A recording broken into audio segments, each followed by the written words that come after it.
interaction in trade, investment, diplomacy, etc. to continue, people-to-people interaction. And why do I say so? It takes two hands to clap. So I may stand prepared, for example, to be able to support the opening up of travel on this side, but there has to be others on the other side developing the market as well for it to happen. We may want to be able to see more direct trade linkages in terms of controlling the maritime routes, but it also requires a deconstruction as to what is necessary for us to move goods straight from West Africa to the Caribbean. Perhaps what is missing more than anything else is the information platform that is necessary to allow individual investors, individual traders to be able to make decisions. And I hope that one of the things that will come out of Addis Ababa in just over a month is the creation of that platform. I've always said that where we have banks that investors are familiar with, that's the first step to make them comfortable. And to that extent, the presence of Republic Bank in Ghana with over 50 branches is a major starting point for us out of West Africa. I hope that we will have other banks from Africa in the Caribbean. And I say so conscious. In my own country, we have 3 Canadian banks, the youngest of which I think is over 80 years old now. We have 2 Trinidadian banks. And we believe that it is more than possible for us to see the kind of innovation that we saw in East Africa when Barclays and Standard Chartered and those pulled out of Kenya. There was an innovation that unleashed tremendous opportunities for the people of Kenya. I feel that that kind of innovation is needed in the Caribbean now, and that equally we have to confront the fact that with the exception of Haiti, all of our countries in the region are underpopulated. And you cannot sustain economic growth without people. So that we need to find a way of working alongside our brothers and sisters in Africa too, because to the extent that there are skills that we cannot acquire here in the sufficient scale or numbers that we need, then Africa that is facing a demographic dividend in this century can perhaps assist us in meeting some of those skills that are not presently available to us. So, bottom line, that we start to drill down into the details of what will make it possible to link our own single market and economy in the Caribbean with the Africa Free Trade Area, and then equally how we provide the information platform that will allow individual investments to move, as well, in particular in the financial services sector, in banking and insurance. Active requires active action. And I want to make the point here that we can't allow this initiative to die, cannot become a talk shop. And the proposal to establish a commission, I think it's an excellent idea, and we should establish a commission as soon as possible. But a commission should not be limited to bureaucrats and technocrats. I believe that there should be some political involvement, political direction, to make sure that we can get quick action to achieve at least some of the low-hanging fruits so that we can achieve this integration between Africa and the Caribbean. We know exactly what the problems are. We know, for example, that we do not have the infrastructure to move people, to move goods. But I believe that we have the capacity so to do. And I'm hoping that we can have a strong partnership between the public and private sectors in which we could utilize not only our ideas but also funding in order to create sustaining air and sea links between Africa and the Caribbean. Because at the end of the day, if we're unable to move people and to move goods, then clearly we will not be successful. Now, I believe that going into the Africa-Caribbean Summit in Addis Ababa, I am hoping that we can have a full commitment from our leaders to establish the necessary A and C links. In fact, perhaps we could start a study from now to determine exactly how to position those A and C links and the necessary investments. I believe that the Afro-Exim Bank could provide some seed money for this initiative, but we need urgent action. And within CARICOM, we've been discussing getting our own vessels to establish our own sea links. But perhaps there could be a broader involvement involving Africa in which we can move goods from Africa to the Caribbean, and that those very vessels could also move goods within the region, so we can increase inter-region trade as well. So I think there are lots of opportunities for us to exploit. And when you look at the geopolitical challenges today, we obviously now have to become architects of our own development. And instead of operating these extractive economies in which our economies, our natural resources are being extracted for the benefit of the global north, I believe that we have to invest more in our own development. We have to increase processing of products to make sure that we can benefit from the value added. And as we continue to build the value added, we can clearly increase trade between Africa and the Caribbean. I mean, there are many opportunities in terms of physical trade, even in terms of tourism trade. I'm sure that there are many Caribbeaners who would like to travel to Africa, but again, it is cost prohibitive. It is extremely long to get there. You have to transit various capitals to get to countries in Africa. And if we can establish these direct links, clearly we could move people. And in order to have a properly integrated movement between Africa and the Caribbean, we must be able to move people, move capital.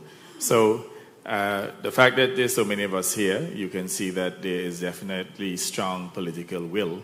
What is required now is action, and this is exactly what I'm urging, that we move quickly to strengthen the institutional arrangements and to make the necessary investments so that we can increase trade and the movement of people, trade within the region and extra-regionally between Africa and the Caribbean, and the movement of people between the two regions. Thank you. I know that Dangote has announced plans, the Dangote Group has actually announced plans to establish a petroleum export terminal within the Caribbean. Just quickly, what advice would you give? I know that you've talked about certain barriers that exist between trade and investment for the two reasons. What advice would you give, let's say, African businesses who are trying to set up shop in the Caribbean, or Caribbean businesses who are trying to set up shop in Africa, and how do we overcome the barriers that are present right now? Well, thank you very much. It's great being with all of you, and thank you very much for the invitation. I think the first thing that we need to do is actually to try and create a corridor where there's an airline business between the Caribbean and African countries. And also, we need to remove all these visa issues, because one of the biggest issues that we have as entrepreneurs is about visa issues. Coming to the business about, investing in the petroleum sector. When I last visited Grenada and Bahamas, I realized that they are really paying quite a lot in terms of petroleum products. It's very, very, very expensive. Actually, it is even unheard of. So we are looking at the opportunity where we can set up a terminal either in Grenada or in the Bahamas or any of the Caribbean, and see how can we help to bring this cost down. Not only the petroleum business, we are looking at also cement. When I look at what you are paying in the Caribbean in terms of cement, it's almost about 3 times what you are paying in Africa. And that is really very, very prohibitive. And, I think we need to team up together, remove all these visa issues, let us get to know each other, and, that will actually open up the doors for investment. So, and then also, go ahead. We're looking at also fertilizers. We're looking also at fertilizers, which is a little bit scarce. We are looking of, setting up a place where at least one of the countries will set up an area where we can now do urea, you can do NPK, because 37% of our own urea goes to the US. We have a plant of 3 million tons, and we're taking it to about 9 million tons. We are targeting in the next 36 months to be the largest urea producer in the world. Madam Moderator, I wanted to react quickly, if you would allow me. I'm sorry. Go ahead. But there are 3 major petroleum storage facilities within the Caribbean, one in Trinidad and Tobago, one in Jamaica, and another in Antigua and Barbuda. But we've been buying extra-regionally, and we have not patronized Africa. Perhaps what we need to do now is to direct our purchasing out of Africa to get cheaper products, better products. So even without building out an additional terminal, there are already 3 large terminals. But again, it reconfirms the fact that we do not have the type of information flow, the type of database to know precisely what products are available, what facilities are available.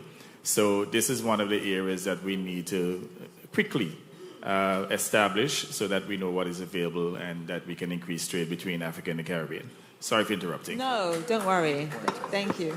Yeah, I make a point that, Very good. that I think what is required now is for the private sector of the Caribbean to step forward, and that people like ourselves would take the second row or the third row in the room.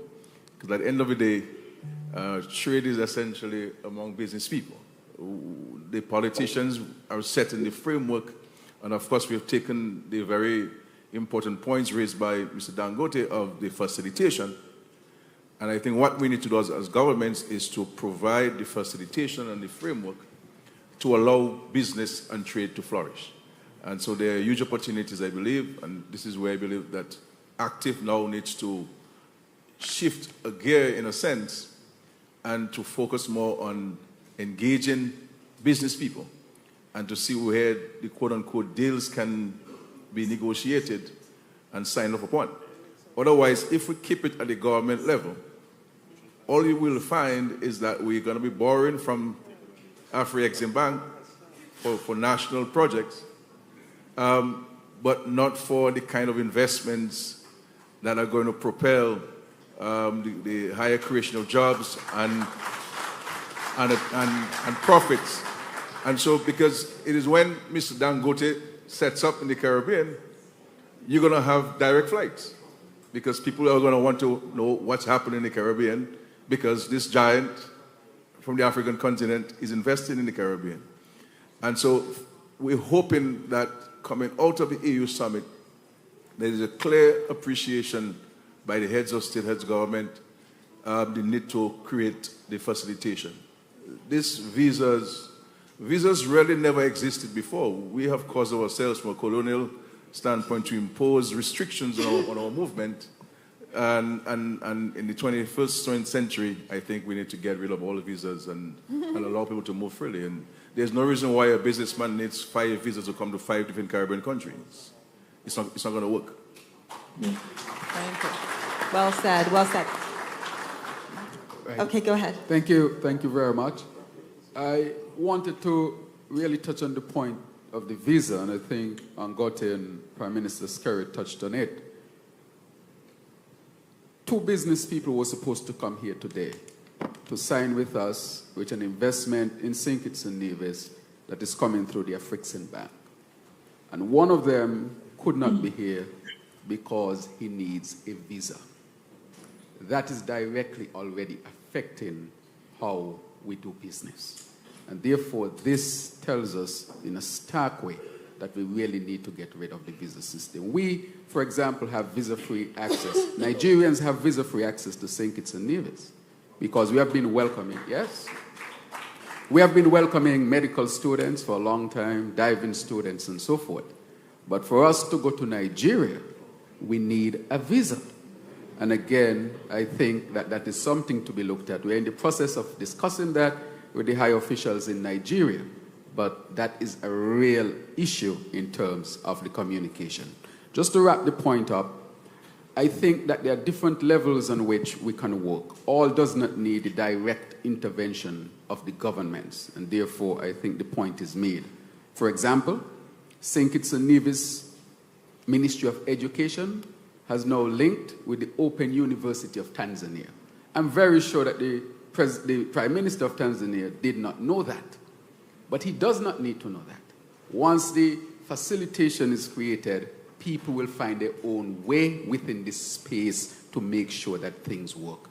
We have also gone as far as connecting with university in Kenya so that we can tap into the TVET program, which we are going to do, something we had been seeking to do for the longest time, but Kenya has opened up that opportunity. Again, I'm pretty sure that the president of Kenya does not know this, but because the environment is being created, that connection is already being made and tangible benefits are being seen. And lastly, to say, just recently, we, of course, worked together with a private entity in Nigeria, and we were able to have an African Caribbean Forum in Abuja and have a return visit to St. Kitts and Nevis, where Air Peace, one of the largest jets ever landed in St. Kitts and Nevis, and I can say that the president of Nigeria may not have known that this is happening.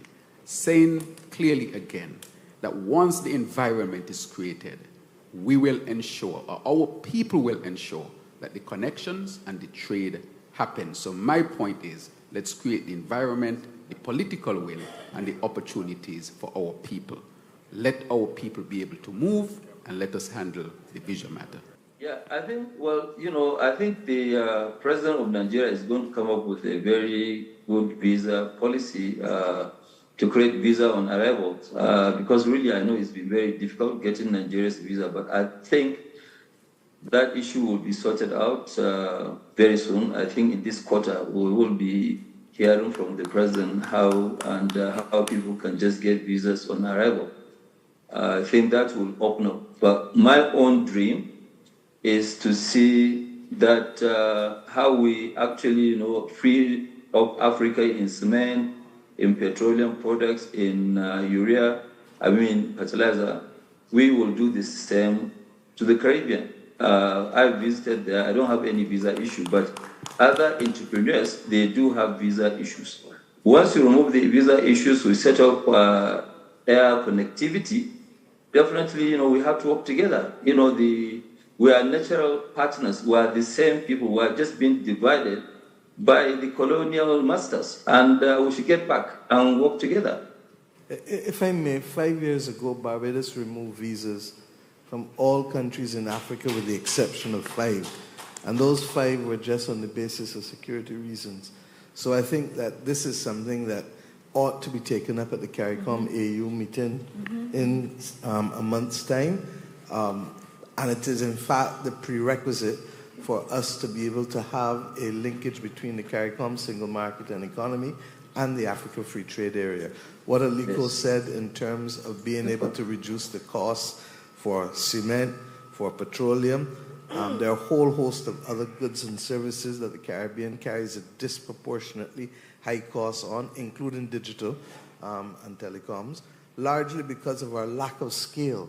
But if we can, and this is how this relationship started, lest we forget, in 2020, when no one would provide access to the Caribbean for therapeutics, for vaccines, for ventilators, it was Africa, through Strive Masiwa, working with the head of WHO, Dr. Tedros, that literally put us in contact for the first time with Afreximbank, who were the financiers of the Africa Medical Supplies Platform. That is how this relationship started in a crisis. It is up to us to ensure that what was done for a crisis is now normal business going forward. Thank you. Thank you. Madam. Okay, go ahead. Thank you. Thank you. Provided today we are here, and head of states, head of governments are here discussing about the facilitation of trade, Africa-Caribbean. This issue should be addressed openly. We have to analyze all obstacles hindering businesses in Africa and the Caribbean. And we are supposed also to analyze the issues. If there are issues hindering one continent to another, let's discuss about it, because it's our time. And this platform of trade investment here in Grenada, it's a time to come up with a solution on how to do business and trade investment all over the Africa continent and Caribbean. I understand Chief Dangote is one of the biggest investors in Tanzania. He's invested more than $700 million with a plant of cement. What we did in the government is to provide all necessary support to him as an investor to support his investment. And he is continuing investing in Tanzania. And now we declare that if there are any investor who intend to invest in Tanzania, African continent, we are ready to open up all obstacles so that he invests and he will do businesses. That's why we have a call today that let's enlist all these issues hindering business between Africa and Caribbean. Thank you so much. Aliko, one of the other things that I think is important to note, and obviously you talk about visa-free travel and how important that is, but there are a lot of barriers that exist to being able to do business across both regions, whether it's the differences in regulatory systems, tax regimes, customs protocol. You know, it makes it very difficult for entrepreneurs to scale across regions. It's almost impossible. It's very difficult, even if you take the visa issues out of it. How do we work together to overcome that aspect of it? I think the only way for us to come out of it is actually working with the various governments to let them know that, look, it is a win-win situation. It's not that you are just helping this. You see, governments have no business in business. And the only way for us to create wealth and prosperity is through the private sector. And, it's just like us now. There's no government, and I'm proud to say so. There's no government in the entire African continent that would take to put up, in one, lot, to put up 650,000 barrels per day refinery. It has never been done in the world anyway. And, putting up petrochemicals, 1 million tons of polypropylene, putting up 3 million tons of diesel. So what I think we need to do is actually getting together with governments. You cannot do any business without government support because, various issues we have faced before. One of the issues that we have faced before was, first, number one, mainly the African, the incumbents, which means people who have been there. You'll have massive resistance from them. Government, some assault in policies, some governments reneging on investment agreements. So, but all this one needs a dialogue.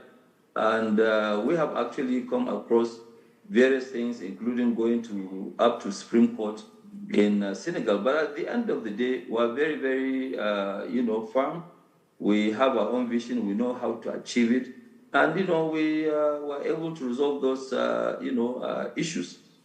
Today, people should know when we set up our cement plant, the first one was 5 million tons. As we speak today, the government of Nigeria makes more money than us that own the business. But it's okay. We're happy, with that. And for every 1 naira of our currency we turn around, the government makes 52 kobo, which means for every one, whether it's dollar or whatever that we turn around, government collects 52% from various taxes. But it is okay. That does not really stop us from investing. Will happen the same way with the Caribbeans. With the Caribbean that we can go now, we can sit with them, we can show them what we have done elsewhere. And then we can actually convince them that, look, it is a win-win situation. You as government cannot have that kind of liberty of going to banks to raise money. And even if you raise the money, you build whatever plant, you have no knowledge of running that business. Governments are not good in running businesses.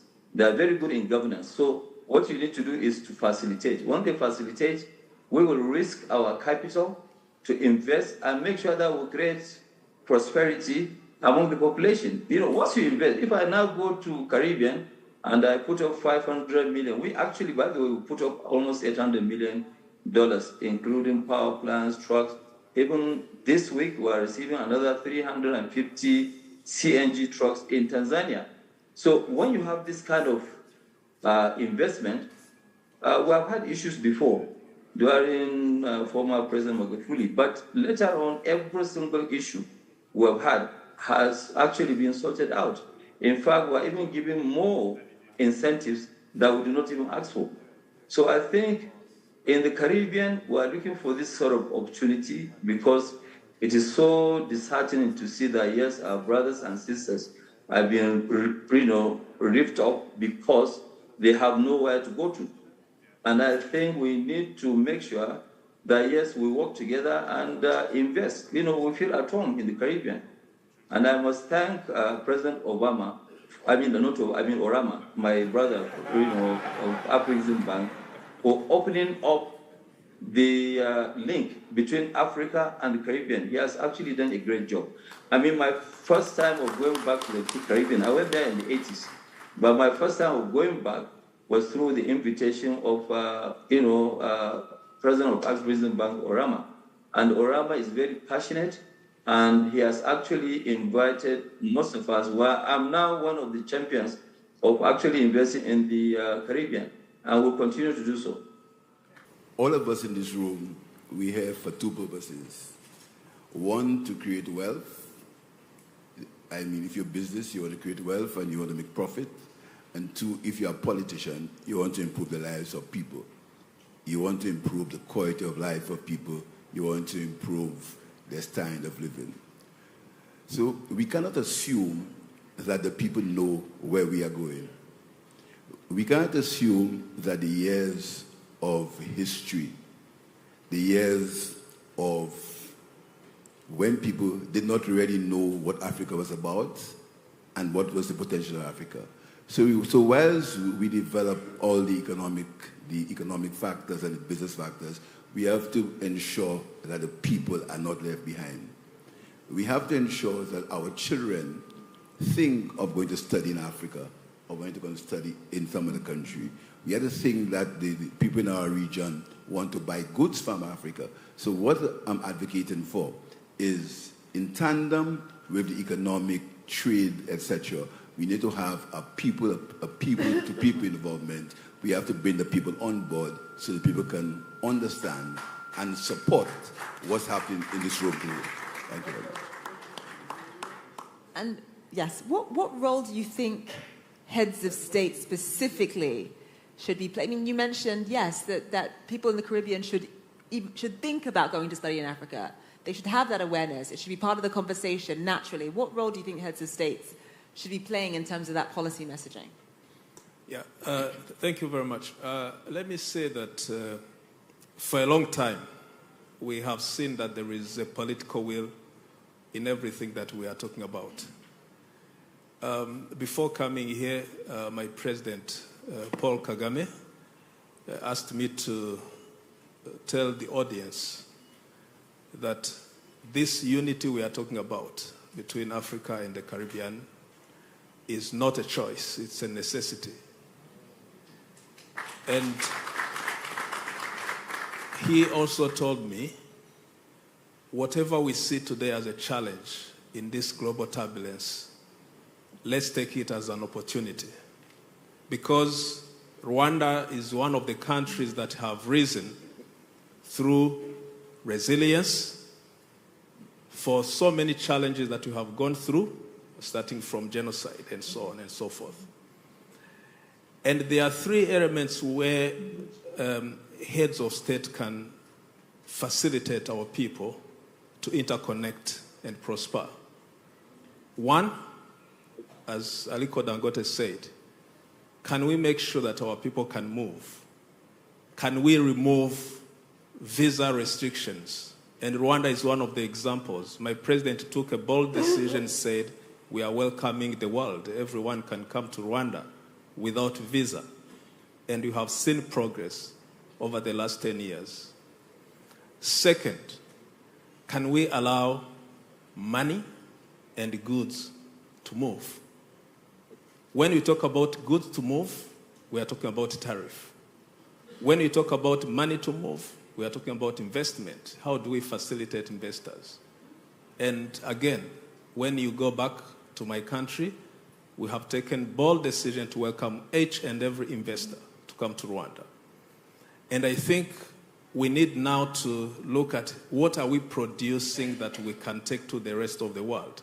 Because we welcome everyone, we welcome everything from the world, but what are we producing to take to the rest of the world? So I think we address those three things. We allow our people to connect, we welcome investment, we allow money and goods to move, then we will make everything happen. What I want to say is that, it is maybe people like us that we believe in the Caribbean. It's very difficult to really get foreign investors. They will come and promise you heaven and earth, and they will not turn up. But I think we feel very much at home with the Caribbean, and we can set up an industrial base, not only to meet up with the Caribbean, when we push down our cost of production, we can use also the Caribbean for export, to export the excess capacities that we created. This is possible because I will give you a small example. In Nigeria used to be in 2000, up to 2007, number 2 in terms of imports of cement. And, today, it is totally a different story. Nigeria is the largest exporter of cement and clinker out of Africa. So these sort of things, and we have set up a lot. In Tanzania, the first time that I went to Tanzania, we promised that, yes, we are going to set up this in not only Tanzania, South Africa, Ethiopia, all these countries we went, we invested at a point over $2.5 billion in Southern and Eastern Africa. So we have met those demands. And I think really we want to face the Caribbean, and it is not very difficult to do so. Once we have the government support, we can show them what we have done elsewhere, and I'm sure they will support us, they will give us all the backing, and we will actually turn around things in a short period of time. Here we are having this resource in one of our CARICOM countries, and yet we seem to be thinking outside of CARICOM for the major part of the solution. Has CARICOM come together and decided to have a conversation with Guyana to leverage its petroleum product, its crude oil and so forth, to help to resolve the very high cost of energy within the region? It is a critical matter because when we did our analysis of St. Kitts and Nevis alone, and you look at what we pay about 30 to 40 cents per kilowatt. It is one of the highest in the world. So how can an open economy, a small economy, survive paying 30 to 40 cents per kilowatt for energy? And so I want to surely say, with respect to what President Orama has said, that this is something that CARICOM should take up almost immediately. And I am part of the Bureau, and Prime Minister Motley is part of the Bureau, along with our chair now, Prime Minister Holness, that this is something that should be discussed at the Bureau level to bring to the wider CARICOM leadership. How can CARICOM engage Guyana as part of the solution to deal with the high cost of energy? If we don't carry down the cost of energy in the Caribbean, we'll be dealing with these issues for a very long time. To attract industry will be difficult. The cost of doing the business will be too high. And the cost of living in the Caribbean, that too, will be extremely high. The cost of food will also be high. Everything will remain high if the cost of energy remains high. So I think this is one of the ways in which we can attack it. Thank you very much, President.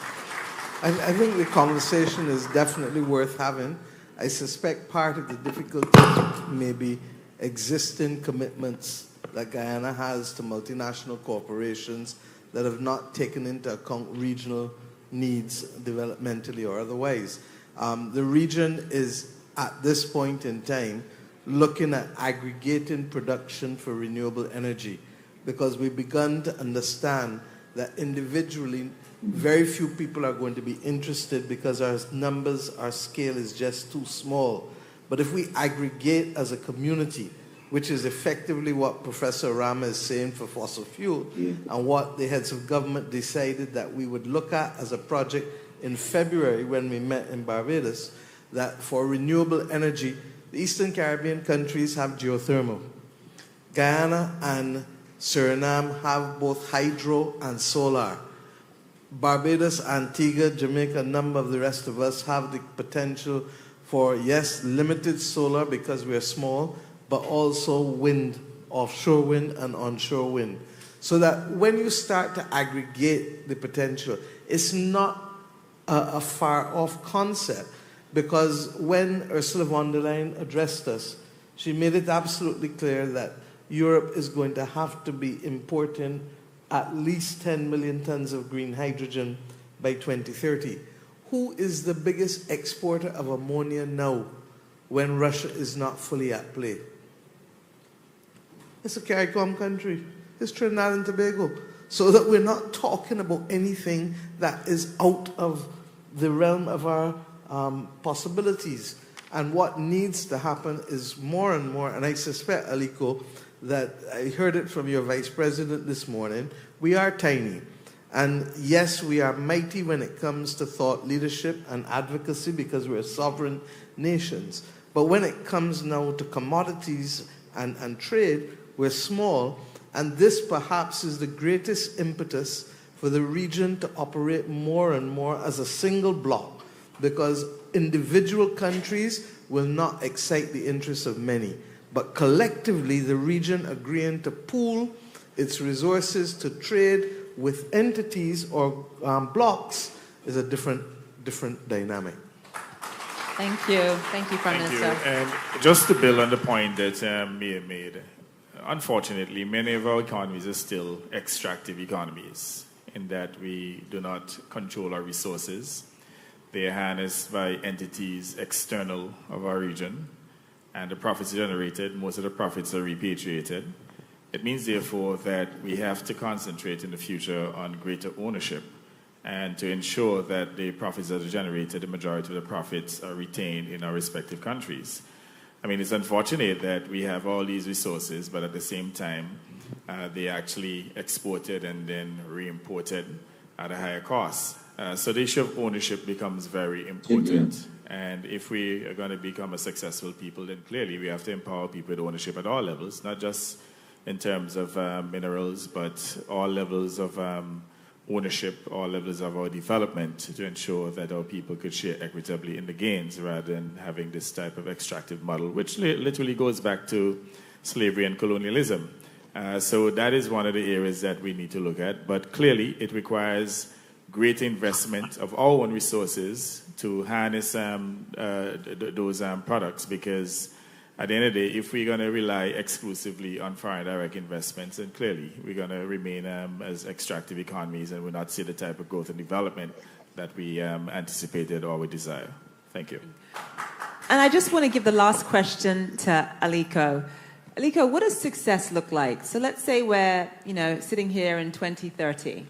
Beyond symbolism and announcements and handshaking and photo opportunity, what does success actually look like in terms of a stronger partnership between both regions? I think the strong partnership, it is actually about implementation, because all this talk and whatever, we need to get people to get on the ground and make sure that they deliver what they promise, and there are great opportunities. Just like what, my sister, Prime Minister Mia said, the Caribbean, the cost of power, for example, is very, very prohibitive. The Caribbean, we generate power, but for our own self-consumption, we don't sell power, but we consume, we generate. And, we generate power as low as 2.5 cents per kilowatt hour. Even with the expensive gas, we generate at 3 cents per kilowatt hour. So if now you have a company that's very serious and believe in the vision, and also you have a real contract with them, they can set up Either it is hydro or it is, even today, you can do solar. Solar has come down so cheap. You can do solar and wind. So when there is no sunlight, then the wind will take over. And that way you can really, really bring down cost. By bringing down cost, it will create prosperity. They keep saying that no power, which means no electricity, no growth, and no prosperity. So I think we need to really get that power cost down immediately, whether through Guyana or Suriname, wherever it is. I think the Caribbean need to work very, very hard. It's not even just about smaller industries. Smaller industries, we can come and set up bigger industries, and then we can use the services of the small and medium-scale industries to grow. Thank you so much, Aliko. And with that does it for the presidential panel. I want to give a quick round of applause to our excellencies and our esteemed panelists. Thank you all so much. Thank you. Thank you.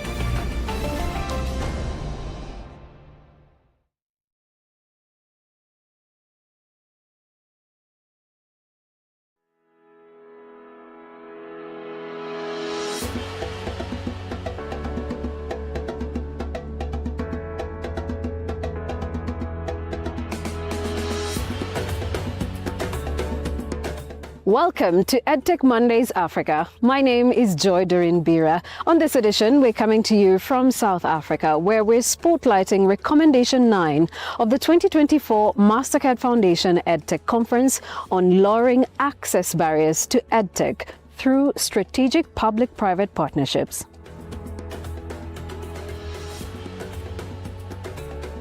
Jabulani Technical School in Soweto serves about 1,300 learners who are mainly from under-resourced communities. We're here to highlight the impact that access to technology has on teaching and learning. How easy has technology made your experience as a teacher? One teacher in a classroom without technology, you can't reach all the learners.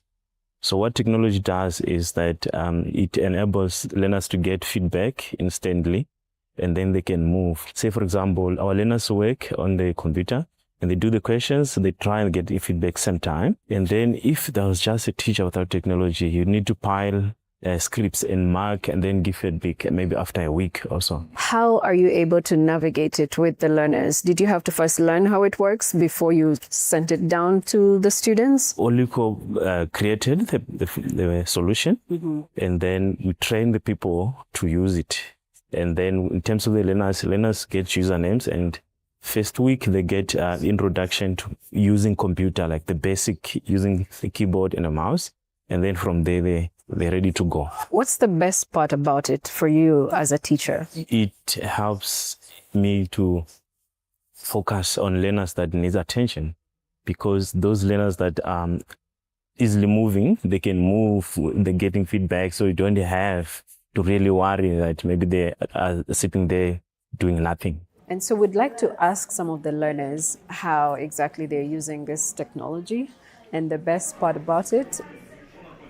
Technology has done a lot, especially for us, because usually at first we use textbooks, as we mentioned earlier on. And like textbooks didn't explain more.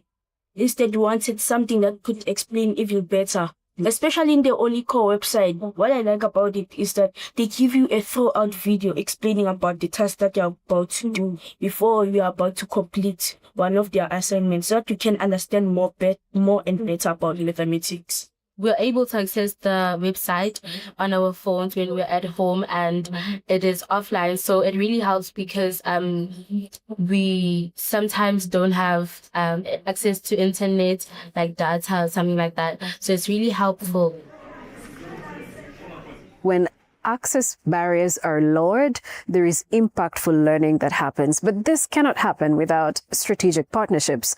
And we ask the question, who exactly is behind Olico, the solution being used in this classroom? Olico Maths Education is a non-profit organization. We've been around for nearly 20 years, and we're really on a mission to make maths make sense. How did it come about? What was the idea behind it? Maths, more than any other subject, is a gateway to opportunities. And what we've got to be doing is creating more and more opportunities for our young people in this country and across Africa. The importance of getting learners competent and confident in mathematics unlocks future opportunities for them like no other subject can. How affordable is Olico for a parent, a learner, a teacher? Olico is 100% free to the learner. We're funded by a number of very generous donor funding partnerships. Our online resources are available open source as well, so people can even take and adapt them if they want to. They can access it for free.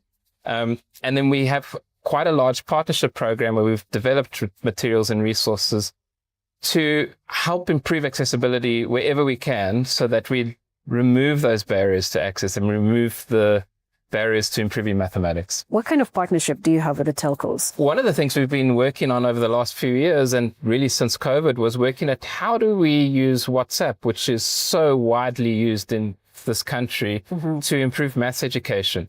And so we are providing tutors on the other end of a WhatsApp service that learners then get access to additional support, and in places where they have very few resources other than a WhatsApp connection. And so the telcos providing that connectivity makes a massive difference, and it means that we can essentially put a tutor in the pocket of every South African learner in the country. One of the challenges with EdTech innovators is them not being able to get buy-in from the government, for example, so they can embrace the technology in the public schools. How did you go about it? I think in our particular case, we work predominantly after school, so it hasn't been difficult. We're not trying to impose on what's happening already in the mainstream sort of schooling system, and so we're really supplementing what's happening already.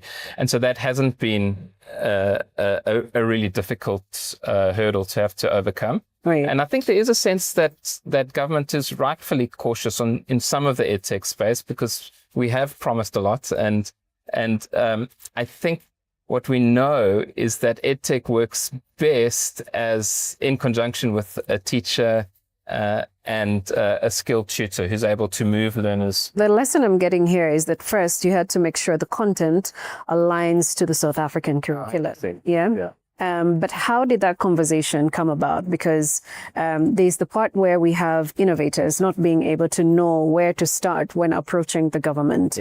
How were you able to break down those barriers of access to the government? So I think a major pain point for government, and the difficulty of being a maths teacher in this country, is that so many of your class are struggling with some of the fundamental and foundational skills that maybe they should have been a little bit more skilled on by the time they were leaving primary school. Right. And so what we're able to do is really meet that particular pain point by taking the time that's available after school to be able to really supplement what is needed to give a good foundation for learners, so that when they're working with their grade level curriculum, they can do so very productively. The school has been able to leverage technology in transferring knowledge to the learners. So we're here to find out how the teachers are doing this. You know, this is 21st century revolution. Everything about them, if you introduce technology, they grasp the concept easily. For example, let's look at in power system. I can be in class and I'm explaining, let's say, for a motor starter. But once you include technology and you make them see maybe on laptop those videos, they understand better and they grasp better. The components I'm using, they are too sensitive. So technology has made it much more easier. We're using software to simulate those circuits before we come to hardware. So before we were starting on a breadboard whereby maybe you end up burning the components and stuff. How much more support do you need for you to be able to even have a better experience as a teacher? We are under-resourced. When I say under-resourced, you find that in this electrical workshop right now, for me now, to make every child to do that practical, I've got maybe 3 laptops, and that makes my life difficult. And it takes time also for me to able to cater one by one learner. And it's quite a number of days to do those practicals. But if I can get more resources, hence my practicals are going to be easier also to do. And the children, they learn very fast. Now that we've heard from the teachers and how exactly they are incorporating technology into their teaching methodologies, let's hear from the students themselves, or the pupils at Jabulani Technical School, and how they're applying technology from the classroom into their practical applications. We're no longer using textbooks. We're using called PDFs or summed up information that is briefly mainly on the purpose of what we're doing, and it dwells even more than previous years, because if you look back when we were still using textbooks, they had a lot of errors and they were not more diverse in terms of the electrical or electronic trade. But since you said you're using technology, you're incorporating a lot of designs and softwares. For example, if maybe say I want to check something online or just doing a DIY project. So the use of technology helps us to save time, save the equipment, and produce great results. So what technology has done for us, it has made us to save cost, build projects on time, and even get our things on time. As yourselves, you represent a group of learners who have access to technology. But as learners, what would you want those without access to the devices that you have to be done for? I would like them to be equal, have equal equipment. They also have to have the experience of what we're enjoying right now, the privileges that we have. As you said, we're a diverse country. You have to be equal. We've heard from the teachers, we've heard from the learners, but we want to understand what was the vision behind investment in technology at Jabulani Technical School. The main purpose of just trying to introduce this technical subject is to try and equip learners with skills so that when they move out of the world of work, out of grade 12, they are able to create themselves something. For the past 10 years, our results were not good in terms of technical subject. The reason being, all our learners who were administered, who were registered at the technical school, were meant to do mathematics and physical science. Those 2 subjects were compulsory. Unfortunately, it deprived most of our learners because the results were not forthcoming. Learners were getting more marks in terms of practical components, but getting less marks in terms of maths and science. Then we sat down as a team, we developed a strategic planning with the entire team of Jabulani Technical, where we came up with different strategies that would try and enhance performance.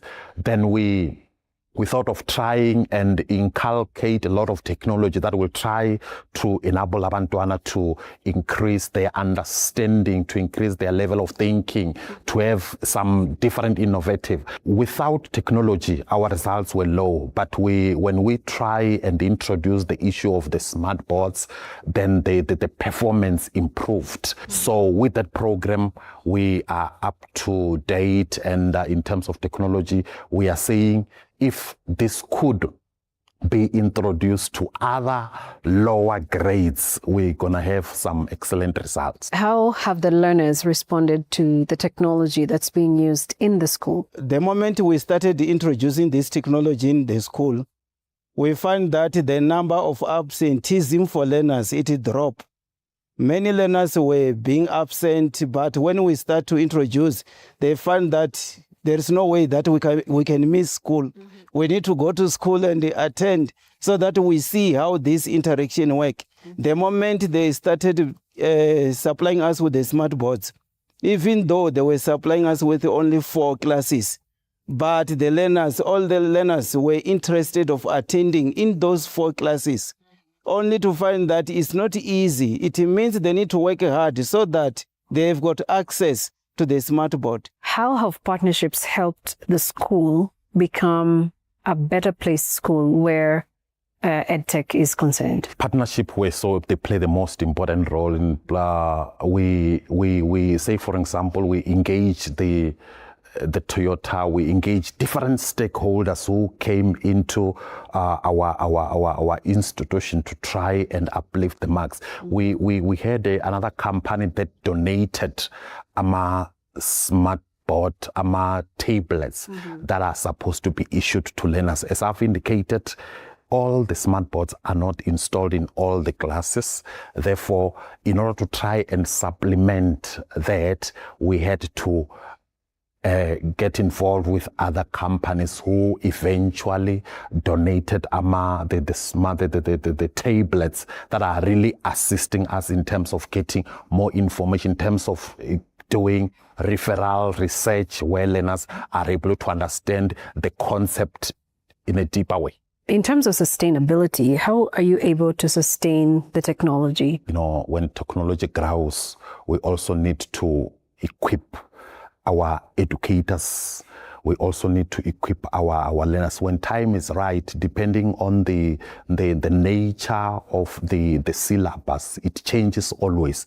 As it changes, therefore, the technology as well has to change. We also invite the department who would come on board to try and install any other software that is really current during the time. Also, the school itself, it takes initiatives to train the teachers within the school so that they are in power.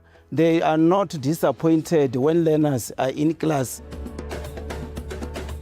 Technology has allowed for more presence by the learners in their classrooms, and the comprehension is better, but this cannot happen without the support, not just from the government, but also from partnerships.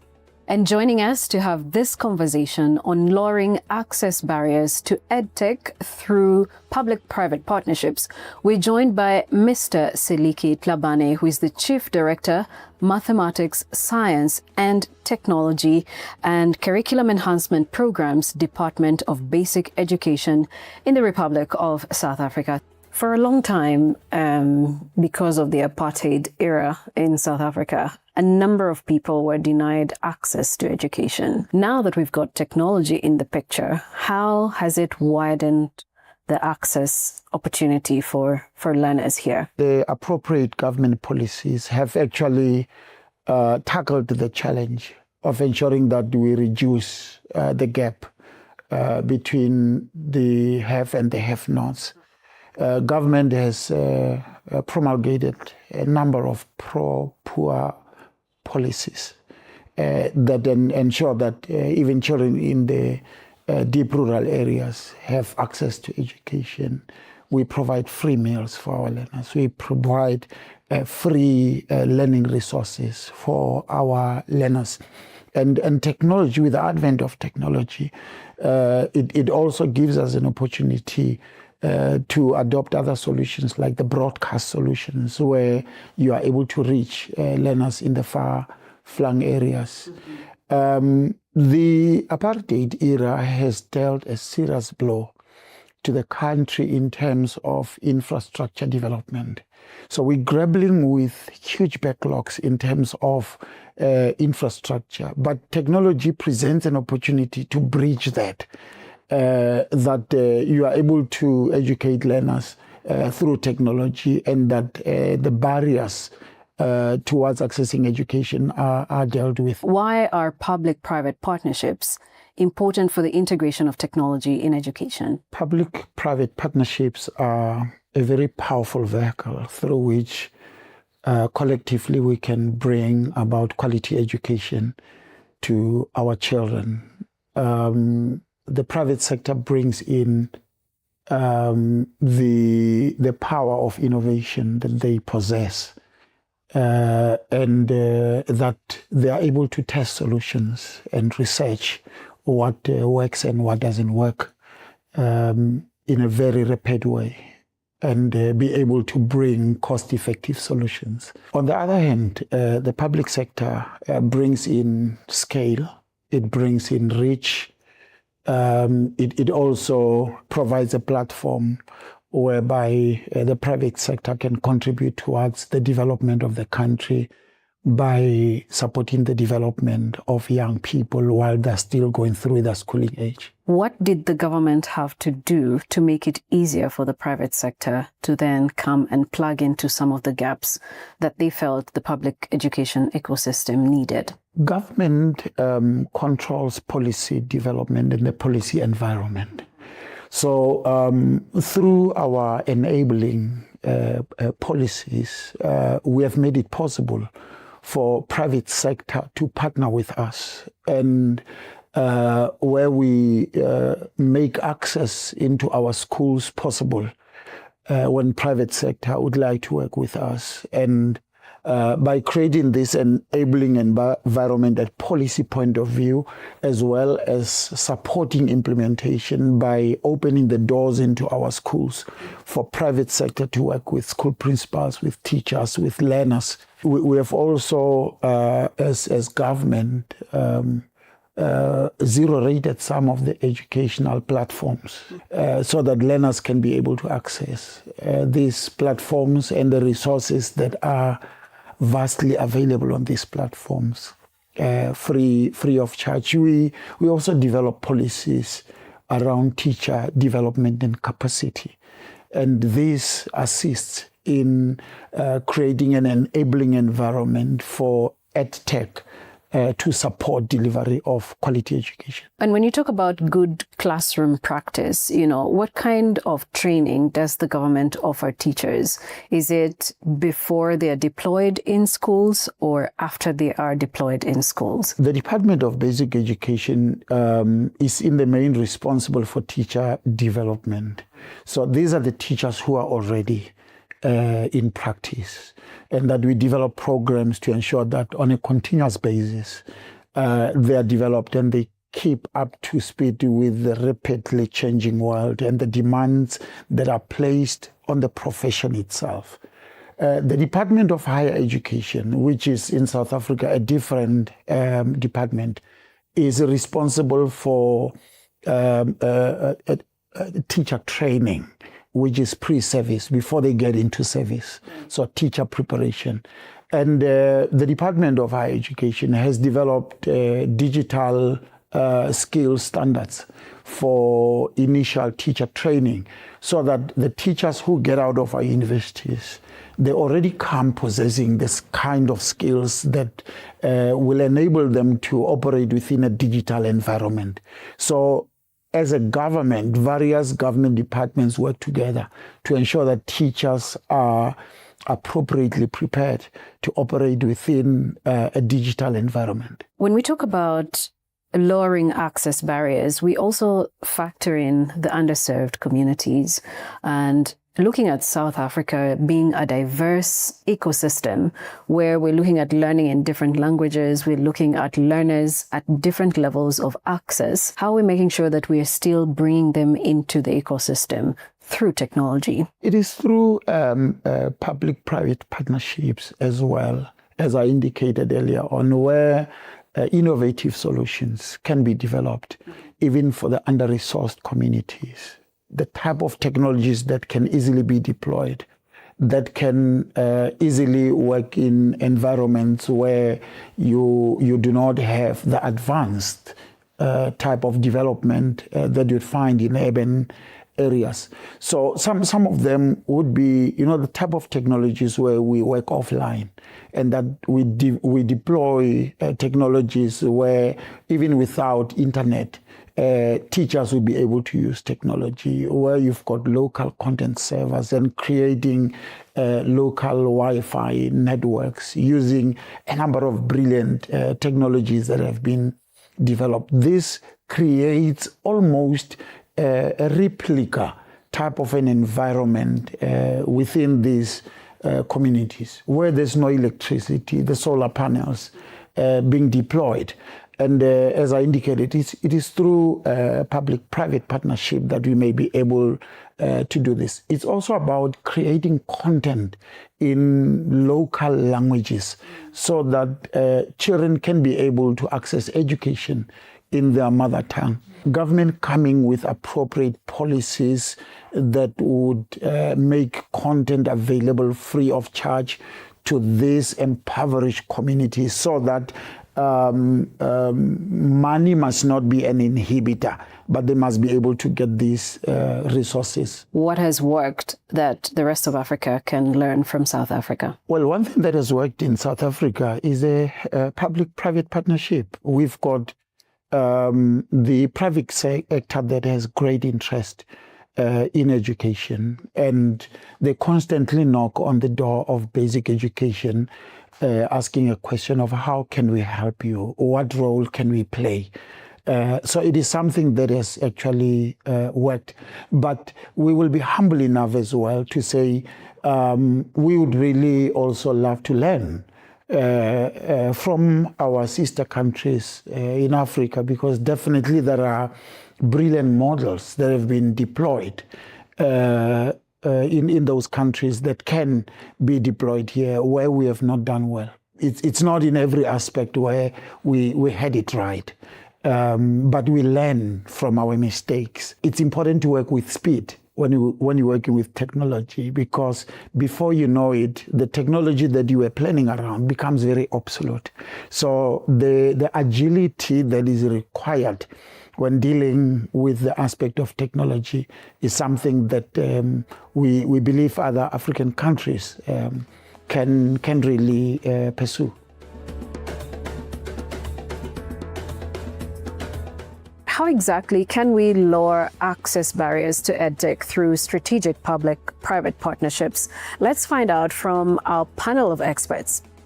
Gabriel, do you want to take us through how technology has played a role in your education journey so far? All of this started back in 2014, December, when my family and I moved to South Africa. At the time, obviously, when you move to a new place, you have to find a way to navigate your way around, right?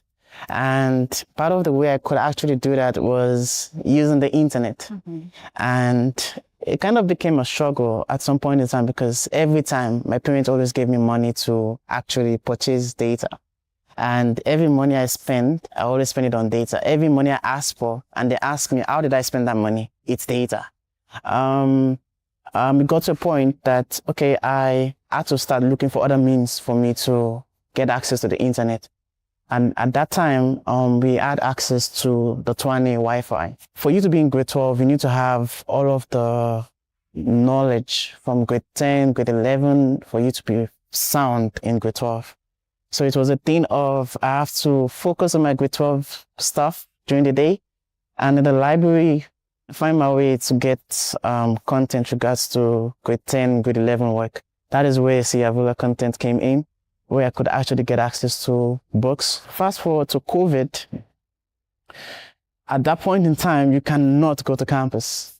The only way you could actually learn was via the internet.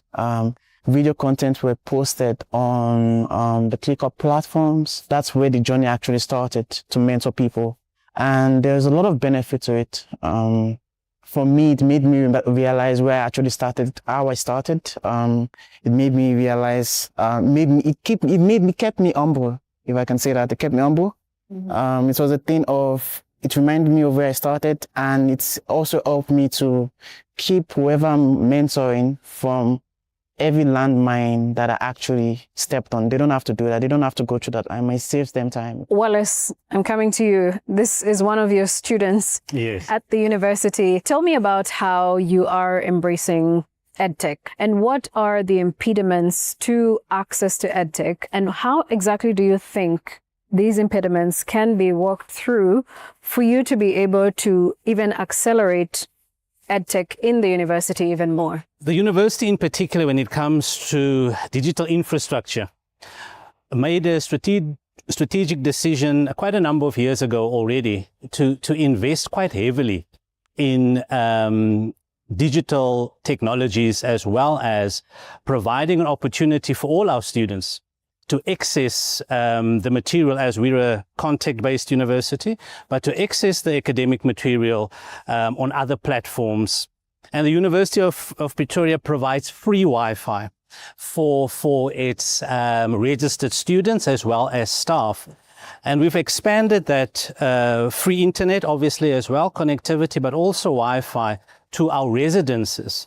So that gives you a sense that the University of Pretoria, we take EdTech as well as the provision of it very seriously. It's not an add-on.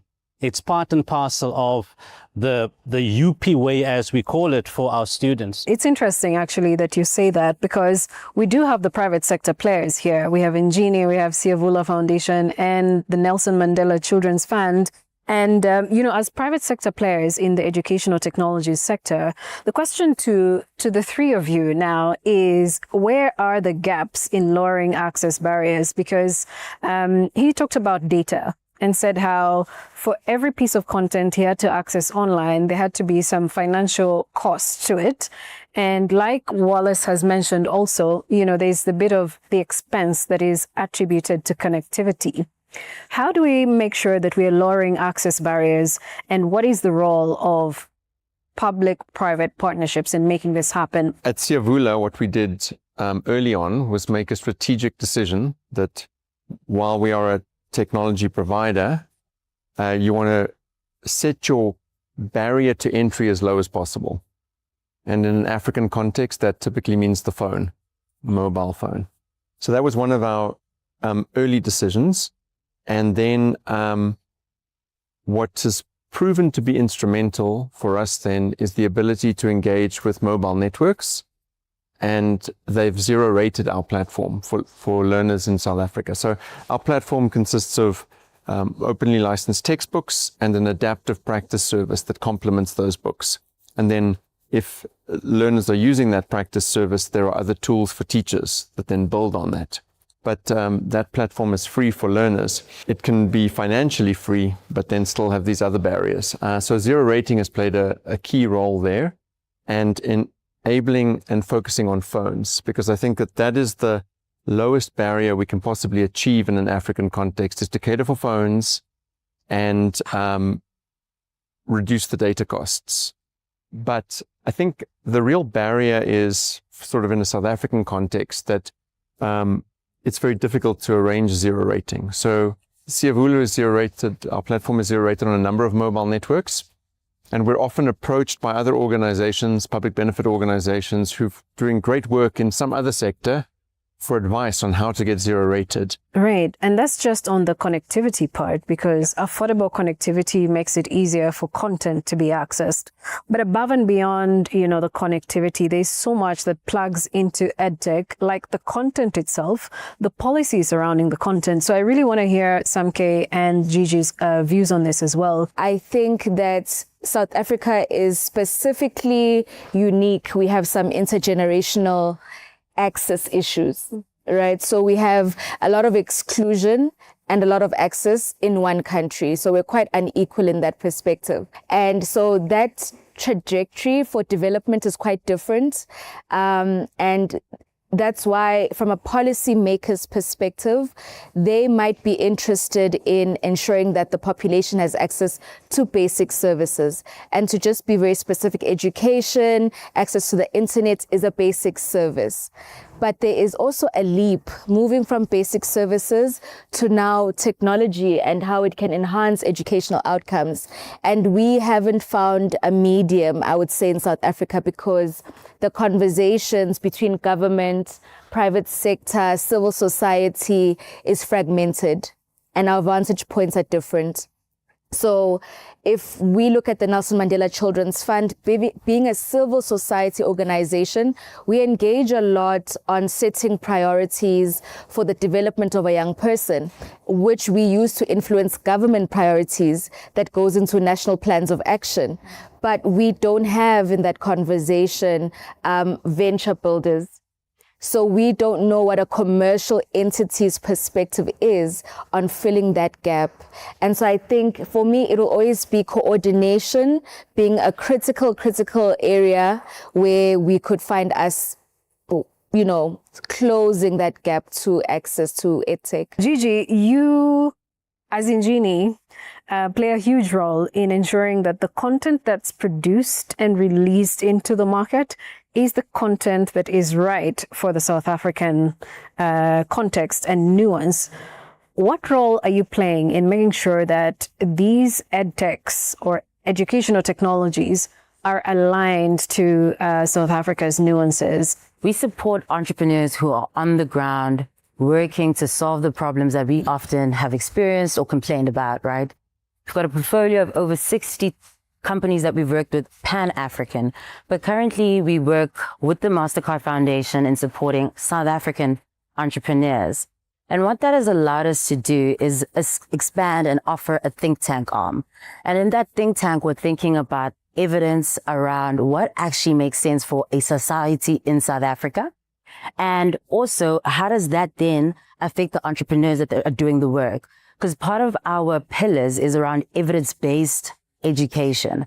So when we're talking about you want to take content onto a public server, everybody's excited about that. But then the question is around, is this content appropriate? Is it safe? And is it effective? And I think it doesn't exist in a silo of Justin Genie, because what that allows our EdTech founders to do, which for me is often an issue around partnership, is that everybody technically knows what EdTech is, but a lot of people are like, but how do you prove efficacy, right? How are you saying that this content will actually lead to better results in the classroom? And so with that work with our founders that we try to bring really close into practice, we want them to then go to a DBE and be able to say, these are the stats. These are the ways that we're showing that our technology actually makes a difference. It leads to those right outcomes. And then I think it helps with adoption. And so there's such a big need for us as a country to really come together and set up a framework that can be used for auditing a EdTech, so that a government stakeholder can say, actually, this has been audited, it's verified, we know that it works, it can actually scale. And it really just helps the conversation move so much faster, because right now that agility just isn't there. Samke, I know you're going to add something, but I want to cross over to Wallace first. How do we make sure that we are picking up the pace, but also being able to strategically identify what content works for us in learning institutions like the University of Pretoria? There's a very clear reason for engagement with anyone at school level, and that's for them to come to the University of Pretoria or any other higher education institution and hopefully graduate so they can start their life and live their best career, whichever one it is. It's not to provide them with content. It's not to provide them with WhatsApp or with free data. That's not the point. That's the facilitators. That's the infrastructure you create around the primary purpose. And I'll say, just from my perspective, the primary purpose is for that individual that we engage with, which is hopefully Gabriel, that he can go utilize the content as best as he can on his time frame. So the focus is graduation. I need to engage with you so that you can graduate. Come in and go out. Don't get stuck in here. Okay. And how do we facilitate that from all the knowledge and expertise and skill that we have? You can take development theory, you can look at everything out there, and how do you premise that to one clear vision and goal at the end of the day? Institutionally, you've got to be clear. I think we all are to some extent. Government has got to be clear. And then we can align or agree or disagree on it. Gabriel, what kind of changes do you want to see? Because, we can talk about partnerships all day based off of your lived experience. How much better would you want technology to work in the education ecosystem so it can benefit not just yourself, but people who have gone through lived experiences like yours? Back in the COVID era, right, in the COVID time, when people couldn't come to campus, we're going to have this lending system where we give out computers to students, right, so that they can make use of, and maybe after they graduate, they return it or something, right? But they rolled that back, right? Why can't we bring it back, right? And I also heard that it was a thing of, okay, yes, you get a laptop, but you still pay for it, right? Why can't we bring that thing back where we can, this is all open to the whole private public sector thing where people can actually invest in this stuff, because now at the end of the day, I'm talking from a computer science perspective now, right? It's a thing of, at the moment, there's a shortage of actual tech workers out there. right? You understand? The whole idea is, I don't want the dream to end, because there's a reason why you actually started this journey, right? Why should the limited access to hardware be a reason why you're not finishing? Samke, I want to come to you. You work with an organization that pretty much puts equitable access at the forefront. What are some of the learnings from where you sit that you can share with us that maybe the rest of the team and whoever is watching from across the continent are able to factor in when they're looking at investing in EdTech and partnering to invest in EdTech and adopt EdTech in learning institutions? When you think about young people and accessing EdTech, they don't start at the point of accessing university. They start at the point of early childhood development. And the issues that were raised around children not being able to read for meaning by grade 4 starts from the fact that at an early childhood development level, they're not being stimulated to play and to engage, and they don't have practitioners that are trained to work with children under 5. By the time you get to grade 1, already at a private school, kids are already accessing coding and robotics. So if a child in grade 1 in Joburg, Bryanston, for example, is already interacting and engaging with robotics and coding, and a child in a rural context has not, those learning outcomes are going to be different. Secondly, we're talking about a proliferation of EdTechs in this country specifically. And for me, I would say, I'd go as far as to say, learning pathways are not clearly defined. What are all these EdTechs feeding into? What are the outcomes? Are there specific jobs that we're trying to catalyze through this, the content that's being created? And if we look at that in this context, there are some jobs that we need to reimagine. And are those EdTechs catching up with that? They might very well be. For the mere fact that they already are looking at education, coming together with technology, they are. But they are certainly not communicating with governments. And I'll tell you why. The National Strategy for Accelerated Action for Children that is currently being tabled at a cabinet level does not include any of whatever is coming out at an EdTech level from what should be prioritized. So we've got a national plan of action driving government priorities, interventions, and spending, not informed by whatever venture building is happening at an EdTech level. So the conversations are not together, and we're not creating a pathway towards specific jobs, new jobs that we need to reimagine. When we're talking about lowering access barriers, we're not talking about those who already have access. We're pretty much talking about those who have barely any access or are in underserved, under-resourced areas. And so what would be the 3 things, or maybe the one thing that you would say needs to happen for us to be able to lower these access barriers to EdTech through public-private partnerships? Well, if we have ecosystem strengthening initiatives, engage the entire ecosystem, open it up, let's all get in the conversation. In our formal and informal spaces, let's ensure that we're actually giving very tangible ways that you can enter in. If I'm working in policy, I need to very tangibly tell you, this is the engagement period on this policy, and this is how you submit your interventions versus a theoretical perspective. There are so many EdTech companies, they would benefit from that ecosystem. It's not at risk for the government, but where would you go and look for this list if you're an IPP? Siavula has been approached by numerous organizations who are doing sector surveys. So we've participated in many and we fill out the form, but there shouldn't need to be sector surveys. If you want to operate in government schools, then there should be a list. It mustn't be onerous, because there are a number of very exciting exploratory EdTechs that are quite small organizations, and you won't know about them. It can't just be who's got the best website either. It needs to be amplified. It needs exposure. And I don't think it gets it in the way it needs to. Reflecting on this conversation, I think the one thing that also stands out is we need some form of a test bed and a place where people can come play in models like financing models. I think traditionally we think CSI come contribute. They've also got their own priority areas, right? So how do we think about blended financing? How do we think about a different experiment? And I think you need a test bed for either financing, you need a test bed in an environment where people who have technology that are small, that can come and play and can interact. Part of the creation process and the partnership angle is rooted in who are we solving for. So even if it's a collective of 30 or how many people we want, that we often speak to as practitioners, right?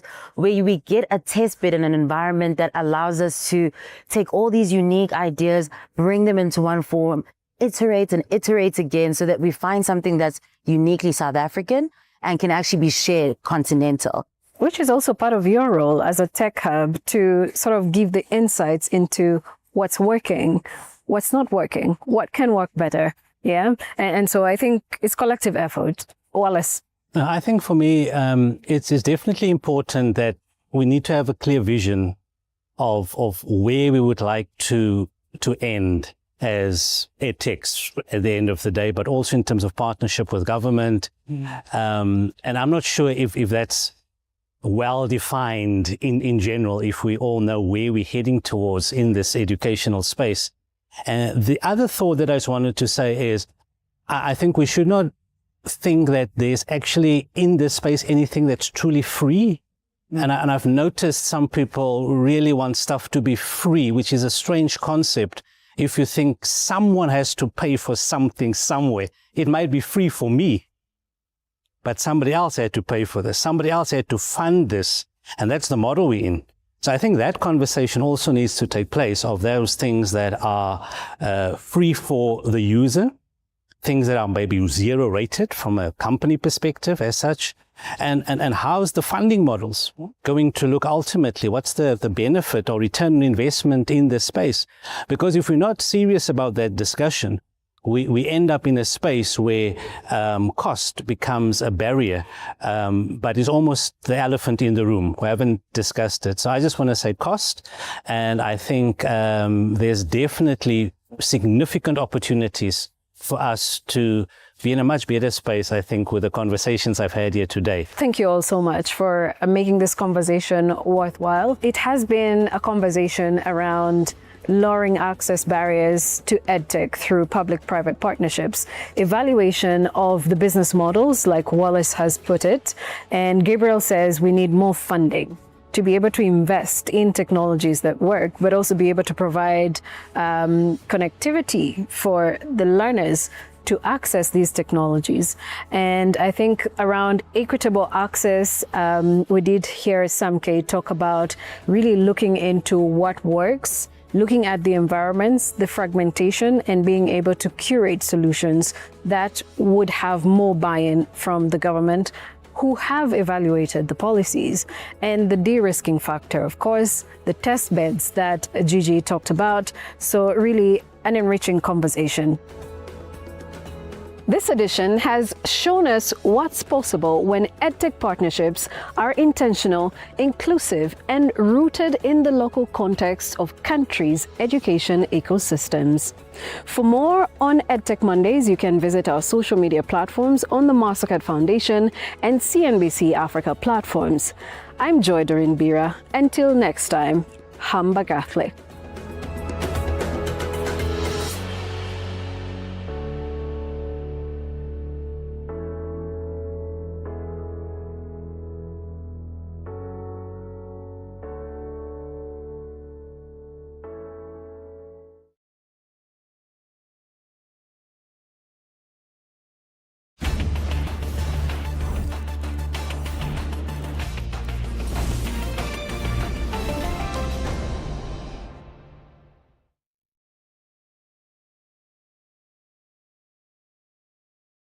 Sometimes when you do humanitarian work, we forget that the first responders are the people themselves. Absolutely. There'll be people who will have lost people, and still they are the first responders trying to help their communities to respond.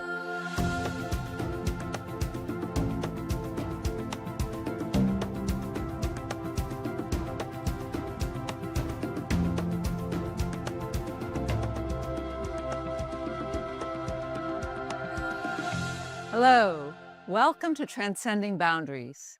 I'm Rita Roy, and I'm very honored to host an extraordinary leader whose career has been marked by a commitment to public service, a dedication to humanitarian efforts, and a passion for education. From her early years in Guyana, then moving to the UK as a child, and then making significant strides in government, diplomacy, and global humanitarian work, she has consistently broken barriers and championed equality. She's the first Black woman to be a member of the House of Lords in the UK. She's the first Black woman to be a member of the British Cabinet. She is the first Black woman to head an Oxford college. I am thrilled to host a true champion of global humanitarian efforts and an exceptional leader, the Right Honourable Baroness Valerie Amos, the Master of University College, Oxford. Welcome to Transcending Boundaries. Valerie, thank you for joining this podcast. Welcome. Thank you. I'm thrilled to have you. We're going to just enjoy this conversation, and I wanted to start by asking you about your childhood and growing up in Guyana with your brother and sister, with your parents who are both teachers. Talk about that time in life before you came to the UK. Well, every time I look back, it feels like such a magical time. I think that there is something when you're an adult, when you look back on your childhood, and it feels as if it were very special, a very protected time. And of course, there are lots of challenges and difficulties in it. But the things that I really remember are that sense of being brought up by a community.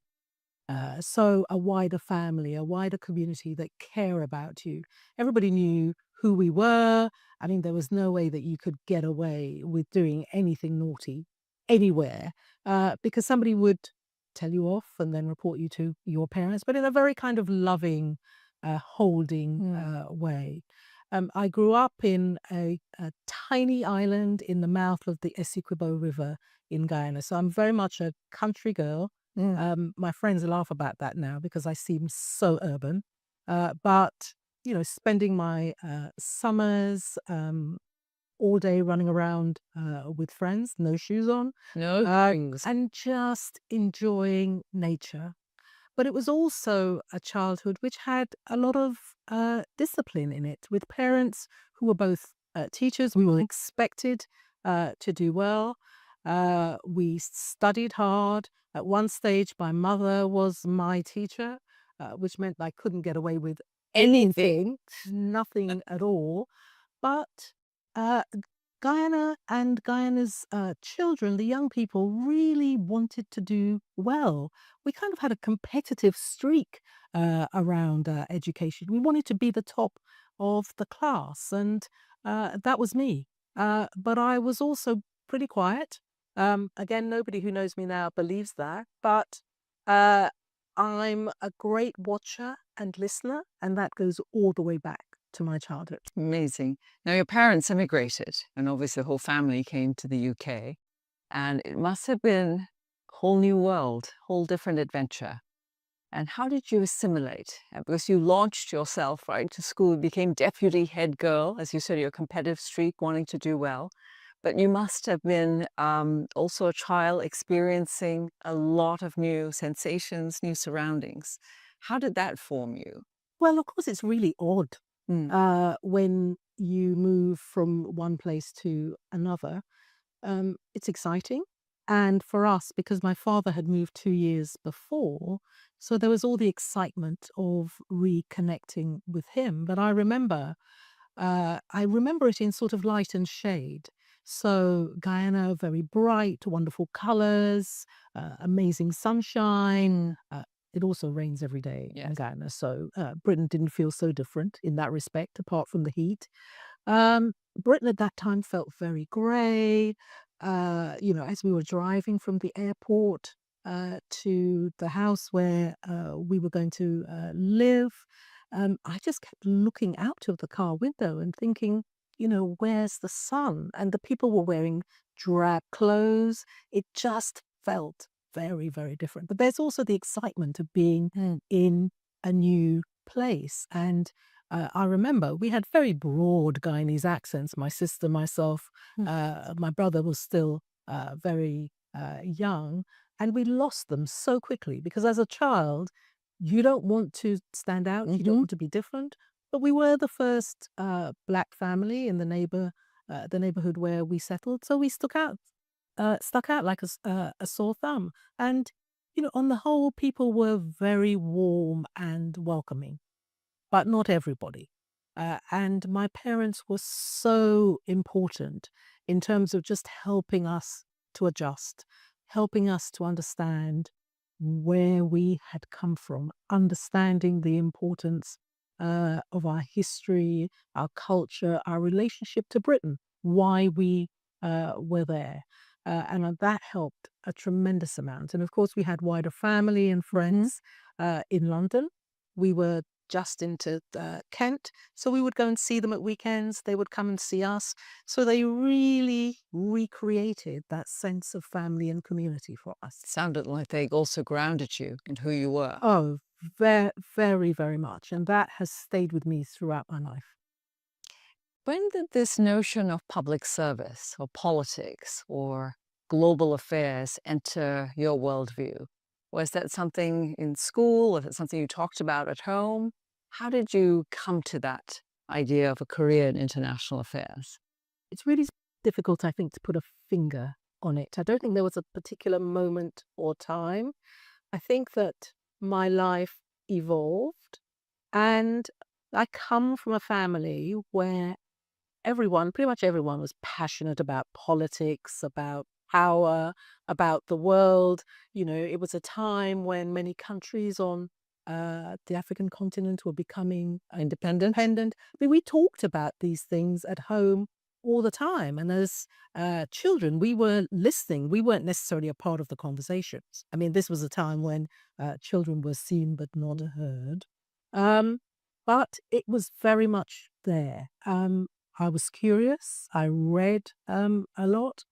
And I just had this strong sense, which I think came from my parents and my wider family, about the world not being fair, about the world not being just. And I wanted it to be fairer. I wanted it to be more just.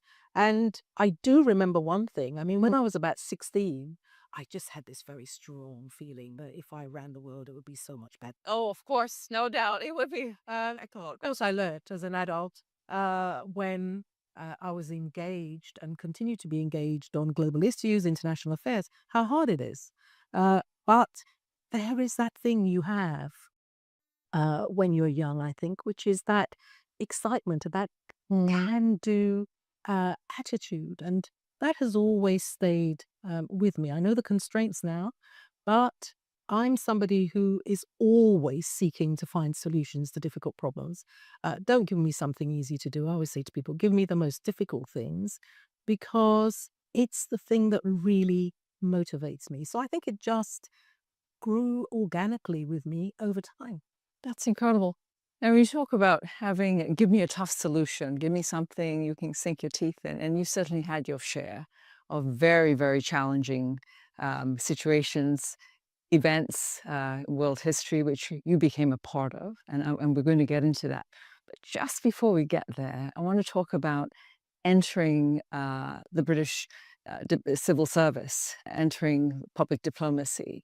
You were the first Black woman to be named a member of cabinet as the International Secretary for Development. What was that journey like? And as you came into that role, how did you know that you wanted to occupy it? And what did you want to be your mark on that role? So you've asked me so many different questions in there, Rita. Let me try and remember them all. I'll start with your point about occupying the role. I'm someone who I have not planned my career. Okay. I've always been someone who has been interested in what's being offered and what the opportunities are in terms of the difference that I could make. So Politics has always been a part of my life. You know, I've been a member of the Labour Party. I care about fairness and justice. And that's a kind of central core theme for me. So when I was asked to go into the House of Lords, Tony Blair had become Prime Minister. You know, I was very surprised. I did not want to go into the House of Commons. I'd never had a passion to be an elected politician. But I thought this is a different kind of opportunity to make a difference.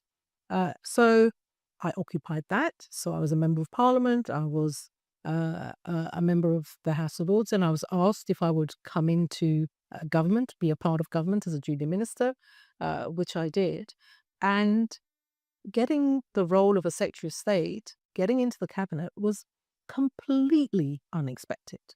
It was not something I had planned for. It was not something I had thought about, not least because, you know, as someone who has studied history and politics, I knew very well that, you know, in the way that the British political system has developed, the House of Commons was where the majority of cabinet ministers sat, not in the House of Lords. I mean, the leader of the House of Lords and the then chief whip sat in cabinet, but no other major secretaries of state.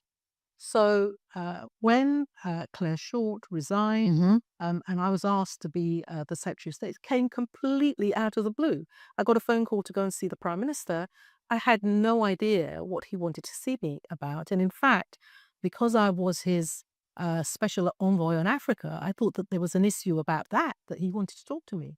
And it was not. And I sat and I just gazed at him. I don't think I ever said yes, actually. Just looked at him. I think he offered me the role, talked through what the priorities were for him. And I think I kind of staggered out of his office. And there were various, you know, down the corridor in Downing Street, there were various people who sort of smiling at me.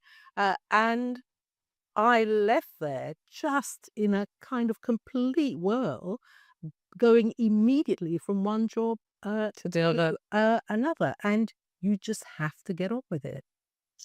You go straight from one office to another, a different set of people looking after you. And I was told I needed to do a press conference that afternoon. What did you do and how did you prepare? Well, you know, you panic. I panicked first of all, thinking you're normal. What am I going to talk about? You know, I've just got this job. Of course, I did know about the development. I've been the spokesperson for development in the House of Lords. I was a Foreign Office minister. It was a huge passion and interest of mine. But getting my head round the government's priorities, you know, making sure that in a press conference I was absolutely clear about direction of travel. But the other thing that I had not really anticipated is that the press didn't really know much about me. I was in government, but I was one of those ministers that just went off and did her thing. I didn't court the press. I didn't have any particular interest in that. So this was also something that they wanted to talk to me. They were curious about you. They were curious about me. But the big issue on the agenda, both for foreign policy and also for development at that stage, was Iraq. The war had happened. We were now in the next phase. I mean, it was a huge controversial issue, both domestically and internationally. And the development piece of that, which is, you know, how was Britain actually going to contribute to ensuring that the people of Iraq actually got the benefits, their leadership now having gone, was one of the big things. So that's what was in my in tray. Much of what the press conference was about that. And luckily for me, I'm somebody who always appears pretty calm, even if my feet under the water are going. So I got through that. And then, of course, it's straight into all the briefings from different parts of the department. And at that time, international development was a relatively small department in terms of numbers of ministers, but we had a huge budget.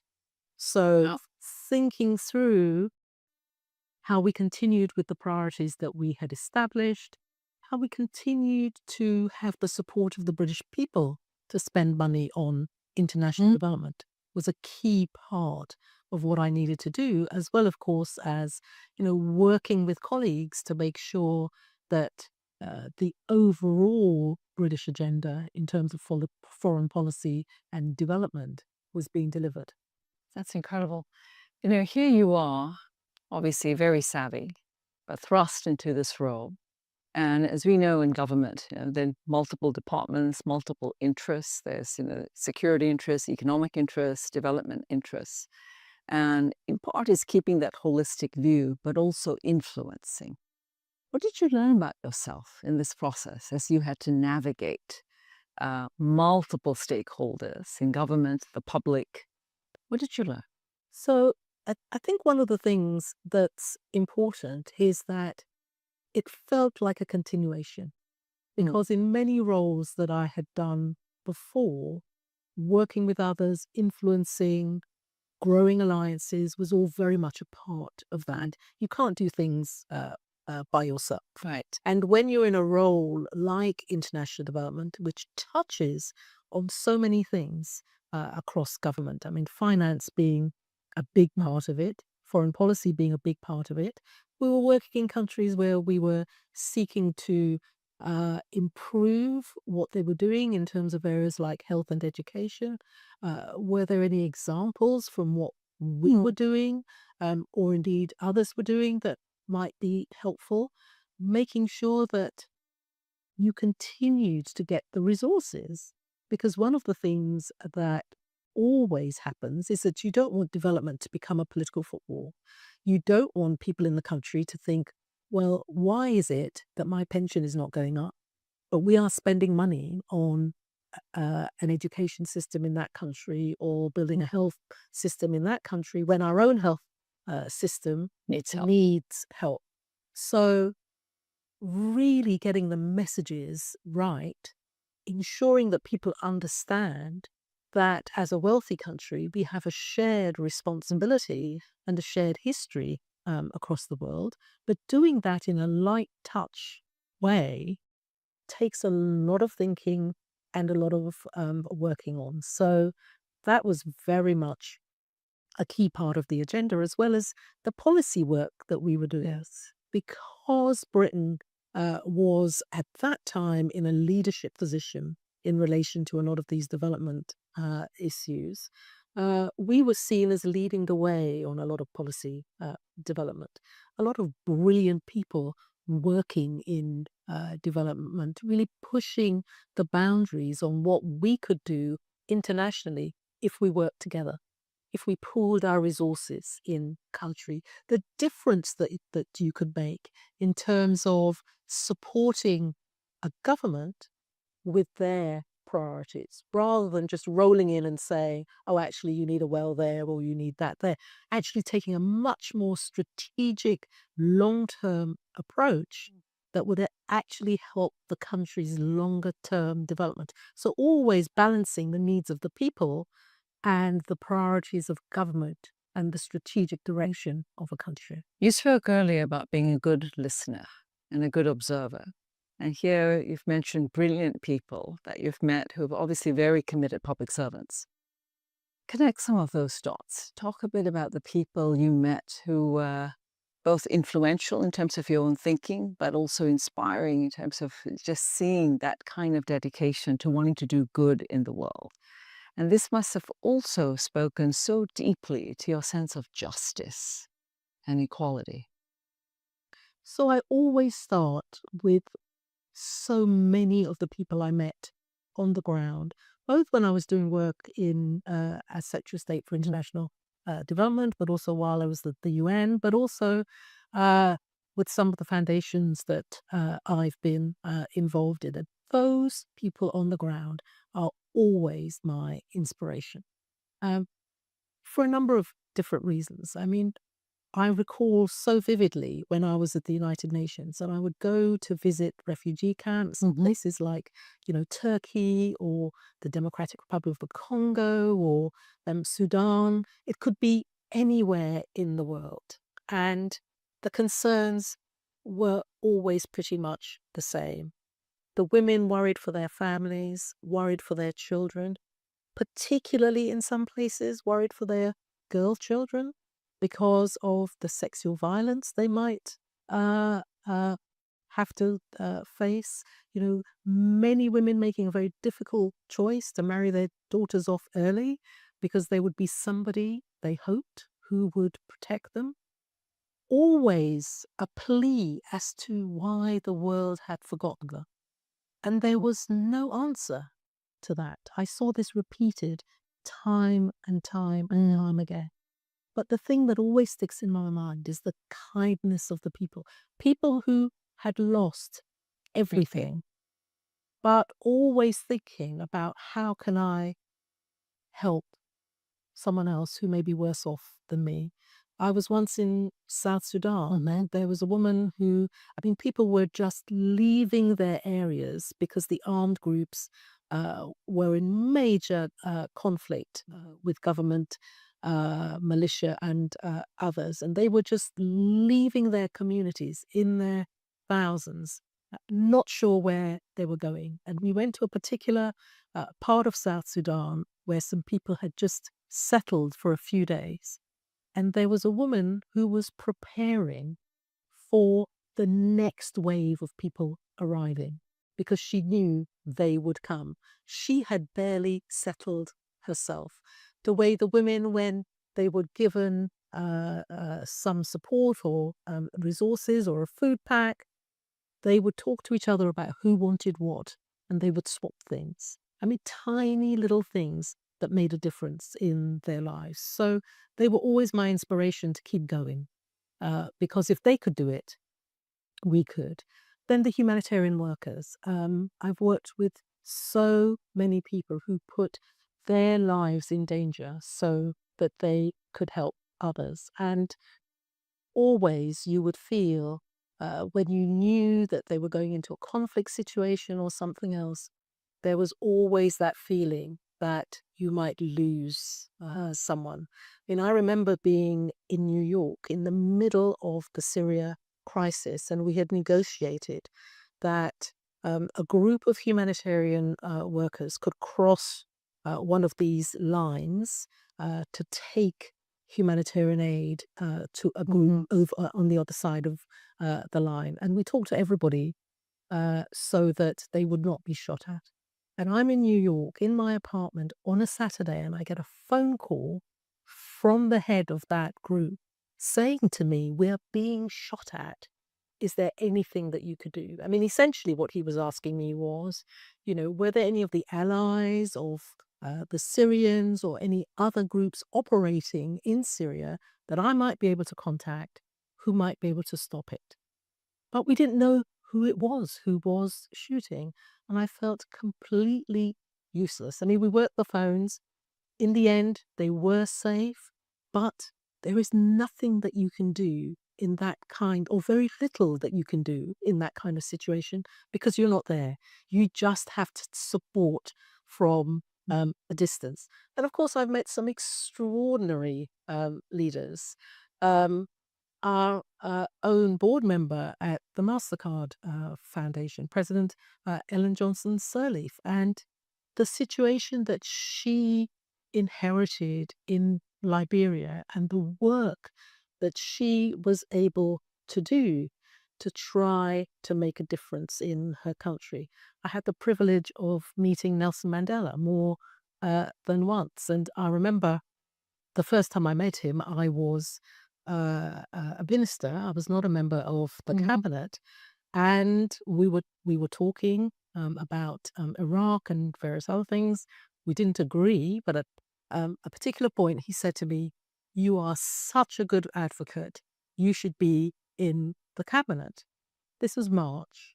I was in the cabinet by May. So when I saw him in December, I have a wonderful photograph of the two of us laughing together because I'm saying to him, "Do you have any other plans for me? And if you do, could you just tell me now what they are?"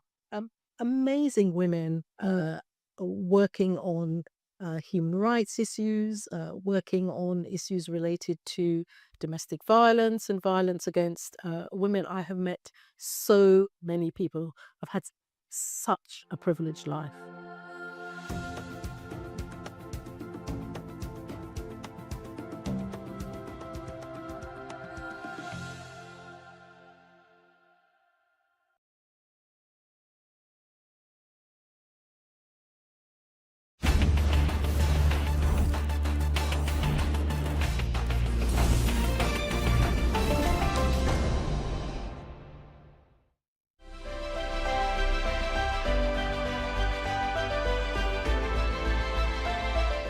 Our next award is the Young Achiever Award, brought to you by APSA. The winner of this award is a young African, and in this case, a very young African, who has dared to dream and dismantle norms to provide innovative solutions for the future. This remarkable individual shows that age knows no barriers when it comes to making an impact, proving that even the youngest among us can lead, innovate, and shape a better tomorrow.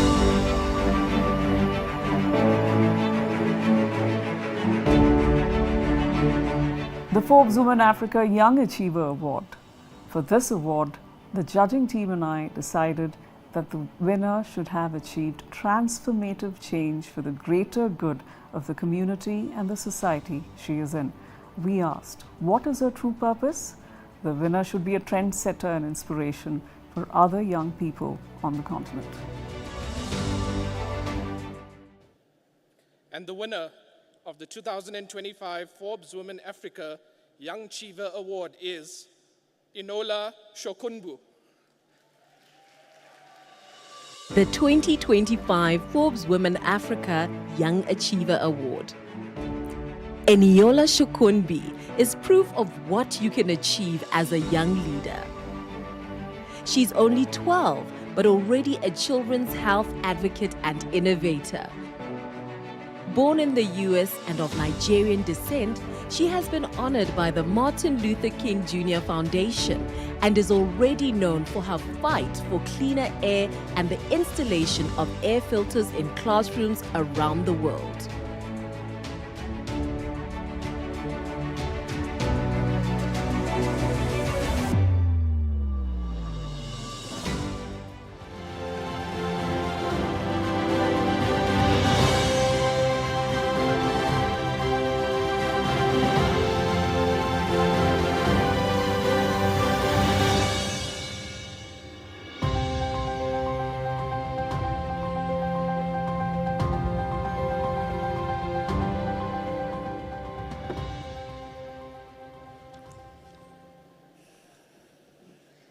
Good evening, everyone. If you couldn't already tell, my name is Eniola Shokunbi, and I am 12 years old. I am so honored and grateful for being presented with this award.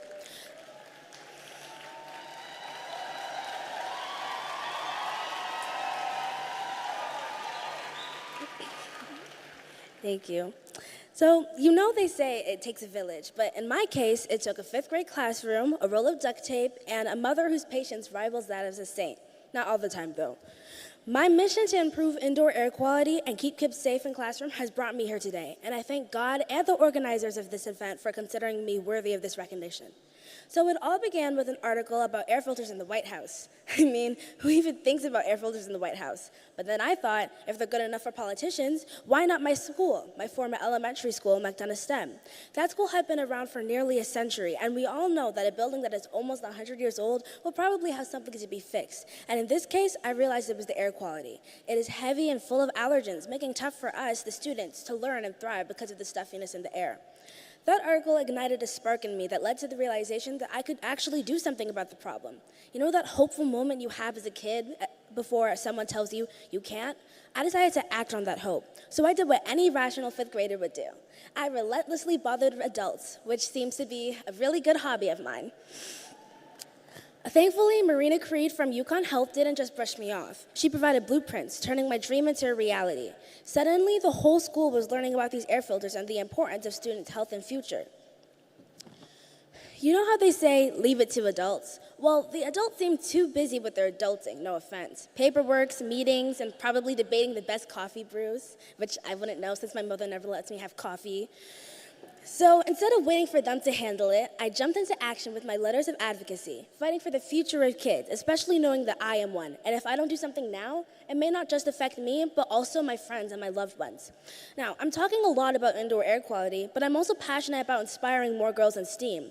A lot of times, we find more males in science, technology, engineering, and math fields, the STEM fields, with a small number of females in those fields. And I thought, how can we get more girls into the STEM field? It is by including art, creating STEAM, and becoming more inclusive. Every child everywhere deserves the right to study in a healthy environment. I am passionate about empowering kids and empowering the future at the same time. Every child is the future, and female children are just as equally as important as male children. I am passionate about encouraging more girls in STEAM. Domestication shouldn't be what is used to define a girl's value. Domestication shouldn't be women's only choice. Women should have equal opportunities as any other person. And today I went to a school called, I'm going to try to pronounce this right because I don't have the accent or anything, so called Eboluni in Soweto. And I found a 9-year-old girl who won first position in a dictionary contest. And I saw this as just another example of the potential that girls have and how we should nurture it and make sure that every girl understands it. So from what I have read, this is one of the continents that raises girls only for domestication, and I want that to change because girls don't get to have the same opportunities as their male counterparts. Some people expect a girl to sit back and take care of a home. I mean, there's nothing wrong with that, but women should be able to have the choice and opportunity to become whatever they want to be without being shamed for it. Now, I am glad that Ms. Ranuka invited me here today. I have the opportunity to witness women leaders in this event. I'm happy to see Honorable Minister Kemi Adusum, pardon me if I pronounced your name wrong, from my parents' home country, Nigeria, here. I'm glad to see the minister from Botswana here too. This gives me hope that there will be more future leaders in the future. Honorable Minister Kemi, I wrote to the Nigerian government, my heritage country, and they have not responded. I wrote to the Nigerian embassy in Washington when I received several emails from Nigerians asking me to come and inspire my brothers and sisters, and I do not want to believe my letters were ignored. So I hope you would do me the favor of conveying my message to President Tinubu and the Minister of Education on Honorable Kemi, I hope I can count on you to do that for me. As I round up my speech, I would like to emphasize the importance of the future. I'm not only fighting for girls, I'm fighting for the future. And like I said before, girls are an important part of that future, and we must support everyone, no matter where they are, who they are, what they look like, or where they come from. Because every girl deserves the same chance that a boy gets, and every girl deserves an opportunity to actualize her dreams and become an amazing future leader someday like the ones I see here today. Now, this is the last paragraph, I promise. I know this speech is long. Lastly, this award isn't just for me. It's for every student who's dared to dream and wondered if their ideas mattered. It's for every teacher who sparked curiosity and every scientist who shared knowledge to make the world a little less daunting. Most importantly, it's for my mom, who almost ruined the surprise by trying to look through my speech. You can stand up, Mother.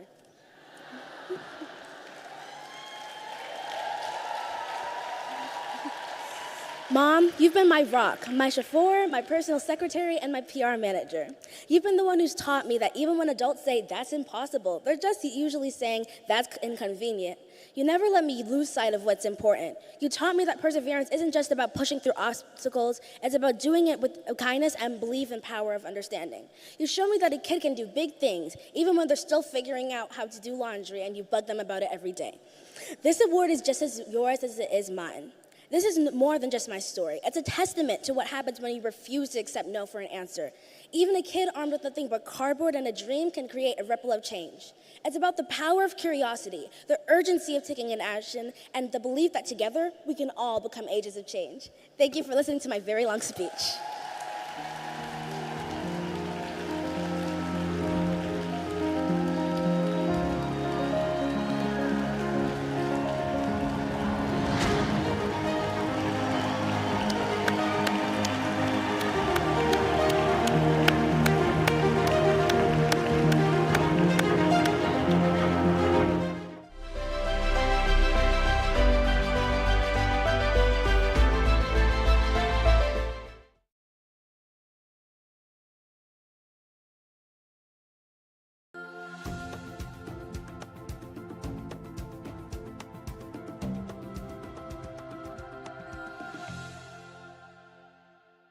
That's incredible stories about women and their leadership, not just their heart and their courage, but their leadership to demonstrate by example.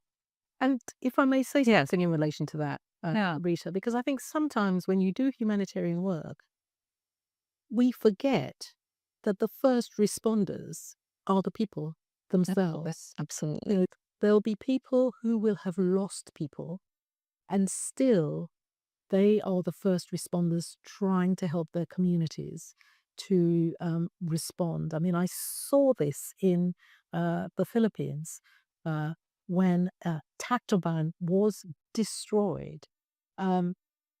People were looking for relatives. They were looking for members of their family. At the same time, they were trying to build places where people could shelter. They were looking for food. The community, the international community, hadn't arrived yet.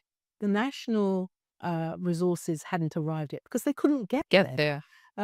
So we should always remember that we need to support those first responders because they are at the heart of the response in the first instance. What does all this teach us about justice? And what does this teach us about what it means to lead a life that has purpose, but largely to create much more equity? Is it about making people who are invisible visible to others? What does it take to actually create justice?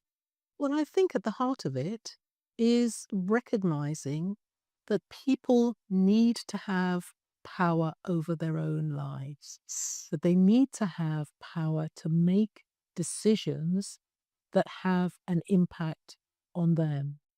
And we see over time just how power is taken away, decisions are taken further and further from the people who are affected by those decisions. And we see that people don't listen to them. I learned a really important lesson. We were talking to a group of women about what did they need. There had been a flood.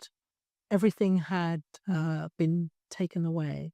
And so I was watching, the humanitarian workers were asking them, could we bring you some food, what health supplies, whatever. And the women said, if you would just fix that bridge over there, we would be able to go and get everything that we needed. So by talking to them, their response of what they wanted was very different to what we had assumed they would need. People want their local economies to be back up and running. They want to take control over their own lives. This is just a tiny, tiny example. That will help to contribute to delivering equity, making sure that women have a voice. Absolutely. There have been so many conflicts where they're trying to find solutions to those conflicts, but they are not bringing women around the table. If you don't have all the different sections of your people represented, you're never going to get a peace that is lasting and is just. So there are a whole range of things that I think that we need to do. Of course, at a government level, how you deal with poverty and disadvantage. There are all of those big things, but I think that there are a lot of smaller things which are about recognizing that people need to have a voice. They need to have a say in the world and the work that affects them, which is where I think we need to start. Excellent. No, it's important to have people to listen to them and to actually elevate their voices and let them speak for themselves. When you've confronted injustice and when you've confronted perhaps racism, perhaps, discrimination, or just complete disregard for what's right, how do you confront that and at the same time have influence and have an impact? Do you mean personally or when you're talking? Personally. It could be personally, could be as in your many leadership roles that you've held when you've had to be that voice, that advocate for people who were not present, who could not speak for themselves at that moment.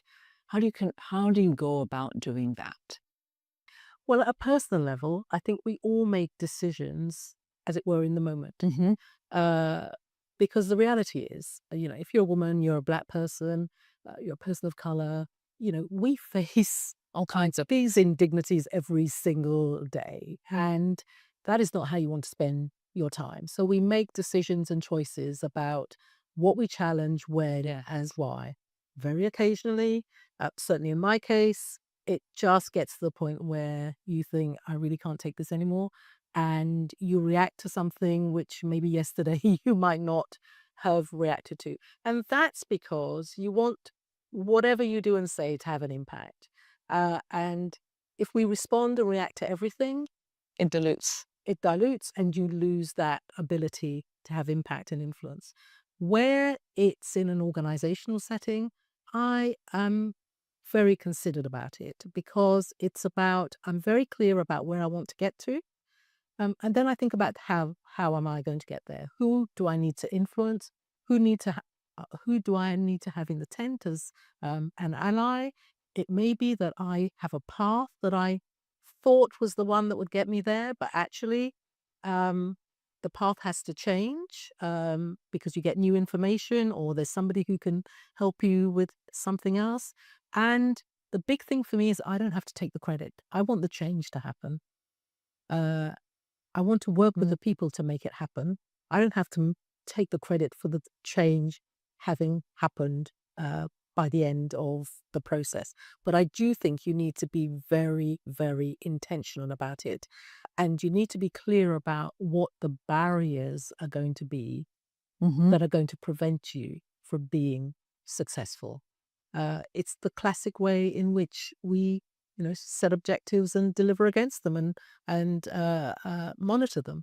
But the passion comes through the fact that, this is about our relationships as people. Yes. And about the fact that we are disadvantaging huge sectors of our communities because of personal prejudice and because of structural discrimination. We need to help people to understand that. And we need sometimes to help people who do demonstrate prejudice to actually appreciate and understand what they're doing. Because sometimes people do it unconsciously. Not always, but sometimes they do. And helping people to understand is, in the long run, I think, much better than isolating people because they may have made a mistake. There's a huge lesson here for, I guess, future generations of leaders or leaders who we're mentoring right now, just to listen to what you've had to say about looking at the big picture, the goal, and recognizing the means to get there are just as important as the ends. It sort of calls on flexibility to some degree, generosity of spirit, some sense of adaptability, and there's nothing wrong with that in getting there. I think of so many movements right now, parts of the world which we care about, where young people are championing change, sometimes with angry voices and perhaps justified, and in other more quiet ways, also trying to influence change. So if you could But they all have a role. They all have a role to play. Rita. I think the angry voices Have a role. much place as the quiet voices. Because one of the things, and you asked me about, lessons that I have learned. One of the things that I know absolutely clearly, and I have seen over time, is that if you're in an organization and you want to be a change agent in that organization, you want it to be different, you need the voices from outside that are saying, it's too slow. We demand X, we demand Y, because you may not get X and Y, but you may get much further along the way because of those voices on the outside, which are pushing change. The barriers down. So they may not recognize that you are wanting them to do that, because you can't necessarily say that. They may feel impatient that the change is not quick enough, but if you're really smart, you will use what they have created as a kind of springboard to make the change even deeper and more longer lasting than it might have been. Yeah, absolutely. Valerie, is there a moment, or maybe there's several moments in your career that you thought were just pivotal in terms of how you either took more risks or how you made a different decision? Anything come to mind? I just think of all the places you've been: Somalia, Central African Republic, just the Ebola crisis. Were there things that just when you look back, you say, that was the moment I went a different path? Maybe when the path changed them a little bit. I mean, thinking about working on Syria, for example, there were so many countries that had interests in Syria.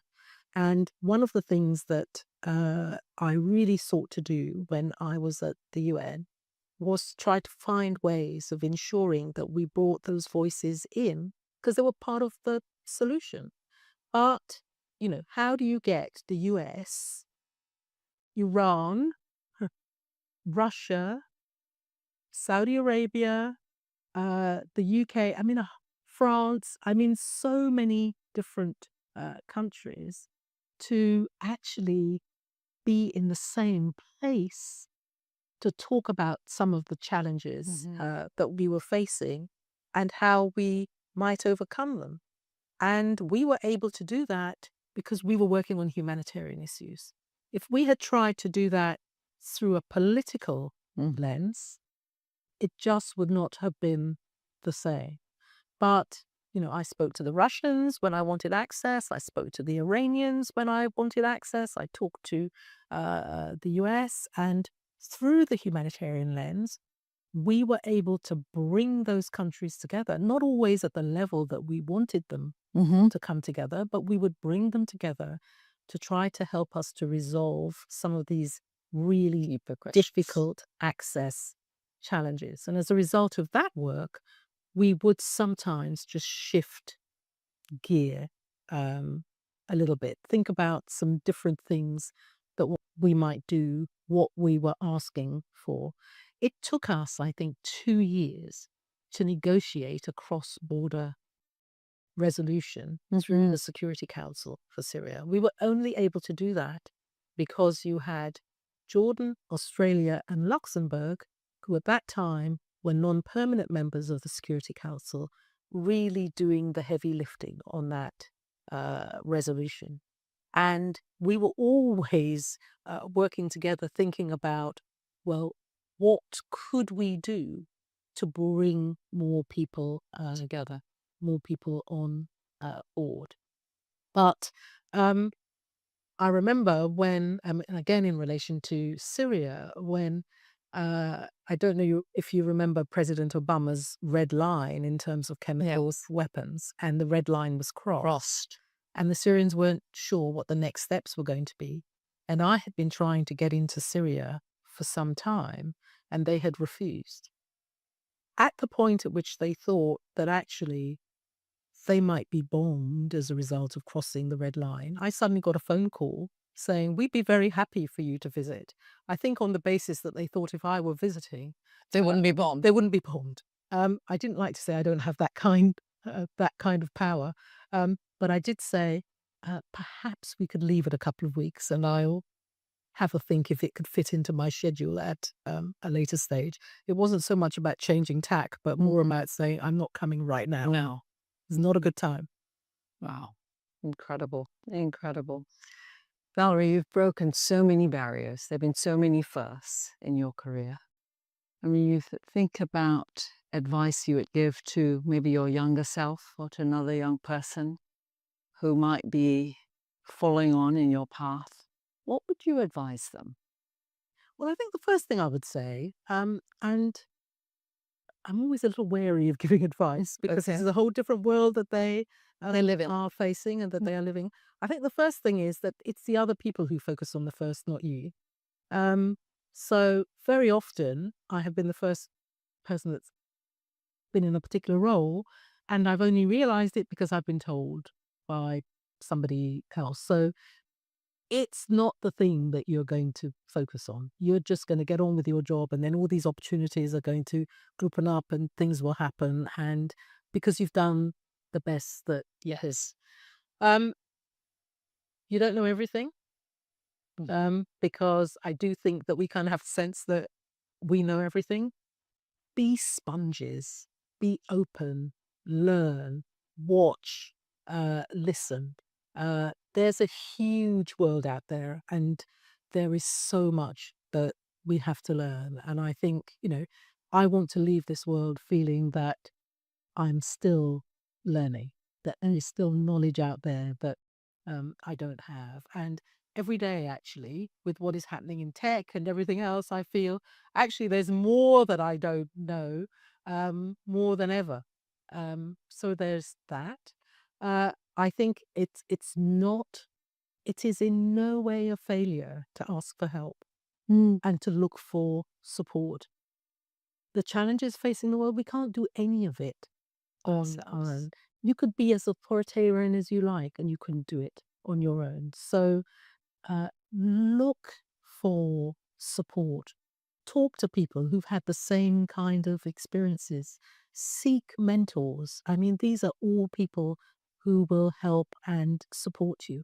Keep your feet firmly on the ground. I love my family. I love my friends because that's what Keep they you there. do. I'm Auntie Valerie, or I'm Sister Valerie, or whatever. I am not, this other person that's out there. That is so important. Enjoy it. I think so many of us, when we work hard, we see things that need to be done. We don't remember to enjoy time with family and friends. And actually enjoy the fact that we are in a position where we can make an impact. Very privileged place to be. So embrace it. And it's a wonderful world out there. Have passion, have vision. Think about how you want to live your life. You're not inhabiting somebody else's life, you're inhabiting your own. Your own life. Oh, that's wonderful. Let's come back to your mum and dad. I know they passed away within 9 days of each other. In some ways, it just speaks to an incredible bond and love. And you and your sister, I think, and your brother have set up a trust, a bursary, the Amos bursary, to honour them. What are you hoping is their legacy? And what are you hoping to achieve through the bursary? Well, they have an incredible legacy already, because they were so open, so generous. So many young people, our friends, that just connected with them. I remember when I was at university, and if I went home, my mother would send all of these, food packages for my friends to me, but for various friends. They would come to the UK. They were from all over the world. They would come to the UK. My mother would know before me that one of my friends had landed in the UK. So an incredible network of people to whom they had given love and support. And I think that's a huge part of their legacy. But of course, it continues through the Amos bursary. They died 9 days apart, as you said. We always say that was terrible for us, but good for them, because that connection that they had was so, so strong. And we saw it throughout our lives. It didn't mean that they didn't argue. It didn't mean that they didn't have different perspectives, but it was very strong. So when we were thinking about how could we honor them, that's the way the Amos bursary got formed, because we thought education, really important for them. At the time we were thinking about this, young men of African Caribbean heritage were getting to university, but they weren't staying. They were dropping out at an incredibly high rate. So we thought, well, what could we do about this? And that's how the bursary was formed. We thought there are skills that they need to help them to stay, but they don't have those skills. We started with 7. Okay. We now take about 50 scholars a year, Every year. Men and women. But in addition to that, we also have what we call an associates program, where we're not able to take all of those young people on the full program. So we do something online for a significant number of young people. It's about 700 now. We have a mentorship program, opportunities for internships, international experiences. But crucially, we support you in your last 2 years at school, your years at university, and then into work. The program has been incredibly successful. It operates now in London and Birmingham. So this is very much their legacy. These are young people who have aspiration, they have ability, but they don't necessarily have the opportunity. They're clever, but they haven't necessarily come from families or communities that can help them to negotiate that kind of challenging path from school through to university into work. And that's what we help them to do. That's incredible. You're right about your parents' legacy. It's been powerful, but I can just see the love living on. And it goes right back to what you said. This is about our relationship to each other, to different generations, across generations, different parts of the world. But it's about loving people and giving them incredible opportunity. And these young people are our future. And they absolutely are our It future. doesn't end with us. We are here for a tiny amount of time, where we are custodians of something. Yes. And we're only custodians to enable us to hand it on to someone else. That's what our life's journey is about for me. So I always want to be giving back. You've walked us through your amazing life, giving back, honoring your parents. What's next for you? Well, this is such a funny question, Rita. A couple of days ago, I was going into Boston, and the immigration officer looked at my passport, looked at my age, looked at me and said, "Aren't you ever going to stop?" So the answer to that is no, I'm never going to stop. I don't know exactly what is next, but I'm excited by our young people, the things that they care about. Our world is going through some really challenging times right now. And if I can help and support those young people in any way as they try to bring about change, that's what I see myself as here for. It's amazing. You stand for change. Thank you so much for being part of this show. It's been a real honor. It's been great. Honor to spend time with you. Thank you. And you. From Wakenham, Guyana, to the House of Lords in the UK. From serving in local government to becoming a member of cabinet. From supporting community relations to heading global humanitarian efforts. From a young girl in Guyana to the master of the University College, Oxford. The life journey of Baroness Valerie Amos is a beacon of hope and a series of powerful lessons on transcending boundaries. She continues to inspire and lead with a vision for a more equitable and compassionate global society.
governors of central banks, ladies and gentlemen, executive directors and alternate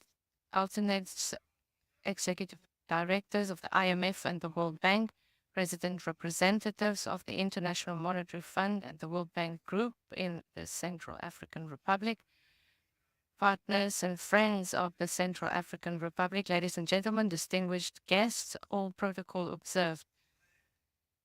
At the outset, allowed me extend my greatest thanks to His Excellency Foster Archange Touadéra, the President of the Republic of Central Africa and Head of State, who authorized the holding of the edition of this 2025 of 2025 of the African Caucus.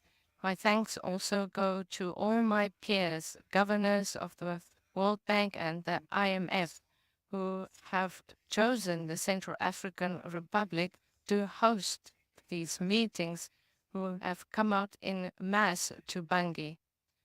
I will not forget the representatives of the Bretton Woods institutions, as well as the executive directors within the African office of the IMF and the World Bank. I would like to extend my thanks for their presence and their support. To all of you, I wish you warm welcome, Central African Republic.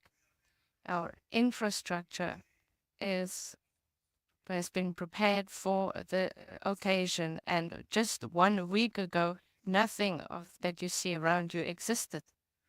Indeed, on Thursday, 24 July, we received a cargo plane transporting 36 tons of equipment from Asia.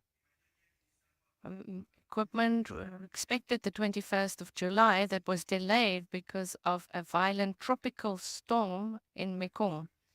Let us also add that that was not the initial option. 60 tons of equipment was supposed to travel by sea, and that was severely disrupted given the recent custom tariff measures imposed on China.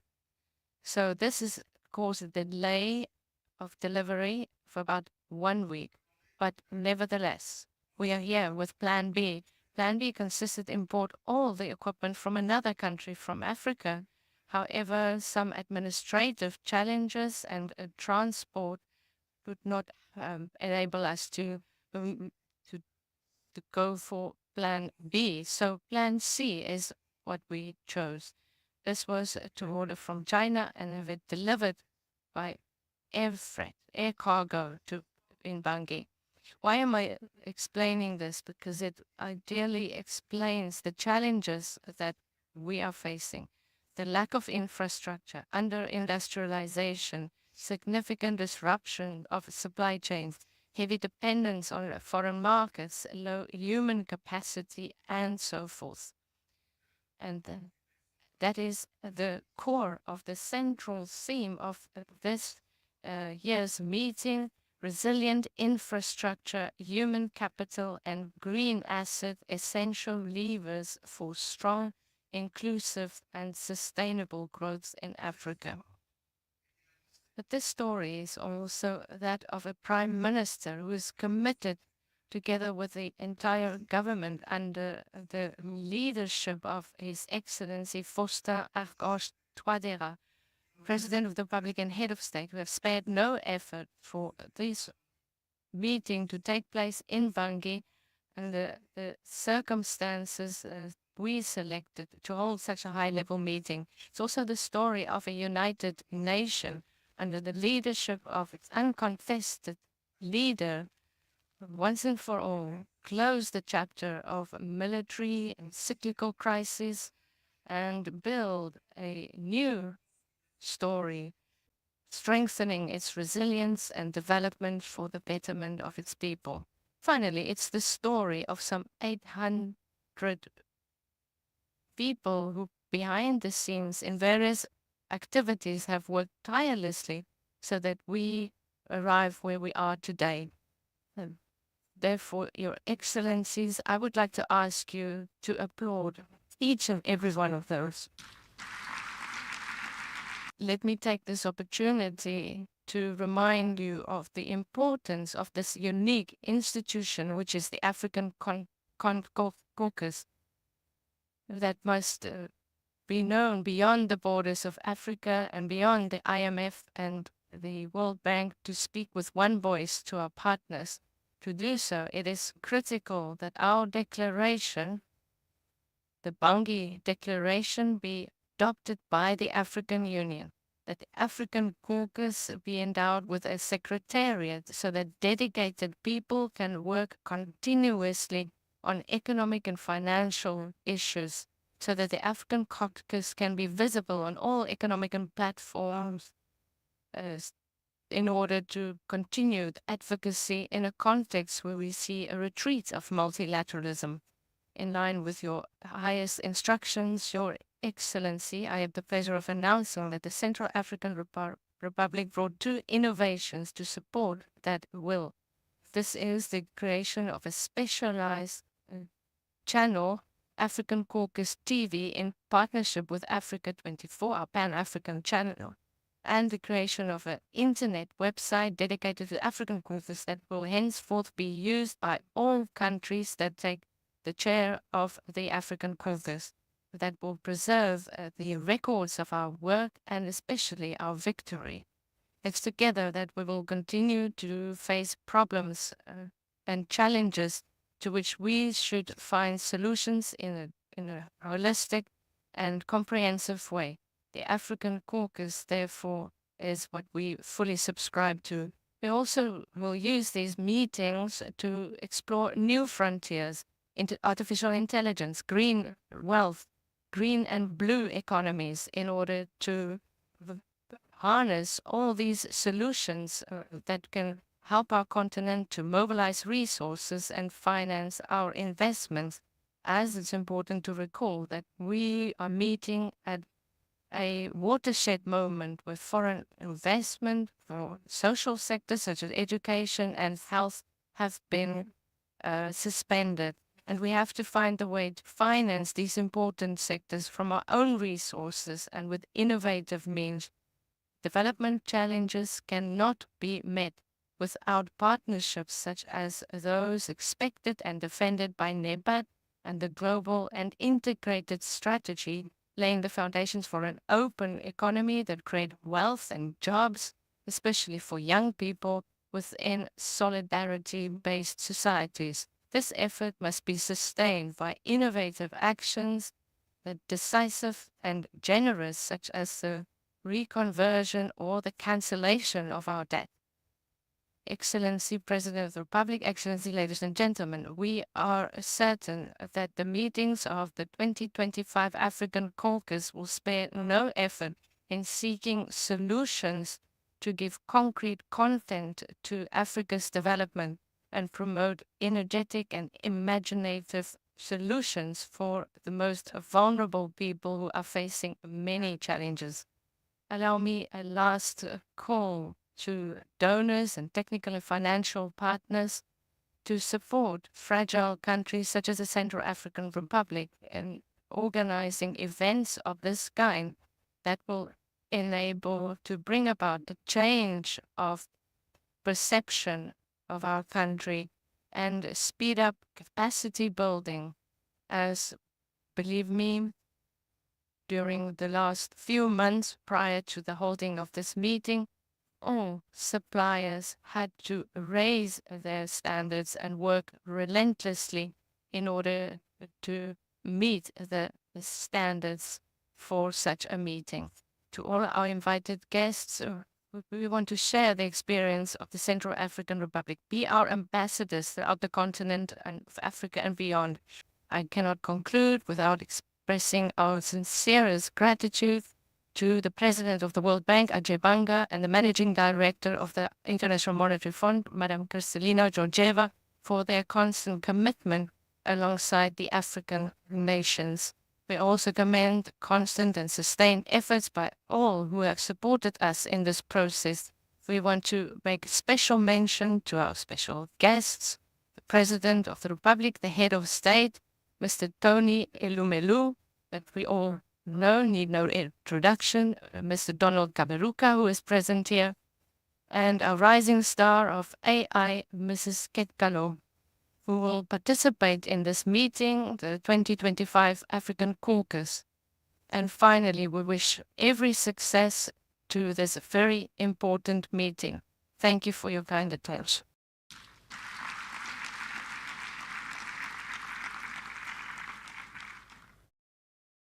To present the next person, I will share with you a Sango expression.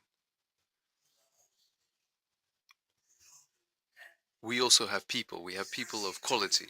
And it is thus that I wish to introduce here our next speaker, Ms. Kate Gallo.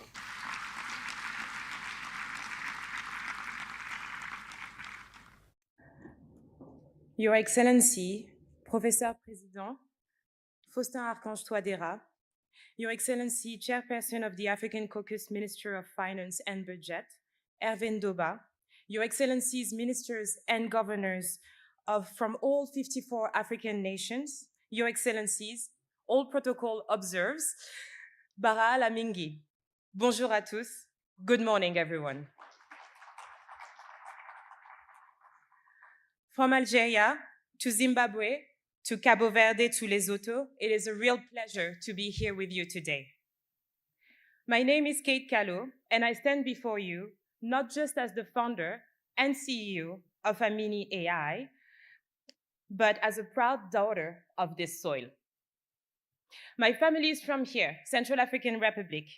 I was raised in France, studied and worked across the UK and the US, and like many of our brightest minds do, I left the biggest tech company in the world, NVIDIA, and decided to come back here. Why? Because I believe in building from within. Because I believe in Bangui, in Bissau, in Bujumbura. Because I believe that the next revolution is not happening in Silicon Valley. It is being written right here, in Accra, in Kampala, in Yaoundé, in Harare. We are not a footnote in the story of AI. We are the authors of a new chapter, one that is bold, one that is sovereign, and one that is unstoppable. As long as it is easier to launch an African startup in Delaware than in Dar es Salaam, Dakar, or Tunis, we've got work to do. And us, the new generation, we are ready to do that work. So who are we, the new generation? We are a new generation of African women. We walk in the footsteps of giants, stand on the shoulders of elders who have paved the way for us to claim our space. From my sisters Bogolo Kenewendo in Botswana, Alamou Rabet in Libya, to the women of Morocco, Tunisia, Mali, and Algeria, from Ethiopia to Seychelles, from Nigeria to Namibia, we are present. We are present in boardrooms, we are present in labs, in fields, in senates, and on global stages. This isn't about inclusion for the sake of it. It is about unleashing the full power of Africa.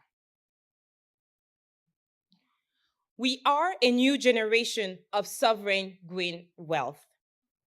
At my startup, Amini, we use data to measure and protect the natural capital, breaking away from centuries of extraction and exploitation, from Zambia to South Africa's minerals, to Liberia and Mozambique's agricultural lands, to Gabon and Rwanda's forests. In Sierra Leone, we are helping restart rice production, cutting down millions in imports, because with the right data, our land can feed our people. In Guinea, we are enabling climate resilience with advanced risk modeling. Amini's data and AI platform is unlocking a new era, moving our natural capital from extraction to regeneration using data. Because data creates transparency, transparency creates trust, and trust brings investments. But let's be clear, our data must never be another tool for exploitation, because true sovereignty begins with control of our own data. We are facing a digital divide, but not only. we are also facing a data divide, where data from Chad, Eritrea, Niger, Burkina Faso, and Sudan is missing from training the large language models and the AI chatbots that our populations are using. We are also facing a compute divide, where Togo, Sao Tome, and the Gambia can't access the necessary power, electricity, connectivity, and compute infrastructure to train models locally. 90% of the world's data centers are concentrated in 2 countries, US and China, while the rest of the 10% mostly in Europe. And Africa, where we have the youngest, we are the fastest growing continent, we are barely equipped. That's why at Amini, we are building a new generation of African infrastructure. One that is green, powered by renewable, one that is shared, and one that creates our own path into the future of AI. In Côte d'Ivoire, we are building sovereign data pipelines. In Barbados, we are deploying micro data centers and showing how refarming underutilized spectrum can expand connectivity without having to increase physical cell towers. And now in Benin, Tanzania, and Malawi, we aspire to do the same. Infrastructure is not just cable and servers, it is sovereignty. But this is only possible with your support, policymakers, financiers, and champions for the new generation. From Mauritania, Comoros to Eswatini, we are a new generation of innovation rising. A generation proving that African-born innovation can export itself to the world. With our ancestral brothers and sisters in Barbados, our GovTech startup Amini launched the first local context-based large language model for an entire nation accessible via WhatsApp. In the same, we have equipped the head of state's cabinet with AI agents to support their decision-making. We are showing how owning your own compute, connectivity, and data can boost our GDP by 1% every year. In Uganda, we are helping structure agricultural data to expand agricultural insurance to more farmers. In Kenya, we are enabling microfinance companies to build better risk credit profiles for farmers, exporting the same technology to Cambodia. This is not innovation for show. This is innovation for survival, for scale, for sovereignty, and true leapfrog. We are building product from the soil, not imported, not copy-pasted, but built by Africans for Africans. Resilient infrastructure, protected natural capital, sovereign data ecosystem.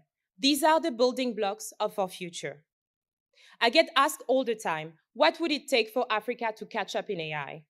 But the question was never whether we can really catch up. The question is, will we claim AI as our equalizer? And that starts here today with you. So here is my ask to all of you. Invest in infrastructure. In Lesotho, Burundi, Guinea-Bissau, microdata center, connectivity alongside spectrum refarming. Fund local innovation in DRC, Equatorial Guinea, South Sudan through R&D financing. Modernize regulations. Fair tax structures, import duty, reform, and enabling frameworks that don't penalize African builders. Support data sovereignty. National strategies from Somalia to Djibouti that protect and unlock value. Guarantee regulatory stability, because in Madagascar, just like in Egypt, stability is a startup's oxygen. And last, choose to buy local. From African software to African AI to African cloud and African talent. Because every procurement decision you make is a vote for a future we want. From Nairobi to Windhoek, from Addis Ababa to Praia, to Port Louis to Bangui, right here, a new generation is rising. A generation that doesn't buy into extraction, but uses technology as a tool for liberation. We are not afraid, we are not waiting. We are building in garages, in classrooms, in cloud clusters powered by solar panels. This is our moment, our revolution, our AI future. I will leave you with our national slogan, Zokwezo, all people are people. Singila Migi, merci beaucoup, thank you.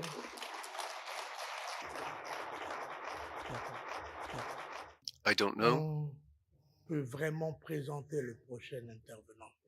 if we can really introduce the next speaker. Mr. Tony Emile, founder and chairman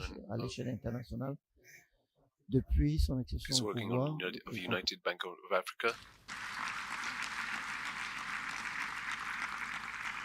Your Excellencies, Ministers, Central Bank Governors, esteemed representatives of the IMF and the World Bank, distinguished guests, ladies and gentlemen, you permit me to stand on all the protocols already established. But thanks, Minister, handsome Minister, for this opportunity too. It is truly an honor to be here today. This gathering could not be timelier as we work together to amplify Africa's voice and shape a development path that reflects our unique needs and aspirations. We live in a highly volatile, complex world. It is a world where the rules-based order has been challenged, where we need to affirm and reaffirm our commitment to the idea of a global community. But as an African, I must be frank that this global community has not always served Africa's interests, not always ensured that Africa's voice is heard, or even has it been able to deliver for Africa. And Africa's voice not only needs to be heard, but has to be heard. Africa has solutions to so many of the world's problems. Our young people are the answer. We've seen Kate, we'll have Kate speak now. Our young people are the answer to the world's demographic crisis. Our minerals power the extraordinary technological changes we're seeing across the world. And our fields quite arable and can feed the world. But these African solutions, this African opportunity must be on African terms, must benefit African people, and must catalyze true value creation on the African continent. And it must be based on true partnerships, partnerships of equal and mutual respect. We must also be realistic as a people. African governments, our governments, must do better. And this is why yesterday when I was the president, I was quite fascinated that Mr. President takes time out of his busy schedule to go to university, the classroom, and teach mathematics to the up and young coming one.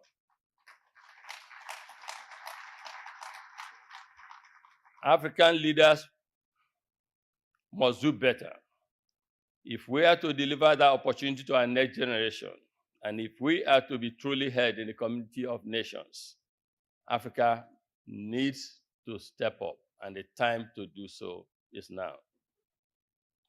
This year's theme, resilient infrastructure, human capital, and green assets, reflects what must be shared and what must be our shared priorities too, if Africa is to thrive. It captures the essence of what we must prioritize if Africa is to truly rise. Distinguished guests, let me begin with infrastructure. Across Africa, across our continent, we face a deep and persistent infrastructure gap, from roads to ports, power to internet connectivity. We lag behind. We cannot achieve prosperity without the foundations of modern development. Without addressing these gaps, we cannot unlock the growth and prosperity that our people deserve. And to bridge this gap, we must do three things. One, the discipline to strengthen our fiscal capacity, very, very important. And two, we must drive efficiency across board. and be able to unlock innovative financing, especially by inviting and enabling private sector to co-lead infrastructure development. The AI ambition and aspiration shared we just listened to cannot come to fruition if we do not improve access, tremendously improve access to electricity in Africa. Energy and access to electricity remains the biggest enabler or barrier to our progress as a continent. Up to 70% of our people lack access to electricity. In my home country, Nigeria, we generate less than 7,000 megawatts of electricity for over 200 million people. If we are to industrialize in Africa, if we want to create jobs in Africa, and if we want to participate meaningfully in the global AI revolution, we must invest aggressively in energy, from renewable to cleaner gas-based solutions. Imagine what Africa, or let's look at Nigeria with 7,000 megawatts for 200 million people. Imagine what that economy could become with 100,000 megawatts of electricity, reliable and affordable. It will change that country. And the same holds true for all of us across Africa. But I also believe that as African private sector, especially in the 21st century, should not just be about complaining only. We must also be part of the solution. So for us, through investments in Transcore, one of our groups, and Edge Energies, we are working to solve this problem of generating power. We try to generate power. We export power also through the West African Power Pool, using gas from our oil to power our plants. And this is what I call Afro-capitalism. Afro-capitalism in action, calling private sector and becoming part of the problem of solving our public challenges. Afro-capitalism is the belief that the African private sector must take the lead in driving economic development.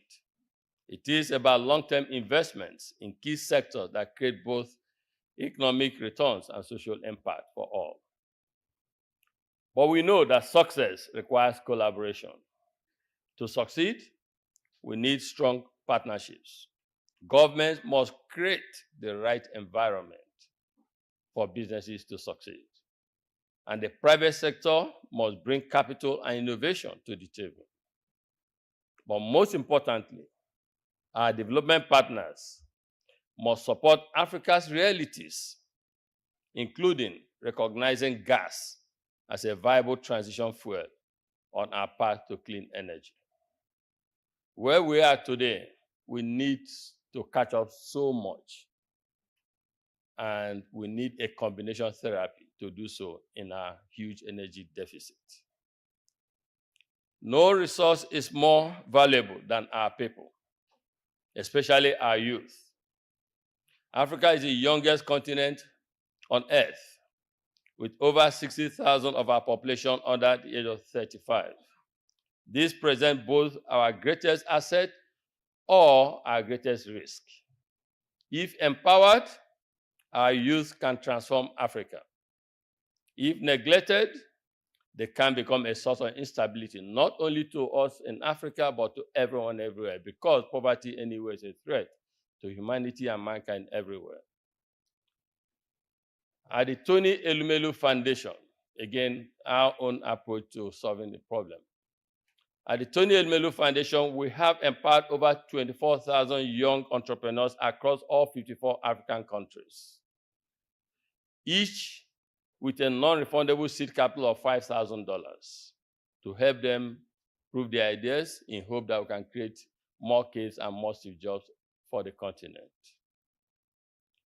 We have trained over 1.5 million youth, again, across all 55 African countries, and we have catalyzed through these people that we're empowering over 1.2 million jobs in Africa.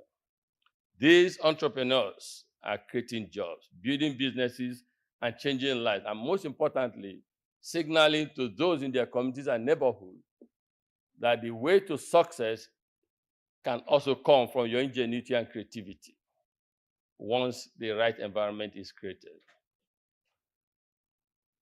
Distinguished guests, let me leave us with 3 messages. 1, Africa's development is our collective responsibility. No one else will do it for us. No one but us will develop Africa. People will wait and watch to see what we as African private sector do before they can come in to co-invest with us. And they will also wait to see what African leaders, government, public sector are doing. Are we paying lip service or actually demonstrating that we need massive foreign capital investment into Africa to help us catalyze and transform the society economy?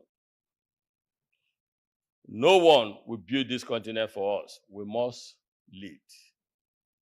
The second message is that power, energy, access to electricity is everything. No industrial revolution can happen without electricity. We must therefore prioritize energy. Without power, there can be no progress. Just as simple as that.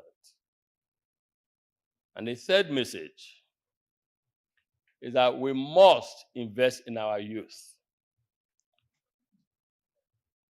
This is what I preach everywhere I go to, because all of us here were once, much younger youth.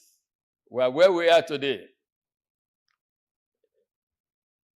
by, to a large extent, luck, because the environment we have is not one that is deliberately and intentionally supporting of entrepreneurship. Now that we are where we are at, we must not take the ladder off. We must reinforce it and use every part of us and our successes to catalyze a new generation of African leaders, the young ones in Africa. Listening to Kate, I was so excited listening to a young African in this mode. And she told me they are doing a second fundraising. And Kate, I want to tell you that we would invest. She reached out to us. We must invest in our youth. They are not just for our future. They are not just our future. They are indeed our present. Together, by working across public and private sectors and in partnership with institutions like the IMF and World Bank, we can build an Africa that is truly resilient, inclusive, and full of opportunity for everyone.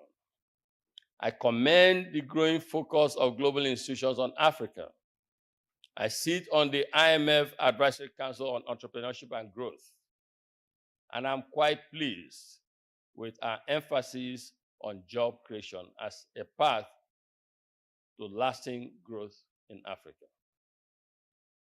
I also applaud my good friend Ajay Banga's Mission 300 initiative at the World Bank, an ambitious goal by a man that understands what truly is critical for development in the 21st century, to connect 300 million Africans to power. This, if achieved, will be truly transformative and catalytic. Distinguished guests, Africa is ready. Let us seize this moment and build the prosperous, empowered continent that our people deserve. Thank you, Mr. President.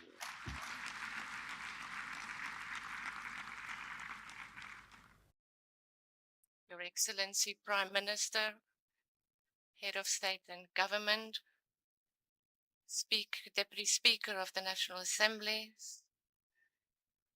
Minister of Finance and Budget, current Chairperson of the African Caucus,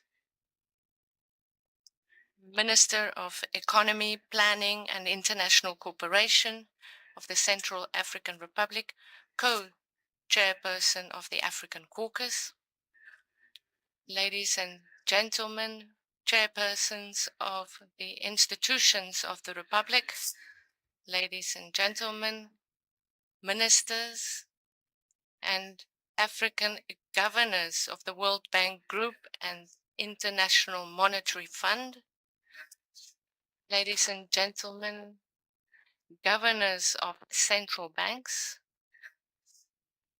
ladies and gentlemen, executive directors and alternate executive directors of the International Monetary Fund and the World Bank Group, ladies and gentlemen, resident representatives of the International Monetary Fund and the World Bank Group, partners and friends of Central African Republic, distinguished invited guests, ladies and gentlemen, all participants. In the history of peoples and nations, there are meetings that mark a turning point, watershed moments where the willingness of the people are in line with the responsibilities of their leaders. They are unforgettable moments, moments that mark a pleasant story. And the Central African Republic is honored to host the meetings of the 2025 African Caucus. It is with a great pleasure and a profound feeling of honor that I take the floor today on the occasion of this African dialogue in order, on behalf of the people of the Central African Republic and on my own behalf, extend our most warmly greetings, welcome you to the Central African Republic. Your presence here in such great numbers attest not only to the importance that you place in the African Caucus meetings, but also the genuine interest you have in the legitimate aspirations of our continent towards a sustainable structural transformation. Ladies and gentlemen, partners, participants, the theme chosen for 2025 is resilient infrastructure, human capital and green asset, essential levers for strong, inclusive and sustainable growth. This so aptly resonates with the current challenges that our nations are facing. It translates the willingness of the governors and development partners to think differently about our joint future, putting at the center of our thoughts the condition of equal prosperity based on economic, social, and environmental justice. It underscores three critical pillars of our development. Firstly, it underscores the importance of infrastructure that can resist shocks. Secondly, it reminds us of the critical role that human capital that is well trained in knowledgeable of the latest information for the development of our nation. Finally, it also pinpoints the need for sustainable management of natural resources in order to achieve a solid, fair economic and development that it respects the environment. These three elements combined are considered critical for sustainable economic growth and shared prosperity, all for the betterment of our citizens.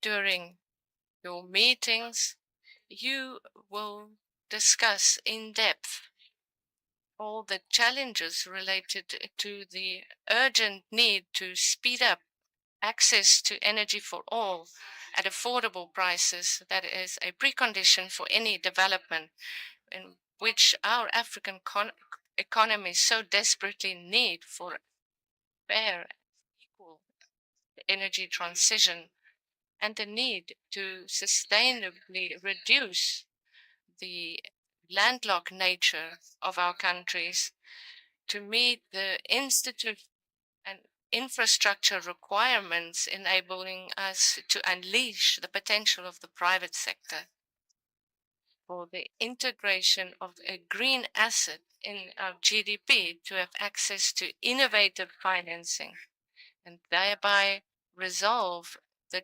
challenge of debt.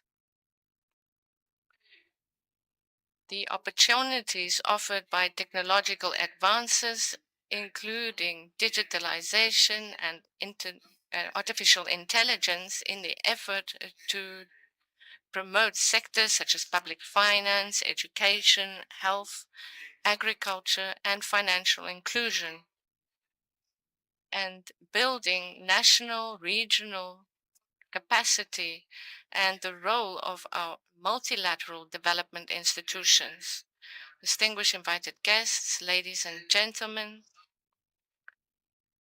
you are aware of the fact that the infrastructure needs in Africa are estimated around 170 billion US dollars per year, while our continent only receives a little bit less than 40 billion. The economic losses related to a lack of infrastructure and their negative impact on GDP growth on the continent is considerable. At the same time, domestic resource mobilization is slowing down, and illicit capital flows estimated $88 billion per year, according to the United Nations Conference on Development, undermines the financing capacity of traditional sources of financing through the mobilization of domestic resources and foreign aid, no longer enough to meet the growing need for infrastructure and the lack of resources in African countries.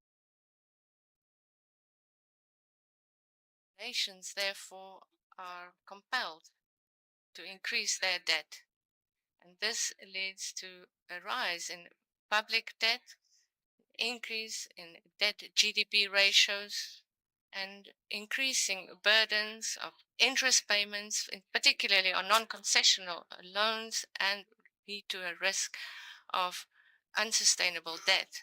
In addition, the use of non-traditional creditors and private donors, often under non-concessional conditions through Eurobonds, have made debt restructuring even more complex. These have become more difficult to manage. In this context, it is therefore critical to adopt concrete strategies that are based on good governance, transparency, and accountability that give preference to financial sustainability of African economies, taking into account their specificities while developing innovative solutions for the financing needs on the African continent for infrastructure. These strategies could include optimizing domestic resource mobilization, debt swaps to finance priority sectors such as infrastructure, investment funds mixed financing, securitization of infrastructure, multilateral guarantee bonds, as well as public-private partnerships, tokenization and financing based on blockchain, climate financing, sovereign funds, diaspora bonds, land funds, and so forth. In addition, local currency solutions could increase financing while reducing exchange rate risks. Distinguished partners, ladies and gentlemen,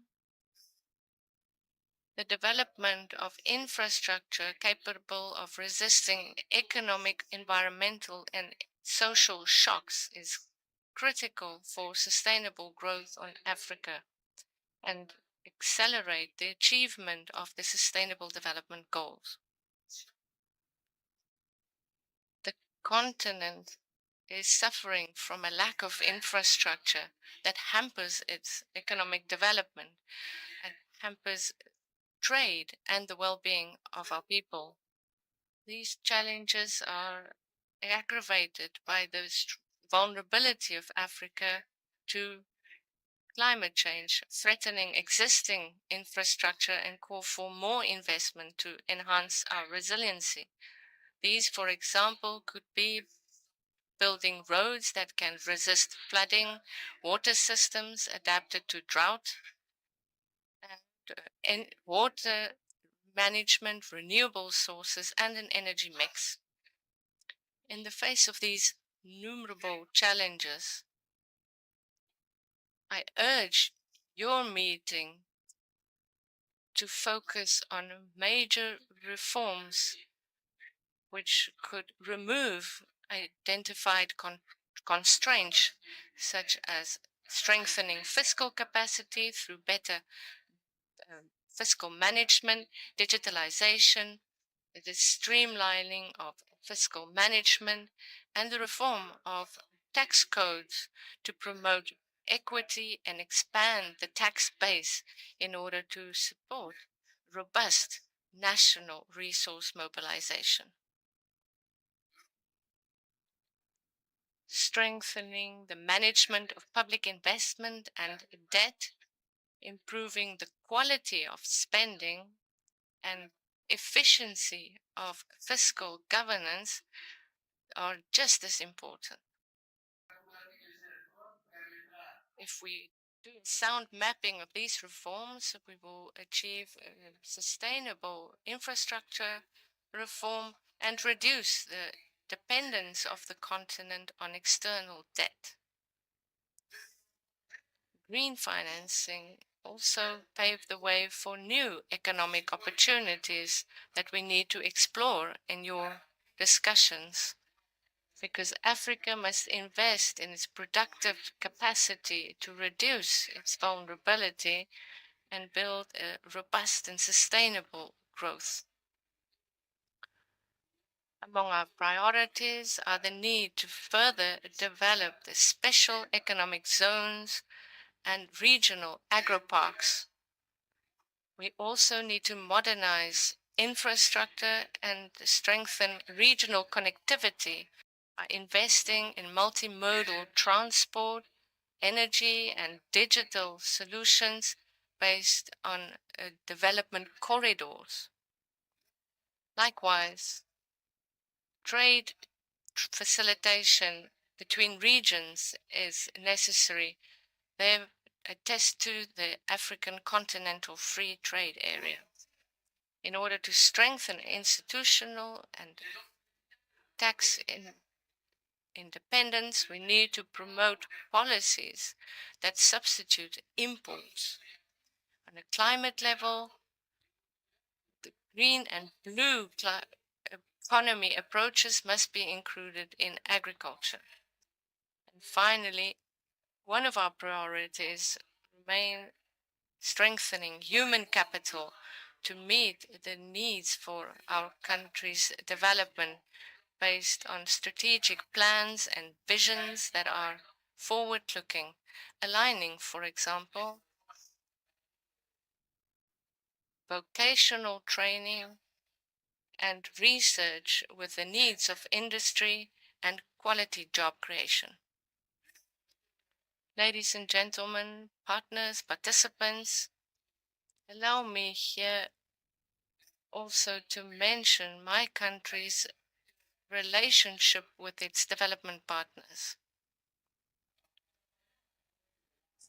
Working with all these partners, whom I'd like to thank for their multifaceted contributions, my country succeeds in meeting its challenges little by little. With the contribution of our partners, we give preference to improving living conditions of our people who want to break with this vicious circle of conflict and underdevelopment.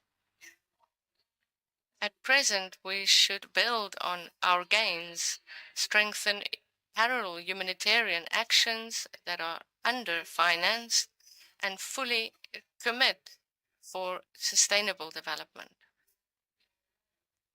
The National Development Plan 2024-2028 of the Central African Republic builds on the peace building and economic recovery plan of 2023 and a political agreement with the Central African Republic of 6 February 2019. With the improvement of the security situation, the National Development Plan enables us to move from humanitarian work to development, from emergency to emergence, to speed up economic development, create jobs, reduce poverty, and improve the well-being of our people, especially the young ones. Our vision for 2028 is the following. The Central African Republic should be prosperous, having quality, human capital, and resilient and sustainable infrastructure based on the rule of law that's more inclusive and the principles of good governance. Our priorities consist of investing more in human capital, energy, road infrastructure, digitalization, intelligent agriculture to deal with climate change and shocks that further deepen the gap between fragile countries, advanced countries, as well as the energy revolution. This, in turn, can contribute to meet a large number of challenges our country is facing. To achieve this, the Central African Republic will need additional financing, including concessional resources. I therefore take this opportunity to welcome the simplification of the IDA procedure aimed at making financing options more simple, more accessible, and faster in order to have a greater impact on a larger scale in a faster way. At a time where the Central African Republic is co-organizing with the Kingdom of Morocco a roundtable which will take place in Casablanca this year for the financing of its National Development Plan, I invite the financial and technical partners as well as investors to join us in writing this new chapter for the development and emergence of our country. Ladies and gentlemen, partners, participants, I would like to conclude by recalling that the Bretton Woods institutions are our allies as we strive to manage our destiny. This African caucus must be the opportunity for soul searching as well as a renewed commitment to come up with African solutions to African challenges. I therefore invite you to benefit from this meeting to go in depth to the financing challenges that our continent is facing in order to agree on recommendations that our governors will present to the leadership of the International Monetary Fund and the World Bank. I express the hope that these meetings will also be the trigger for strategic investment, strengthened cooperation, and renewed solidarity among our nations. May your stay in Central African Republic meet your commitment that is rich in encounters, fertile in ideas, and marked by sustainable development. With this, I wish you productive discussions and deliberations, and I hereby solemnly declare open the work of the 2025 African Caucus. Thank you for your attention.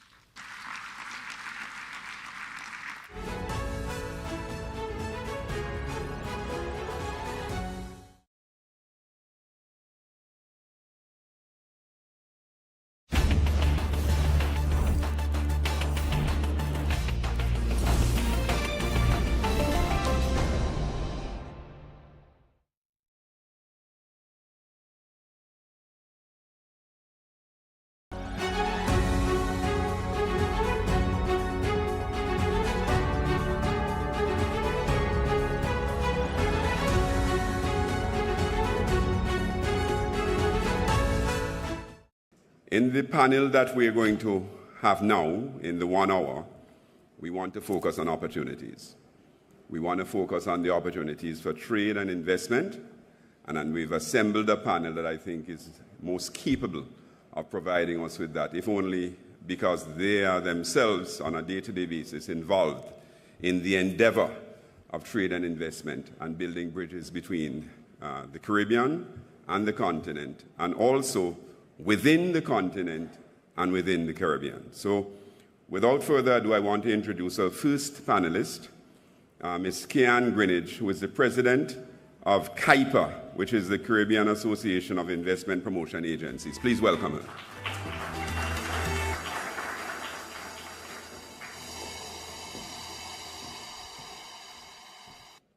Thank you. Our second panelist is Dr. Mani Ashford, who is the president of the Africa Business Council, friend and sister, who began these engagements with us back in 2021, when the dream of having what has emerged as the marquee trade and investment event in the Caribbean has emerged. So Dr. Ashford, please welcome her.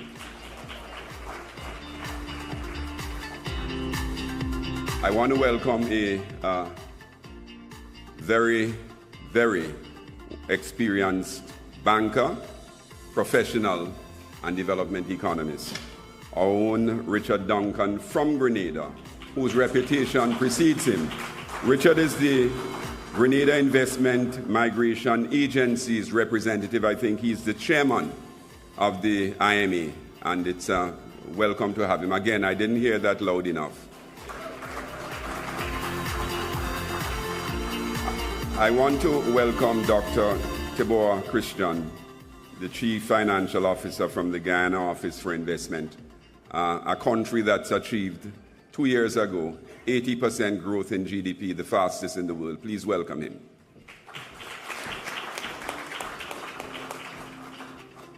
I want to welcome Mr. Ugo Ikemba, Managing Partner at the Caribbean Venture Capital Fund. Very profound perspectives he has on how we drive these investment opportunities. Thank you. And I want to welcome an addition to the panel that's not on your program, but I'd like you to note and inscribe her name on your on the documents that you have, whether in French or English. Dr. Simone Bidal. Dr. Simone Bidal is a senior lecturer from UWI who is involved in pioneering cancer research in CARICOM. In a very, very unique field. Please welcome her.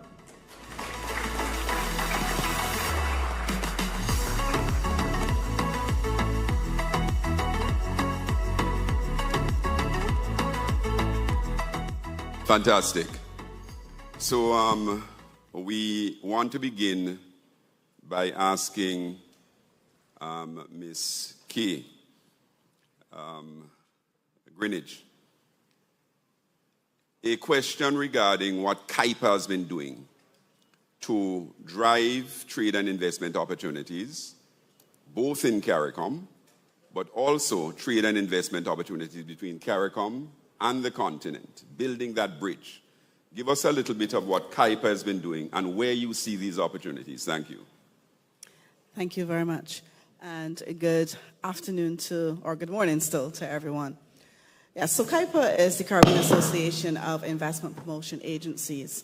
So basically, we are the overall body which really seeks to promote investment for 23 Caribbean countries. There is a saying, we are better together. So sometimes we need that overarching body, and sometimes we need that group and that team approach in order to unlock various opportunities out there from the international market. And sometimes going at it alone will not just suffice. So that is really what CAIPA does. CAIPA is the voice that goes forward to the international organizations to seek assistance in terms of development for various projects, various sectors that any of or collectively the Caribbean countries want to promote or to grow at any point in time.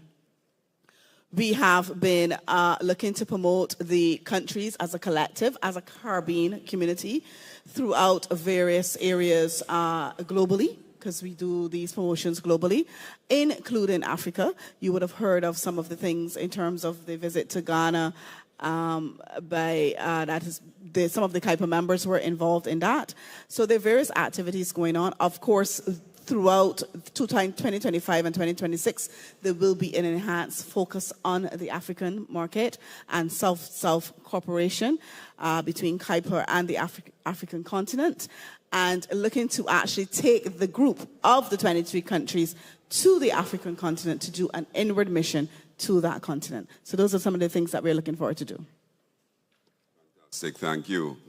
And as we meet here, there's so much work taking place that will require the services of CAIPA and its knowledge base as we talk about CARICOM, Brazil, the South-South, the opportunities there to displace and de-risk what's happening in relation to the inflation pressures coming through the United States. There is going to be a lot of work for CAIPA. I want to go to Dr. Ashford, who, as I indicated earlier, in 2021, we had this vision and signed an agreement, the Afri-Exim Bank, CPSO, Africa Business Council, tripartite agreement, and we've been working under that.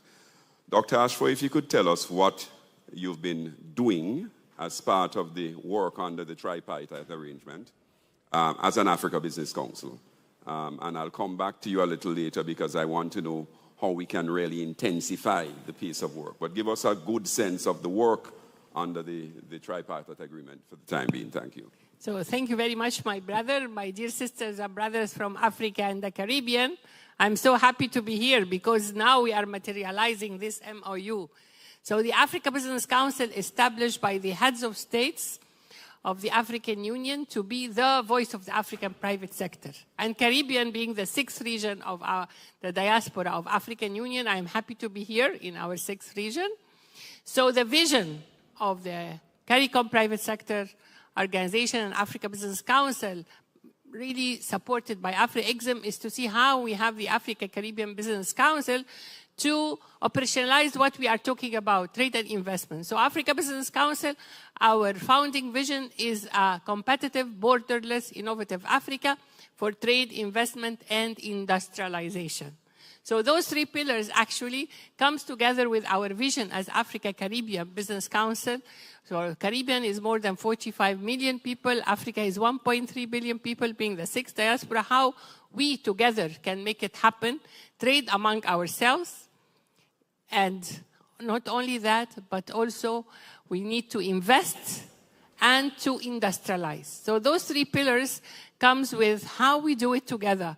So Africa Caribbean Business Council is really based to see how we build capacity of our African and Caribbean private sector, including SMEs, women and youth. Because again, SMEs are the base of our economy.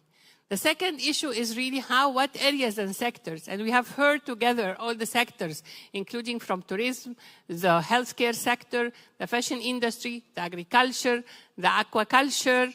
I mean, there is a lot that we have already identified as Africa Caribbean Business Council to work together. So while identifying this, we need to have a mapping exercise of what is existing on the continent and in the Caribbean, and how we mix and match business linkages together in each sector. So we build on our expertise on both regions, and we also build the capacity of the private sector in different, and then we open market trade among ourselves with a Made in Africa product and a Made in the Caribbean product, which is actually what we are trying to see to substitute what we're bringing from outside, whether the continent or Caribbean. So the whole vision of the Africa Caribbean Business Council is for the prosperity of both of us in Africa and the Caribbean, and to see the role of the private sector, including SMEs, women and youth, to see how we are going further with this vision of the Caribbean as sixth diaspora, but also have an impact on our daily base of our people of the continent and here in the Caribbean. So I'm so happy, my dear brother, that Africa Caribbean Business Council now have went through these stages, and I think we are now going to we have already identified sector, but putting now the plan of action of materializing this. Thank you. Thank you very much. Thank you very much, Dr. Astro.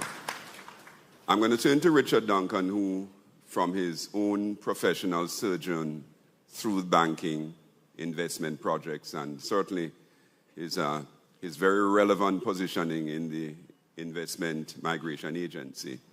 And I'm going to ask him in this time of turbulence, where there is no doubt a lot of questioning around the longevity of the investment migration programs.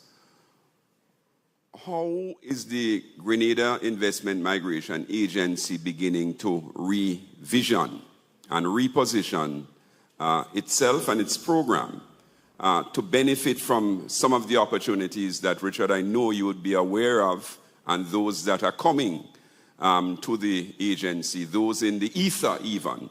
How are you repositioning yourselves to benefit from some of these opportunities, and where do you see some of these opportunities to the extent that you want to reveal that to the audience? Thank you. Okay, thank you very much, Dr. Antoine. Let me start off by following in the footsteps of Governor Timothy N.J. Antoine and Mia Motley, who in these times are looking to Robert Nesta Marley's philosophy for guidance. So Governor Antoine would turn to Buffalo Soldier, fighting on arrival, fighting for survival. Mia Motley has turned to emancipate yourself from mental slavery. None but ourselves can free our minds. I have turned to I shot the sheriff.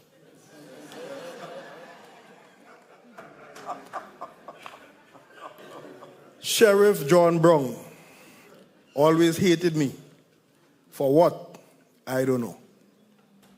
That has been written to Sheriff John Brown always hated me. For what? I now know. Every time I plant a seed, he says, kill it before it grows. Every time I plant a seed, he says, kill them before they grow.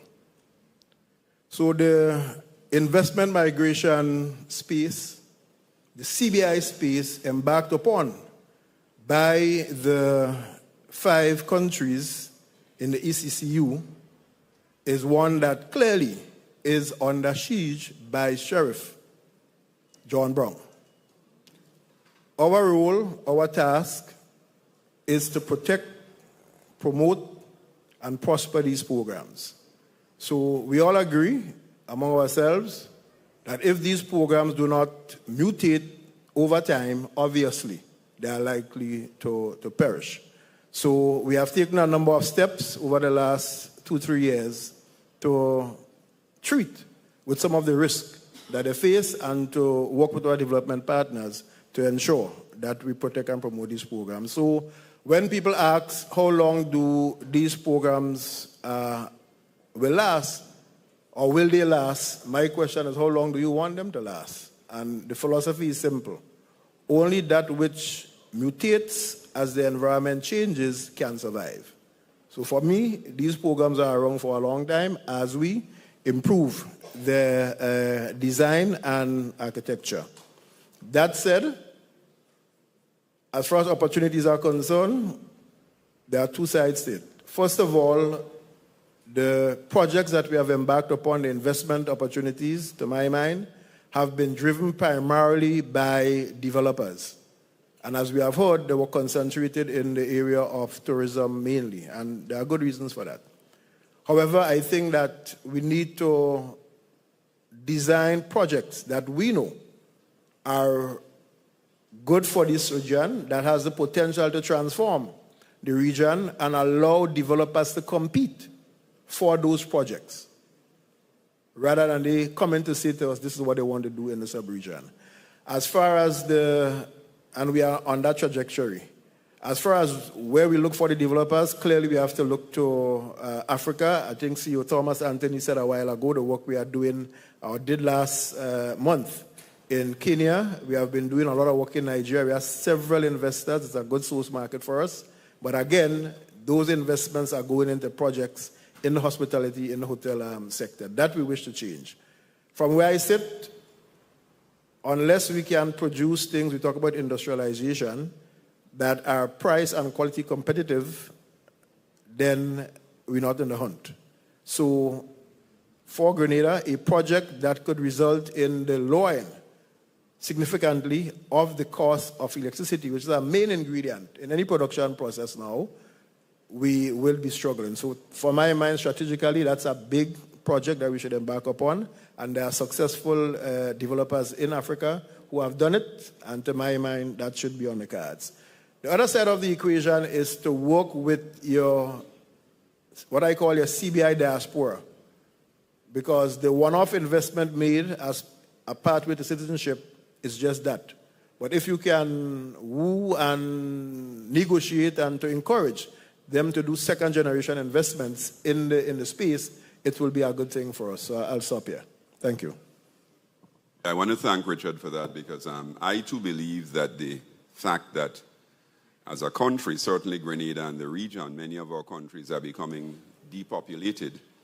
If you look at Grenada in the 1960s, what our population was then and our population today, you get a sense of, again, you have even greater demands on the infrastructure, the capital expenditures from governments, but you have a declining population to carry that. There are a lot of reasons why I think what we just heard from Richard Duncan is absolutely on point, and we ought to do as he's urged. I want to turn to my colleague from Guyana. So much happening in Guyana, so much opportunity. And I want you to give us a sense of where you see these investment opportunities. And again, I want you to have fun and you can show off and tell us about the wonderful things happening there. But where do you see these investment opportunities in Guyana? And how do you see these contributing to both what we want to achieve in CARICOM and what we want to achieve between CARICOM and Africa? I want you to also bring in that mix what's happening with Guyana and Brazil, but not to get stuck there. Yeah? Show off. Tell us about the bridge that Brazil, brings to all of this is really going to be an important perspective. Thanks. Well, first of all, I'm happy that you told me that I can show off, right? But secondly, it's a little disheartening to have to speak after the only Grenadian on the panel, so that puts me in a kind of peculiar position. However, I was intending to take the risk of creating a partial bias for Guyana because, as we know, everything or most of the things we do or hope to do is underpinned by energy. There's no question. If you look at our recent central bank report, it shows a $3 billion US trade surplus, mostly because of oil and gas. Yep. But for us to have full context of Guyana, we need to understand where Guyana is, where Guyana was, and what Guyana hopes to be, not only for ourselves, but for the region. First of all, we're the only, one of the only CARICOM nations that are not part of the Caribbean Sea, so it puts us in a unique location. We're 83,000 square miles, and if you look at the geography, we could fit most of the rest of the Caribbean within our country. So that's an indication of a plethora of arable land for agriculture. So bear that in mind as I move forward. But if I can cast our minds before oil, before Guyana had oil, what were the strengths of Guyana? The strengths was agriculture, mining for precious metals like gold, diamond, bauxite, etc. We also have unique ecotourism. And what are we hoping to achieve? What do we want the legacy of Guyana to be? Do we want our grandchildren and great-grandchildren to say, oh, I'm from the petrostate of Guyana? No, we don't want that. What we are doing with the proceeds from the oil and gas is to modernize those industries that were there before oil and gas. And I'd like to say that's where the real opportunities exist. Whilst everybody's inherently excited about oil and gas, and we are too, the real opportunities in Guyana really exist in those traditional sectors that were there before, because we are adamant about creating a diverse economy that is, to use the word for this forum, a resilient economy. So, what do we do with all the arable land? And we've already started to see the benefits of the byproduct of oil, which is the natural gas.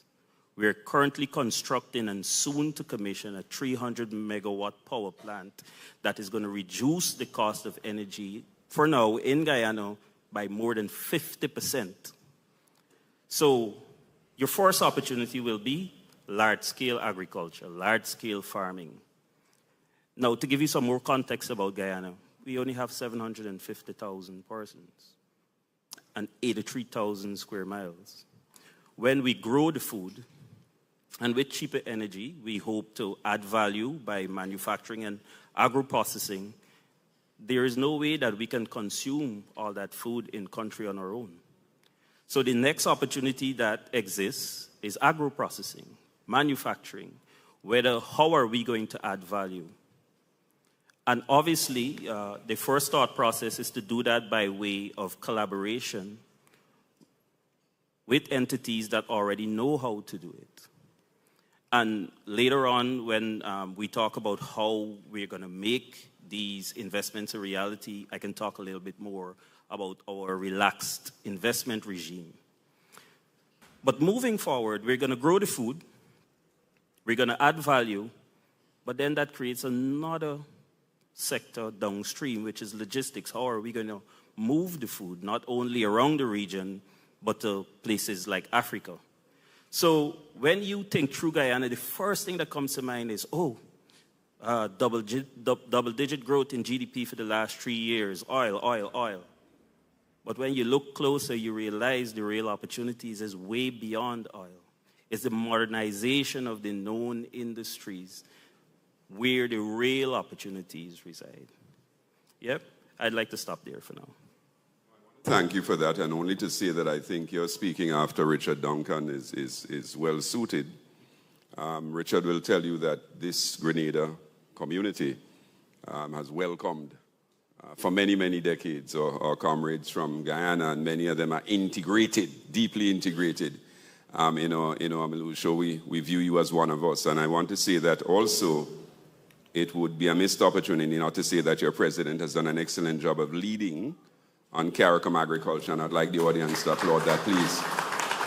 And only to say that this partnership that the heads of government created, which established the CPSO, has really borne fruit, because the 25 by 25 plan actually came from the private sector and the CPSO at the invitation of heads and was endorsed by heads, and it's now become a blueprint. But I want to go on to my colleague which deals with the Venture Capital Fund. And of course, you know, Mr. Teboa Christian, that this morning there was the release of a top 100 tech stocks, early stage. And many funds were celebrating whether any of their tech stocks were in that top 100. And certainly from your perspective, I wanted to get a sense of where you see, coming from, venture capital and other financial instruments, not just VCs.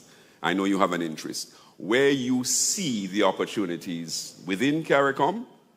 Do we have institutions like yours in CARICOM that are fit for purpose? And where do you see the opportunities between CARICOM and the continent? I wanted you to give us a sense of whether you see other institutions in CARICOM that's fit for purpose like yours, and then how you see the opportunities and how you've been structuring yourself to assist in enabling these opportunities. Thanks. Thank you very much. It's a pleasure to be here. Before I answer the question directly and specifically, I wanted to just give a little bit of background. Vision and execution. What we've seen with Afrexim Bank has been vision and execution, even when it didn't seem to make any sense. Afrexim Bank just kept coming. And they had one idea, which is to bring Africa and the Caribbean together. And they've come many times in many situations, and all of us have met so many times in the Caribbean, and now it's sort of time to do less talking and more execution, as you've heard so many people say. And so, by way of background, my name is Ugo Ikemba, and I'm a venture capital fund manager initiated by the government of Jamaica. I'm from Nigeria, and I live in Jamaica, so I guess you could call me a Nigerian now.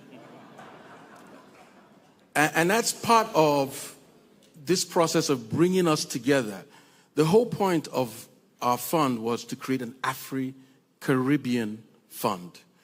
Taking the lessons, I spent 20 years in venture capital private equity in Africa and bringing it to work in the Caribbean. And so to sort of pivot to the question you're asking, I see so many opportunities. So when you come from a land of 1.5 or so billion people, myriads of different, when I say a land, as in the entire continent of Africa, or from Nigeria, 200 or so million people, you see myriads of problems, but you see myriads of solutions. So when I come to the Caribbean and I see wonderful islands, wonderful people, I just see opportunity. So I was so glad to come to this conference to talk about the opportunity and the opportunity to sort of mind meld between the African people and the Caribbean people to come up with solutions that we can sell to the world. And the reason I say that is it doesn't matter what you do that you sell to 300,000 people, 1 million people. You need to sell to the 7 billion people on the planet Earth for you to make a dent. And that has to be the vision from day one.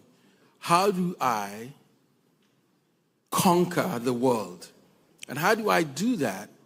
Through recognizing opportunity. Now, nothing happens without some financing and funding.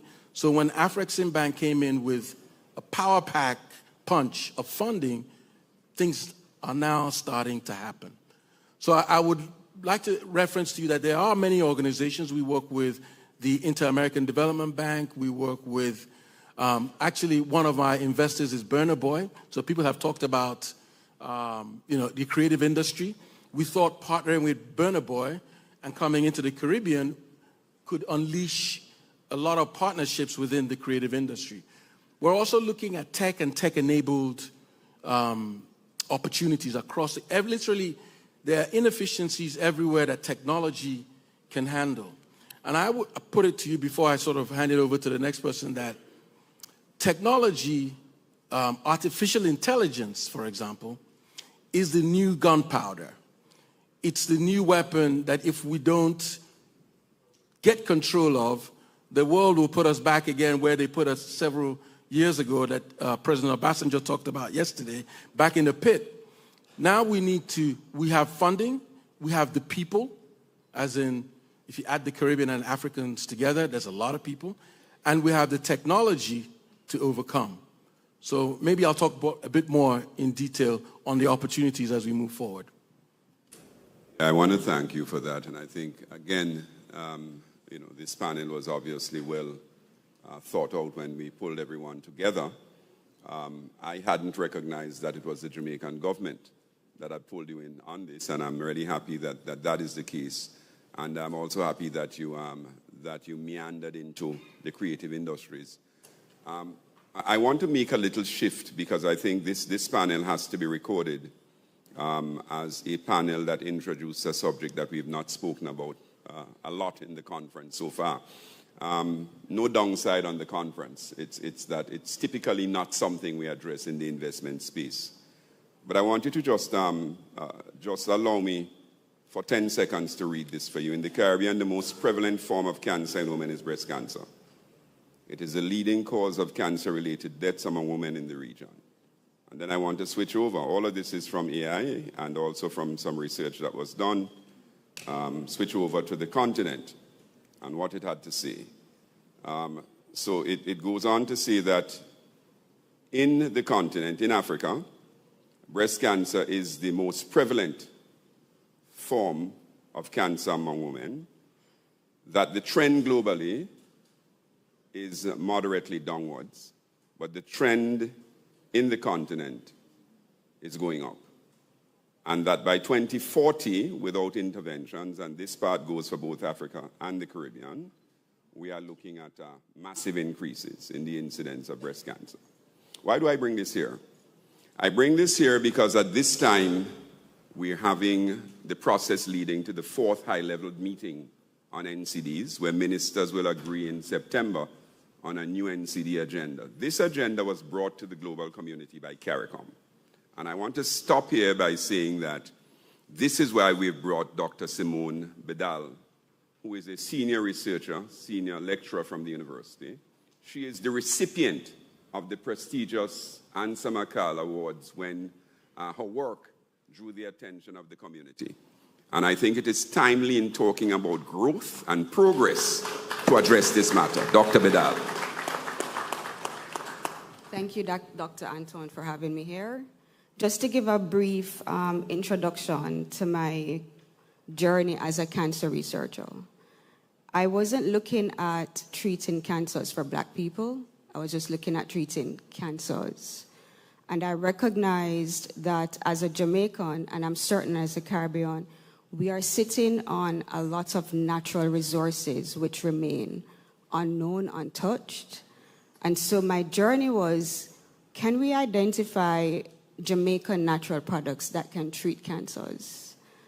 And at the end of that, we found several of our products that were more effective in killing cancer cells than known drugs, and several of them that were safer because they did not harm the normal cells compared to known drugs. So I was like, wow, that's interesting. So that's the first stage in drug development when it comes on to cancer research. The second stage is looking at the effects of these compounds in animals, and the final stage is in humans. So of course I was saying we need to go on to the second stage, and to do that we need funding. While I was trying to get the funding, I was able to sit with this data that we published, that we got awards for, and that I was in the clouds. Wow, this is amazing. And realizing that all the tools I had used in my project, tools that any typical cancer researcher around the world uses, were all from white people. And so it stopped me in my track to answer questions. If I tested these natural products in cells from more people, would the results be the same? That was a fundamental question. And so I started to search for cell lines from more people, from the Caribbean. And at that time, I couldn't find any. And so it led me down to more questions.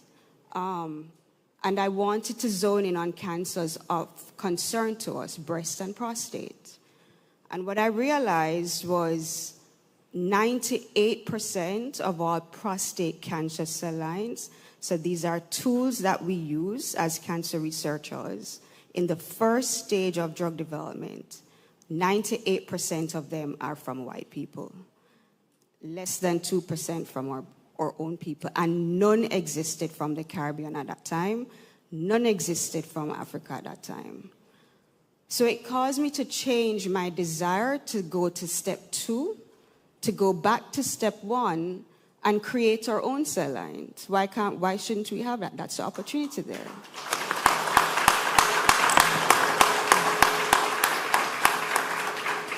But when I tried to get help or assistance from persons overseas who'd done this work, they told me not to do it.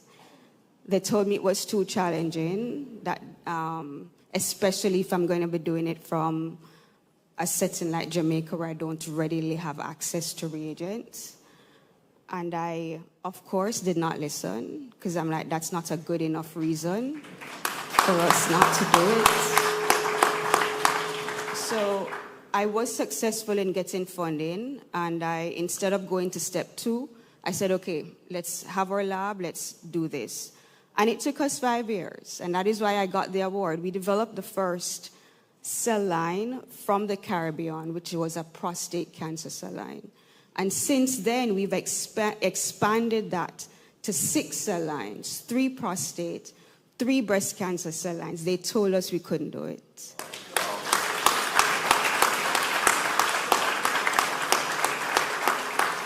So here I am. We need to not sit and wait on the global researchers to do research that don't benefit us. Because at the end of the day, while cancer remains the second leading cause of death globally, it is on the decline. But in the Caribbean and in Africa, incidence rates are higher, mortality rates are higher. So the drugs that are being developed are not being used on our people. Clinical trials where you have persons who are enrolled to test these drugs, more than 90% of persons enrolled are white persons, less than 3% representation from our black people. We need to have a center that does all this, where we can have our persons come and get tested on the drugs that we develop for us.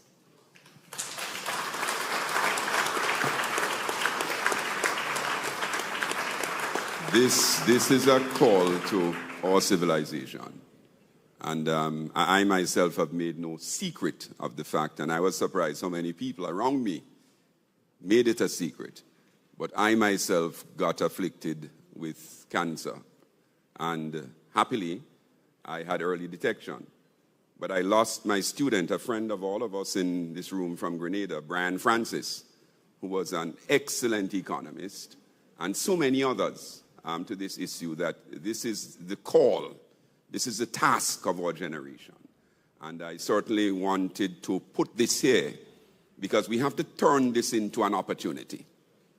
We have to turn this into an opportunity for financing, and hence I want to turn directly again to you, Mr. Christian, in asking you, having heard this opportunity, yes, both of you, Mr. Christian and also, yes, I know you're both confused because Guyana has a lot of what's happening.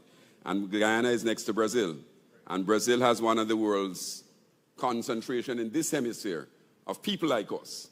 I wanted to talk to both of you about how you see this emerging as an investment opportunity. Both Mr. Ikemba and also Mr. Christian. I'm putting you on the spot because I think leaving this in the lead up to the 4th high-level meeting, this forum has to say something on what we intend to do about this affliction that can negatively impact and interfere with all our objectives for economic growth and transformation. So I want you to just decide who will go first, but I wanted to get a quick response from you on the opportunities that we see to fund this. Richard, I also want to ask you about what opportunity you see in us restyling some of what we do with the diaspora and with Afri-Exim Bank to address this before I get back to some of the more earthy type issues, yes? So how I can respond to that question from the perspective of how we can link ourselves to Brazil, because I think it's important to understand how the opportunity can become real, and then we can move on to how we can finance that opportunity. So the government of Guyana has already started a road from Region 10 in Guyana all the way to Letem, which is at the border of Brazil. So having access to Brazil becomes a lot easier. It may not be known to a lot of persons that Brazil is our neighbor, but we have to take at least 2 flights to get to Brazil if we don't want to go down what is primarily right now a way called a gravel road. So at the border is a town called Letem. We have intentions of creating Terminal 1 there, an international airport there, which will give us access. The road and the airport gives us easier access to northern Brazil, which is home to about 17 million persons. Now, having Terminal 1 at Letem then gives the Caribbean at large and everybody access to northern Brazil. Good. From the investment regime side, all investments coming into Guyana that are pioneering in nature has a wider scope for government assistance by way of fiscal concessions. So I wanted to point that out before we can talk about how we may be able to make it a reality on the funding side. Thank you. Part of the reason we came to be as the Caribbean Venture Capital Fund was that the government of Jamaica recognized that a lot of institutions, dare I say banks, are risk averse, not just in the Caribbean, globally. The reason for venture capital is to take risks. And when you have something with a significant addressable market as cancer, cancer drugs, cancer research, that's of interest to venture capital, right? Like you said, probably everybody in this room, including me, has had lost a family member to cancer or has somebody going through cancer right now. So whenever entrepreneurs come to me with a transaction, I first look at what's the addressable market. So the addressable market here is 1.5, 2 billion African people. So it's a pretty decent market for that. And the impact of you solving cancer, when I say solving cancer, at least alleviating to solving cancer for the global African diaspora is immense. I think that's bigger than Facebook and Google and everybody else put together. Thank you. Mr. Duncan. You want me to come in now? Yes, I just wanted you could give us a sense of whether you have any sort of brainwave on what we could possibly do with the diaspora in linking some of this to some of the new areas I think we could potentially drift into. Well, before I go into that, I just want to put my hand up as a 15-year prostate cancer survivor.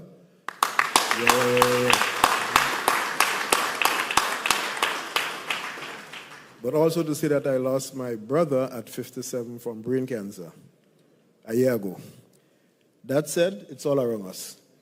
So what we have done this year was to modify the thinking around the CBI program and created what we call an enhanced local developer participation option, because the programs are seen and viewed as something there for the big international developers with the mega projects. So by lowering what we might call the barriers to entry into the program and making it easier for local developers to come on board and access those resources, we believe we are opening up new opportunities, and I'm sure there are other things we can do along the way. Thanks. Thank Richard for that. Colleagues, I wanted to just show your appreciation to Dr. Bidal, and of course to recognize that this is a massive opportunity for us on the finance side, including linking with colleagues in North America who have already indicated an interest, and I will hook both of you up with them in participating in this work. But I want to switch by asking my colleagues the last round of questions. What can we do to intensify and accelerate the progress towards increasing and enhancing and growing African-Caribbean trade? Let me tell you why. Even within CARICOM, the opportunities that we have, and the most recent one was an opportunity led by the Minister of Foreign Trade and Foreign Affairs from Barbados. He really worked hard and got the support of the government of Grenada and others to make the CARICOM market fit for purpose for the investments that we have to make and the investments that are already there in paints. If you look at every single study, including those from North America, Canada, Europe, the paint and coatings industry in CARICOM comes up as one of the most viable opportunities for investments. Here's the thing.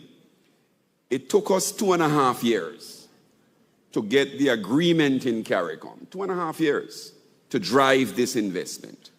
And there are other opportunities in CARICOM that I see the Minister of Agriculture, Lennox Andrews here, for instance, on pork production, where we are facing subsidized pork from other countries, to remain unnamed, massively so.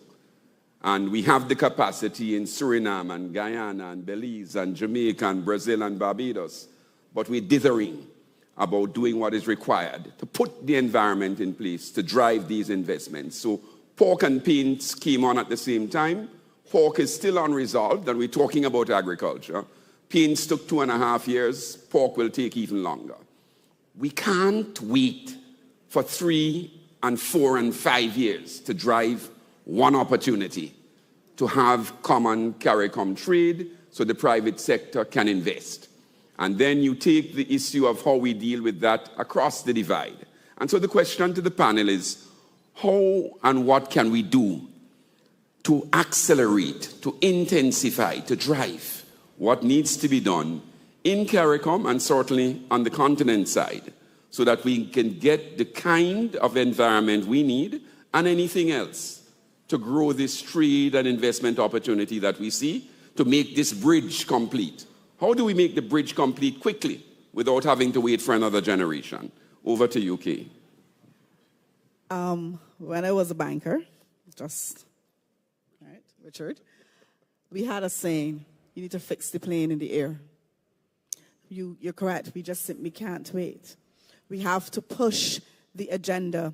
Do not be distracted. Keep the focus. And most importantly, we have to continue to work together to build those relationships that we've already now put in place through forums like these and many other situations that are happening, whether it's Caribbean, on the Caribbean side, whether it's Caribbean to Africa, whether it's Africa to Africa. We have to understand that we are a great people. We are a deserving people, and that we can actually do it. For example, the wonderful work that Dr. Bernal has done. And to take that work and to push it in the forefront, that now that can be global work and be recognized on the global stage. That is what we deserve, and we have to continue to push that. Dr. Ashford? So my brother, just let me put my other hat as a professor of pediatrics and the world president-elect of the Medical Women International Association. And coming back to my sister, because we need to do joint research. And I think Professor Dabi is the chair of the healthcare industry of the Africa Business Council, and the second panel will be also speaking for that, because he just signed to invest in Zambia, the first cancer treatment center in Zambia. Absolutely. So that is the kind of thing that we have to promote, our joint research from Africa and the Caribbean. That's why the healthcare infrastructure cluster is there. We have also to see how we invest in all the healthcare, whether it's cancer treatment center or other things. That's very important to have joint ventures. This is one of the identified sectors that we already alluded to with reference to healthcare, as I mentioned, other things like agriculture, tourism, fashion industry, all this. But I come back to the issue of how we accelerate it. So how to accelerate? I call it the triad of empowerment, 3 pillars. First pillar is private sector strengthening, including SMEs, women, and youth. So we have to empower our private sector in Africa and the Caribbean by information, by capacity building, by awareness about the ACFTA, the Africa Continental Free Trade Area. How can they trade under ACFTA within Africa and the Caribbean? All this is empowering the private sector. The second pillar is policy advocacy. Yes. What have the governments can do to promote our intra-Africa Caribbean trade, our investment? What are the incentives for the private sector to invest, whether in Africa or the Caribbean? Financial inclusion, how we come back for financing of our joint projects. All this really is about the policy. The third pillar, I call it the product development and partnerships, all PPP. So the product development is how we have a product, whether African or Caribbean, that is high quality, that is competitive, value added, beneficiated. My brother talked about minerals. We're under Africa Peace Council, we're organizing the CAMRAD, which is the Congress for Africa Mineral Resources Development, how we make value addition beneficiation for our minerals. Because now all the multinational companies are taking our minerals, going with it, and we don't have beneficiation on the continent or in the region. So this is, again, what we say, we need to have a product that we can trade among ourselves, which is competitive, which is high quality, which is value-added, beneficiated, and standardized. Again, for standardization, we need to see how we have harmonized standards among ourselves. If we have pharmaceuticals, if we have medical consumer supplies, how we are going to register them. So I call it the trade of empowerment. I think this is how we accelerate our coming together for one destiny, one people, one culture. Thank you. Thank you. I'm going to ask Richard to give us a response to how we can intensify and accelerate this, both given his broad development focus, but also from the IMA's perspective. So I want him to be liberal in giving us his own thoughts on what we need to do to intensify this. Richard, thank you. I would not be as liberal as you think I should or could be. I think for us in the IMA right now and the CBI program in the sub-region, our key task is to stave off Sheriff John Brown. Don't let him kill the seed. Protect and promote the program. And I want to thank the governor of the ECCB for driving the Interim Regulatory Commission that will eventually see all programs properly regulated with common standards. That will help to lower the risk profile of the program, and to my mind, help. It would not be the only thing. Help assure its longevity. And again, we need to cooperate among ourselves some more and probably come up with some regional strategies for acceleration after this phase of consolidation is ended. Thank you. Thanks, Richard. Really, really very much on message. Mr. Christian? I would say it's a little difficult for me to answer that question because we've kind of opened up Guyana to a place where we have made so many changes to our investment and tax regime. Imagine coming to one of the only territories on planet Earth that is an oil-producing nation, but still a carbon sink. Yeah. Just imagine that. Yeah. One of the only places, if not the only places. All of the changes we've made, I think we've attempted to intentionally accelerate investment in the region. Now it is just a matter of sensitizing and how you can benefit from investing in Guyana, because the playbook for Guyana is not to benefit Guyana, but to benefit CARICOM and the wider community. That's the playbook. Now, one of the other things is we're one of the only places that you can still come and buy and own land. We've put a local content legislation in place, which a lot of persons perceive as a barrier, but actually gives you easier access to invest in Guyana. We do believe that there will be a second boom in Guyana. After the electricity price is cut in half, there will be a second boom in Guyana. And to take the best advantage of that second boom is by way of collaboration, by way of utilizing the local content legislation that's already in place. Thank you. So I'm going to ask my dear brother, Ikembo. Thank you. Thank you very much. let's keep it simple. Copy what Professor Arama, President Elumbi, the government of Jamaica, and the government of Guyana are doing, which is you have the capital, raise the capital. So we raised a $50 million fund to invest in SMEs, because once you have capital, you can expedite. And then once you have expertise, you can expedite. The other thing is people give money to people they like. People in the North give money to people in the North. Why doesn't the South-South start giving money to each other so that we can also grow? So keep it simple. I play the role of a local partner. If you're going to do business in Nigeria, you need a local partner. If you're going to do business in the Caribbean, you need a local partner. So make friends. Make friends. So these forums, thank you very much, but these forums are for you to not just go away, get a number, call the person after you leave, and then arrange a virtual meeting, then arrange a visit. I'm going to Barbados after this. I'll probably come to Guyana and see.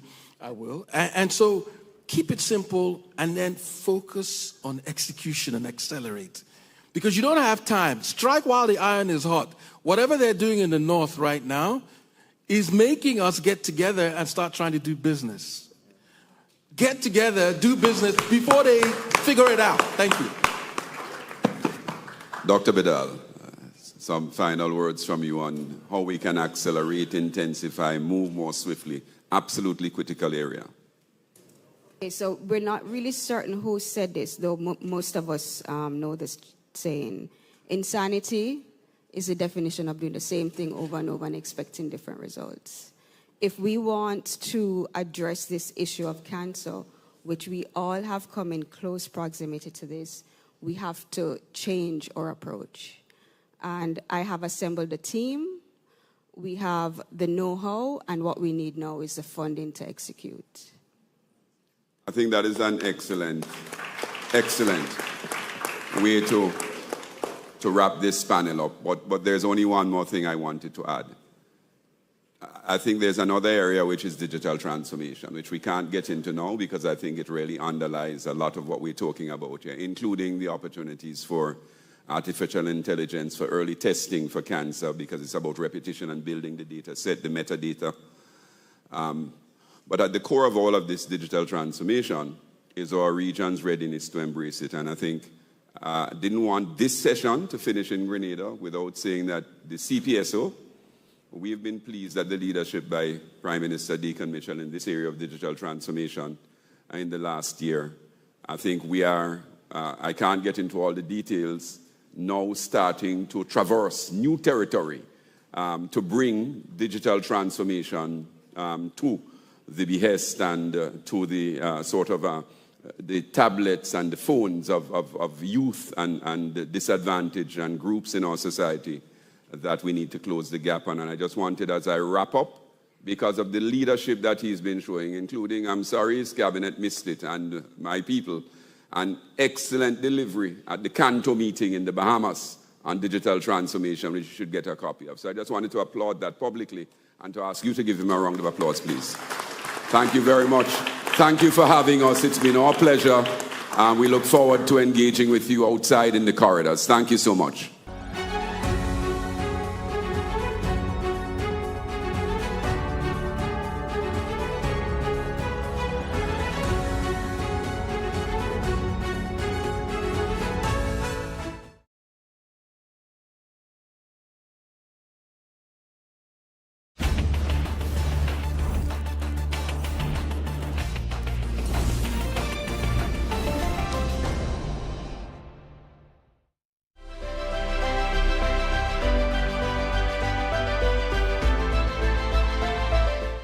The Forbes Women Africa Technology and Innovation Award, brought to you by Visa once again, and it is given to tech entrepreneurs, innovators and scientists. The winner of this category has transformed a market, company, product or service and is pioneering her organization in innovation and scripting the future in her chosen field.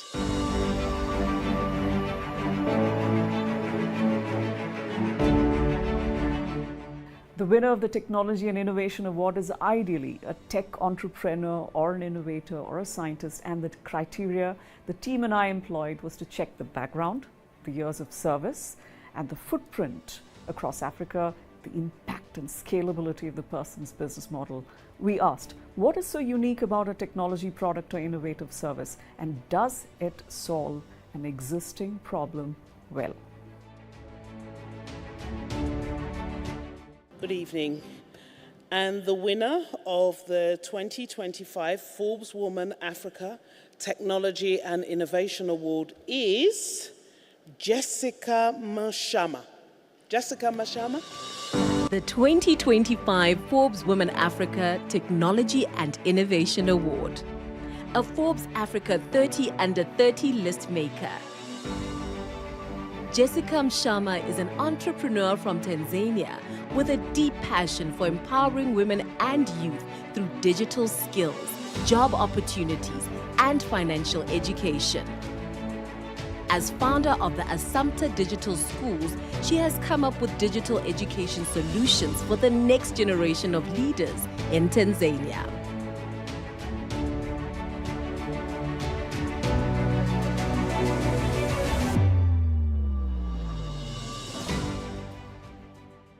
Good evening, everyone. It is a great honor that I stand before you on behalf of my esteemed business partner and friend, Jessica Mshama, to accept this incredible award and recognition for her work. Jessica wanted me to share her deepest gratitude for this honor, which reflects the power of innovation, resilience, impact, and she dedicates this award to all the women in STEM who are making a difference across the continent. Jessica runs Tanzania's first digital training institute, and she did this to fill the gap of technology and the youth. She is an inspiring person who makes a difference in our country, and I'm honored to stand here in place of her to accept this award for her. I'd like to thank Forbes for recognizing her impact, and I continue to say that this award is on behalf of all the women in STEM for making a difference. Thank you very much.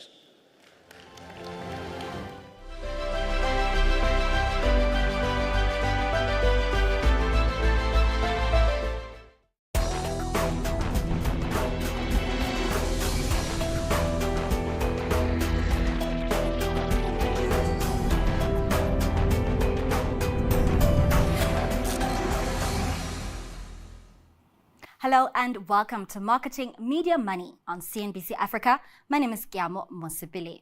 On the show today, we explore impactful brand collaborations. We find out how brand partnerships can help companies achieve more together than they can alone. Are these brand partnerships always easy, impactful, or successful? We'll find out about what really goes on in these brand marriages of convenience.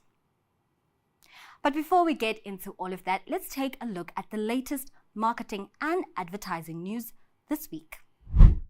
Far afield. Sprite has revived an old campaign, Obey Your Thirst, by bringing in Jalen Hurts, Philadelphia Eagles athlete and quarterback, Pro Bowl talent, and the MVP of Super Bowl LIX. The Lemon Lime Soda Company earlier this year surpassed their rivals Pepsi to become the number 3 carbonated soft drink by volume in the US per Beverage Digest data. After winning Coca-Cola's US and Canada media business in March this year and acquiring a $1.7 billion Mars Global Media account in June, Publicis Group has acquired PayPal's global media business account, and so building on the holding company's winning streak. Johannesburg-based public relations and communications consultancy Merupa Communications has been awarded Africa Consultancy of the Year by the Holmes Report in London. Merupa Communications was established in 1996 in Gauteng. Merupa is among the world's 250 best PR companies. In new appointments. The Cotton On Business announced the appointment of Leslie Ann Dean as the new country manager for South Africa. Dean has more than 20 years of retail leadership in senior roles across Clicks, Nike, Superbalist.com, and the Foschini Group.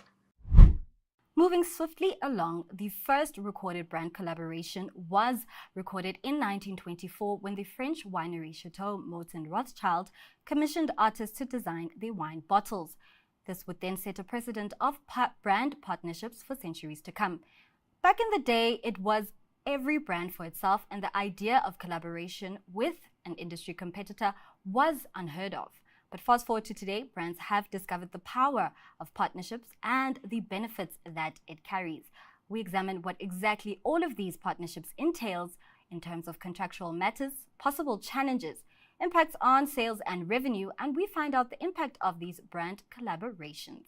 Joining me for more to explore this topic, I'm joined by Veli Ngubane, the co-founder and chief growth officer at Avatar Agency Group, and Anele Mapanga, the PR lead for beauty, wellness, and personal care at Unilever. Thank you so much for joining us, and more importantly, welcome to the show.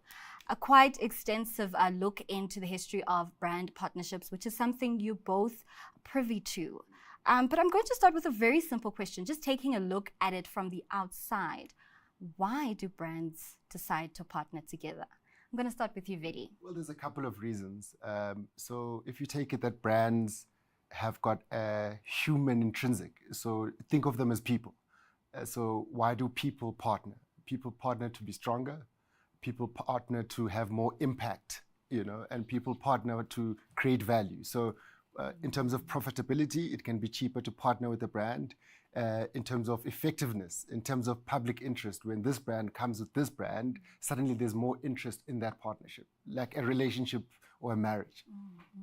And I like that you've already touched on a key point, which is profitability and essentially money, but that is something we'll delve into a little bit later. But Anele, your perspective, particularly on why brands come together and the advantages that Veli has then mentioned, does it work or does it not?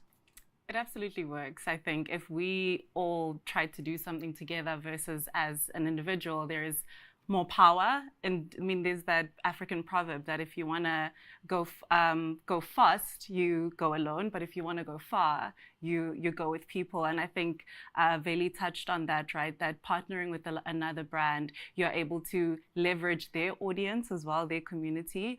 Obviously, I think as a foundation, you need to have shared values with the brand. And I don't think you can partner with a competitor, but you can partner with someone who's in another category, right? You mentioned, the winery commissioning an artist, for example, which adds so much talkability, buzz, interest in wine. If you've been selling wine for a very long time, you need to bring some freshness, you need to bring some creativity. And I think that's constantly what consumers are looking for. But I don't think that sales output is the primary, indicator of whether a brand collaboration is successful or not. I think in the world we live in today, you're fighting for attention. And if you can get people talking about your brand for free in the age of social media, you're driving brand awareness, which is equally important as sales. So you make mention of a number of, I would say, trade-offs, and that the primary focus isn't necessarily on sales and revenue, and where you then derive value is the best. So when then a brand is choosing to collaborate, what would you say are some of the key considerations they should look into? I'll stay on you. I think is there a fit? Is there a natural fit? Is there chemistry? We spoke about marriage, and I'm going to keep with that metaphor. Like, if people see these two brands together, do they look good together? Is considered a power couple. I think of the collaboration between Victoria Beckham, who is a luxury fashion designer, and the Evoque Land Rover. She designed the interior. So they have that shared value that these are both luxury brands. There's that interest. There is a little bit of a common audience, but there will be some differences that both brands can also benefit from. So I think the key thing really is to find a brand that is similar but is not in the same category as you, so that there's that growth that is happening for both brands. Circling back to the marriage adage, or looking at it as a way to kind of carve this relationship, are there certain things then brands should guard against when then starting to, explore this idea of coming together? Yeah, Really? they should make sense.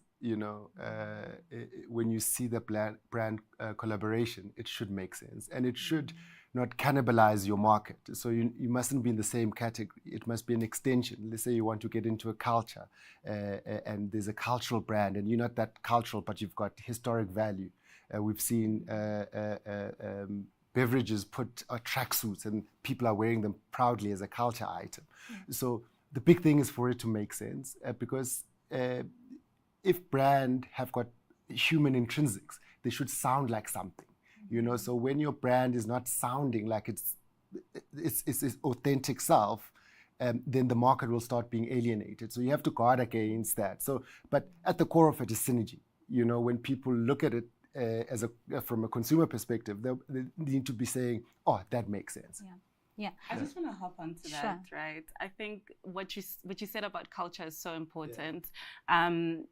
And that's, you need to be on the pulse of what are people saying, because sometimes we think we know more about our brands than the consumer, but sometimes the consumer is actually giving you such incredible insights, right? If you look at the Krispy Kreme Vaseline skincare partnership, that was as a result of consumers saying, this is the kind of look that I want when it comes to my skin. You would never think that donuts and skincare go together, but again, just understanding culturally, what is the language, what is the lifestyle, what are the aesthetics that people are talking about, and what are the brands that make sense in terms of partnerships.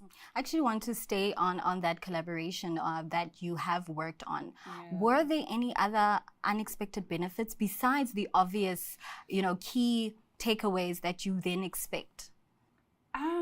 Unexpected benefits. You know what? I think a brand like Vaseline has so much heritage in South Africa, and it can be associated with my grandmother, my mother. So I think a benefit of that partnership is that it took it into a space where we're owning culture, young women, modern women, with a baddie culture, right? Because you can be a corporate baddie, you can be all kinds of baddies, but we want to be able to speak to the modern South African woman. And I think whenever you would ask people about Vaseline, they would tell you, oh, my gran used it on me when I was growing up. So for us, it was important to break free from that heritage which we love, but we also want to be associated with newness, innovation, the times of today. So I want to circle back. In this scenario, we've reached the courting stage where one brand sees the other brand and we can see it's a fit. Now, when it comes to the actual working relationship, are there ever issues in terms of the power struggle, power dynamic on what decision needs to be made by who? And then how do you then navigate something like that?